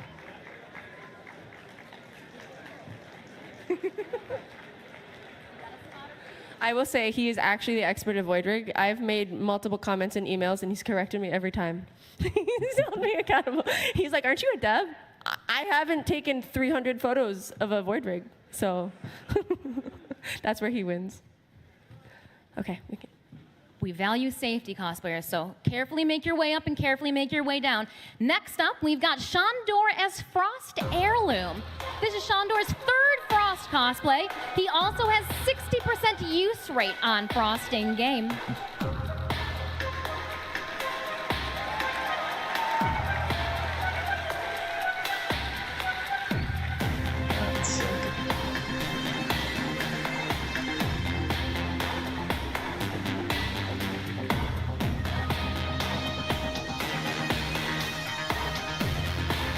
Now, Frost, tell us a little bit about the making of this cosplay, if you can, through the helmet.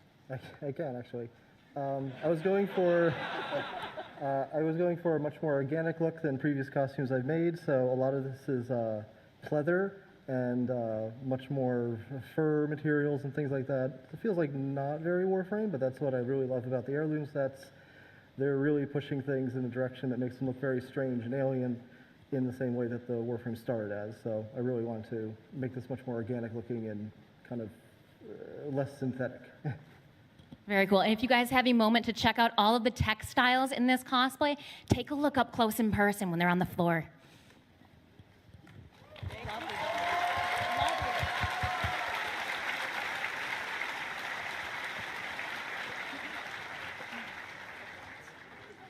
Okay. Next up, we have Zephyr cosplay as Albrecht and Trotty, Papa himself. If you can believe it, this is their first time sewing, and this also features EVA foam and painting details.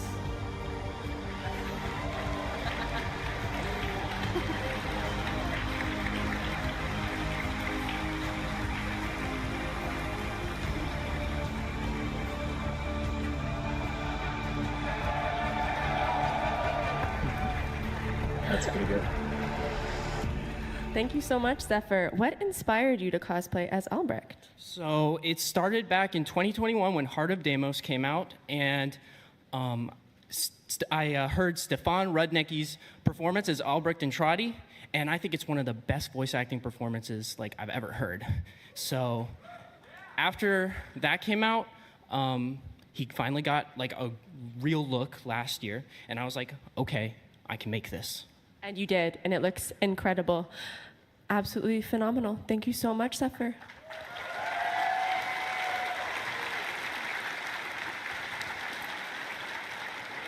Let's welcome Kira Rahime as Whis Zamariu to the stage. Crazy that she can make it across the stage without feet.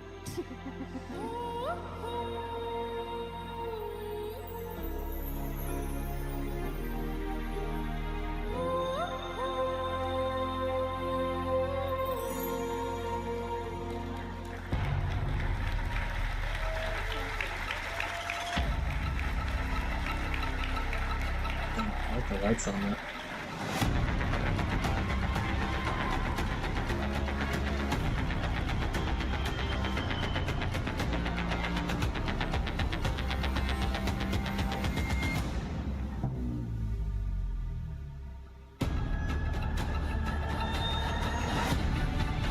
Now, Kira, it is crazy that this is your second competitive cosplay. What are some design elements that you chose to do differently in this Wisp cosplay than last year? This year, I decided to use a lot more foam elements to help support the fabric. So everything is carved with foam and then put fabric on top of instead of just having the fabric represent itself.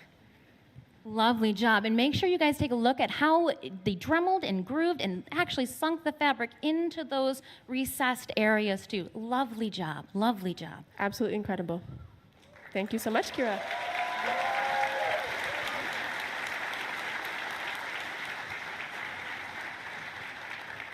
Alrighty, next up we have Magic Thighs and a Through the Looking Glass themed Nova Grax.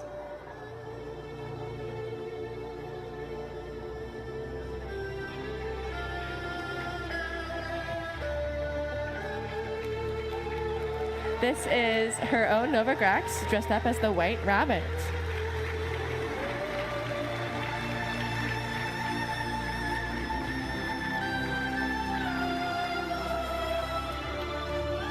That's pretty good.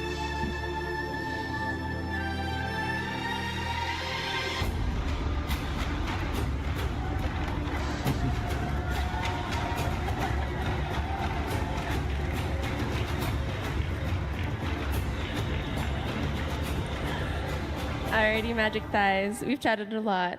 Do you want to tell us a little bit about what this fantastic cosplay means to you? For a number of years, there's been a picture out there on the internet of a man,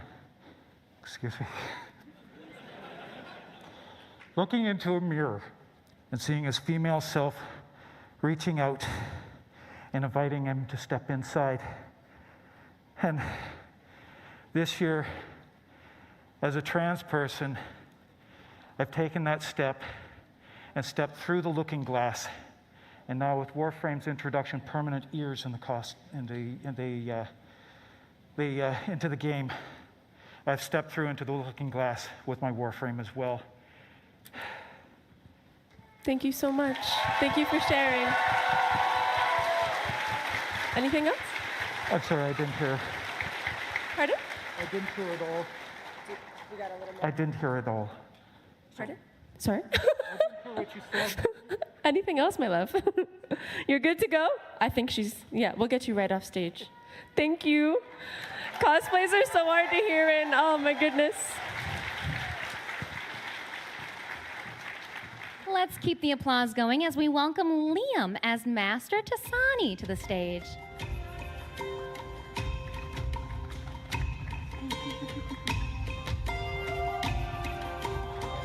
The Conjurock features actual tail feathers from Liam's pet peacock, Kevin.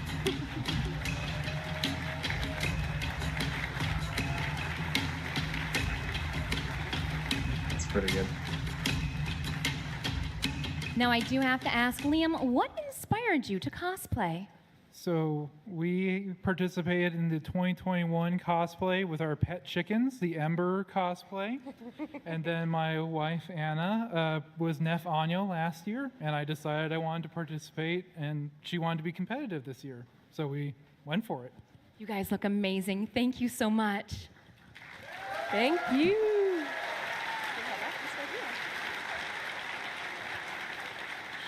Next, we have Taya as Mesa Prime. This is actually a remake of her 2019 Mesa Prime cosplay. Oh, yeah.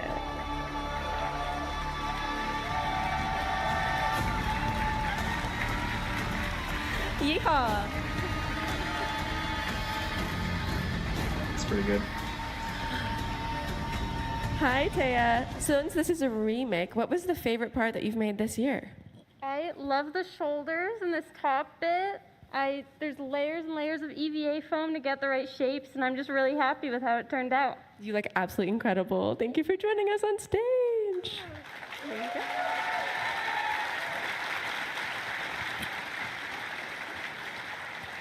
Next, we've got Lan as Mag Heirloom.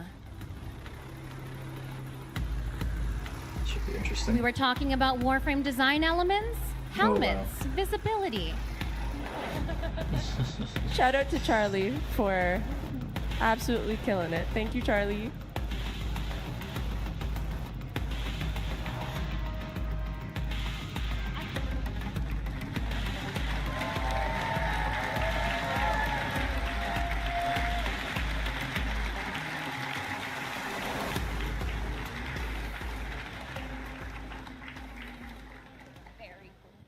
All right, Lana, what was the most complicated part of this cosplay? The most complicated part was, if anyone saw my back, it's really hard to see, but it was the engraving on the back, which is the very intricate lotus symbol. And I had to use 2mm craft foam and a soldering iron and trace that, and it was very hard without moving in my fingers correctly and not burning through the foam. I can see it from here, and it's incredible. Was there anything else you wanted to share? Oh, yeah, and I made, see the little, my hands and my skirt? There's over 300 of them, and those took a long while to make. You have to cut them out. I had to use an embossing tool to get the divot, and then put them all together into these 4 pieces. Thank you so much. I'm going to assist you in getting off stage. May I steal your hand, Lan? All right, we're gonna 360 so they can see the back of you again. Thank you, Arthur. And then let's walk to the back. And then there's a staffer. I'm gonna hand you off.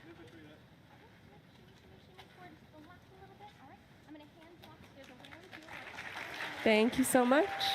Pretty good. That's working. While we get Lan safely off stage, let's walk on up Eidolon Outpost as Bombastine. This is a truly multimedia project featuring the use of 3D printing, gold leaf, Warbler, EVA foam, airbrushing, and pastels. That's amazing.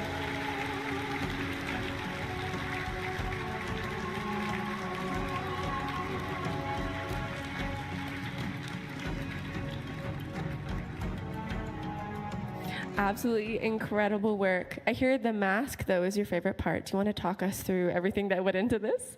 Definitely my favorite piece. It took me about a year to sculpt because I started back when there was like 2 pictures of Bombastine, so there was a lot of revisions, a lot of revisiting it, and then I had to learn how to gold leaf gild, and that was challenging to say the least.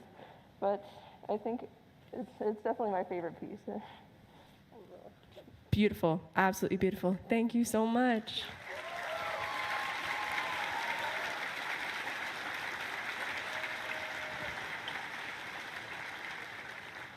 Next up, we've got Tina as Urelli.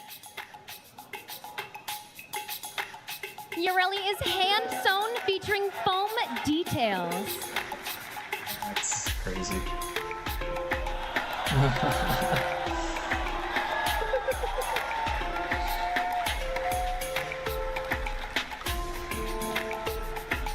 Now I do have to ask you, Relly, where is Merlina? Well, after I got the augment, I really didn't need her, but you know.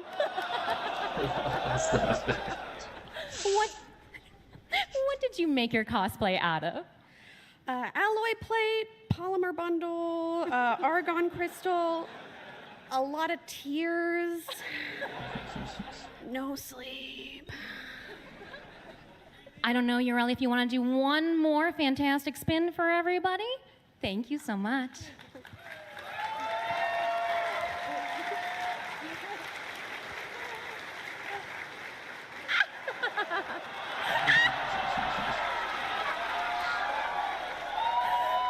Classic. Alrighty, Arthur, it's your turn. We have Logan as Arthur. Just follow the bubbles up the ramp. This cosplay is constructed from a custom bodysuit, armor pieces from EVA foam, and recycled surplus harness parts.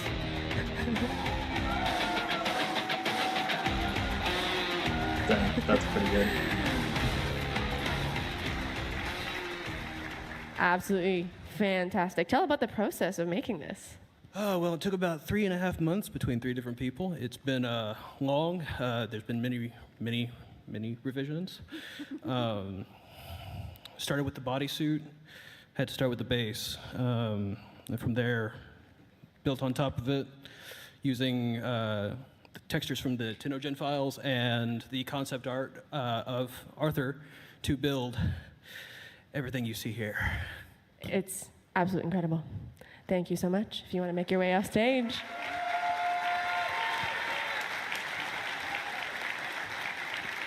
It's pretty good. Next, we welcome to the stage Royal Pratt as Mag Pharaoh. Fans may recognize this cosplay as Royal Pratt's own iconic in-game glyph.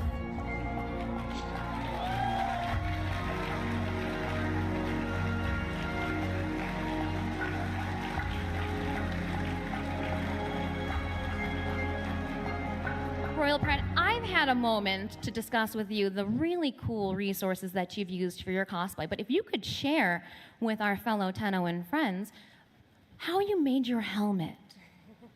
Well, mostly it's a little bit hodgepodge of reusable resources. So this was actually a astronaut's helmet that I cut, and then I dyed in hot water to get the dark dye.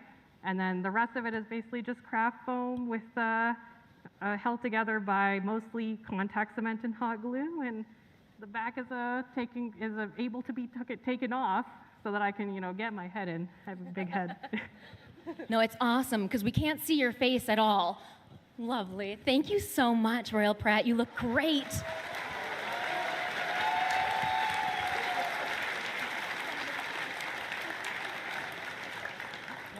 Alrighty, that was the last of our competitive showcase. I do not envy our judges, Ralph, for having to pick a winner from that incredible lot of people. I think our judges are gonna head backstage and deliberate. But while we are speaking of winners, let's actually go over what our entrants are competing for. I think Ronnie, she's ready to go. First, let's go over our competitive-only prizes, i.e. what everyone you just saw on stage is competing for. Our third place prize will receive $2,000. Thank you, Fishinacci. Our second place winner will receive, they're really big checks, y'all. A whopping $3,000. And finally, our first place winner will receive $10,000. $10,000. That's a lot of Worbla and hot glue, let me tell you. Alrighty, we also mentioned earlier that there are bonus prizes that everyone, including our wonderful non-competitive entrants, are eligible for. Think of these as like Mario Party stars. Not every category may be picked, but those who win will receive a very shiny treasure. In this case, it's the Ember Heirloom Pack. Nice. Oh yeah. Possible bonus awards include Floofy Cuteness for adorable cosplays that pull at your heartstrings, Ortis Punny for funny cosplays that elicit a laugh, Stellaris Workmanship for cosplays displaying incredible skill, and Master Tissoni for cosplays featuring furry or otherwise friends. Alrighty. So our judges definitely need more time to deliberate, so I am so sorry to ask this of everyone, but let's get you all back up on stage. Specifically our competitive entrants. They will need a little bit of time, but it's important, so they're all here for when we distribute the prizes. Now, speaking of shiny treasures, I do need a giveaway box if someone backstage can hand it to me. I do actually have something that Bird 3. Oh, let me find it. I'm sorry. Oh, he's falling over. My lovely Bird 3 has prepared an extra shiny treasure for us. I lost a shiny treasure on the floor. Where is it? Oh my goodness, this is my fault for adding so much to this basket. I don't know if you can see up close, camera guy, and I'm so sorry to ask this of you, but this is actually an atomocycle key. So Arthur might recognize it. You might recognize it later on. But this was actually made by Kaz Adams in the DE studio. You might have seen Reb wearing one around her neck. But there are very few of these in existence. And so we do have a giveaway box somewhere. Oh, right behind our lovely cosplayers. And we're going to pull a name. And if your name is called and you're here, you will be taking this home with you. So.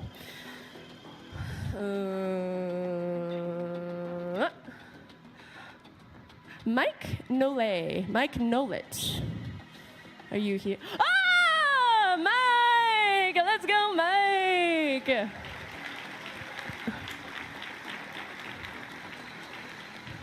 You can just come up to the front of the stage if you don't mind, Mike. Where is he coming from? Oh, I see him. Hi, Mike! Now, please do not use this to try and start the atomocycle that you see on the stage floor. It will not work. Do you want to come up on stage and receive it? You're welcome to. All right, introducing Mike cosplaying as a Tennocon attendant. Here you go, Mike. Yeah. Thank you. You can just head on back to your seat. Thank you so much. Alrighty, I don't know how much. Okay, we still have people come. No, of course, of course. This is lore breaking. Don't do This is what your operator looks like in a void rig suit. We're not gonna. I still think our judges are deliberating, so I have to stall. Okay. When Megan asked me to be the cosplay host this year, I said yes immediately. And then 30 seconds later, I realized I would have to make a costume. I will give you the long and short of it, but after many, many months, I have grown to appreciate the creativity, the skill, the patience, everything that goes into this, but most importantly, the resourcefulness. I will tell you, my tail feathers are pampas grass, which you might have in your aunt's house in a vase somewhere. And when I found it, it was the biggest dopamine rush I've had in a really long time. So I was curious to our wonderful cosplayers here if you had a similar story. Like, oh, Royal Pratt. I don't want to ask you, you poor girl. But this is an astronaut or a welding helmet, you said? Yeah, so in 2019, I actually competed as MAG as well. But my cat kind of ruined it when she was in heat, so I remade the whole thing. So a lot of it is like just repurposed from older costumes, from leftover materials, as well as this helmet I had bought from, you know those like astronaut helmets from like those costumes? Yeah, I just cut it, you know. From a thrift store? From a party store. iconic.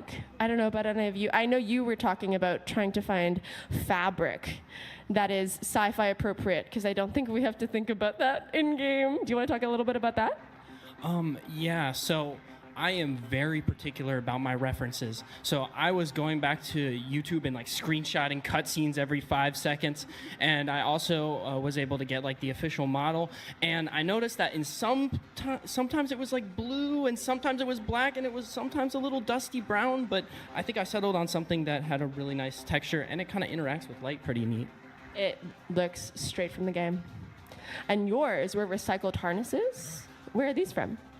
Most of these are actually military surplus that have been deconstructed and then reconstructed into a more along the lines of what Arthur wears. Where did you get this from? My dad's attic. That's the real winner. That's what I want to hear. How about you, Ureli? I know that you have very, very meaning. Like, what part of the void did you have to go to get all of this? I just jumped on a worm, and they took me wherever. I had no idea, man. Gathered some stardust, brought to Marlena, and she was like, yeah, I got this. And then we bunched it together. Canonically, Marlena is your seamstress?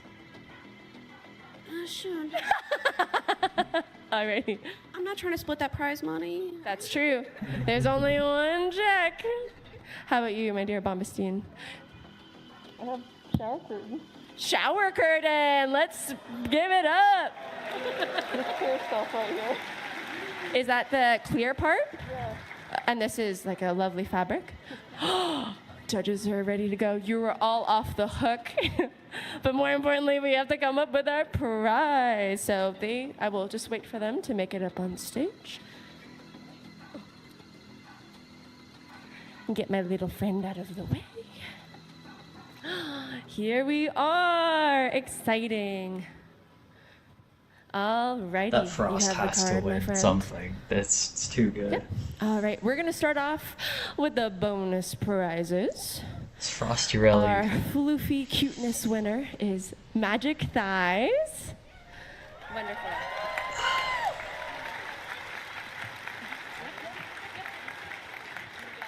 There you go. So you were taking home an Ember heirloom pack. Absolutely beautiful work. Our next winner is Gilly Grizzly from the non-competitive. You better believe it. The audience's response to your cosplay stole our hearts. Do you want to give them a... Thank you so much.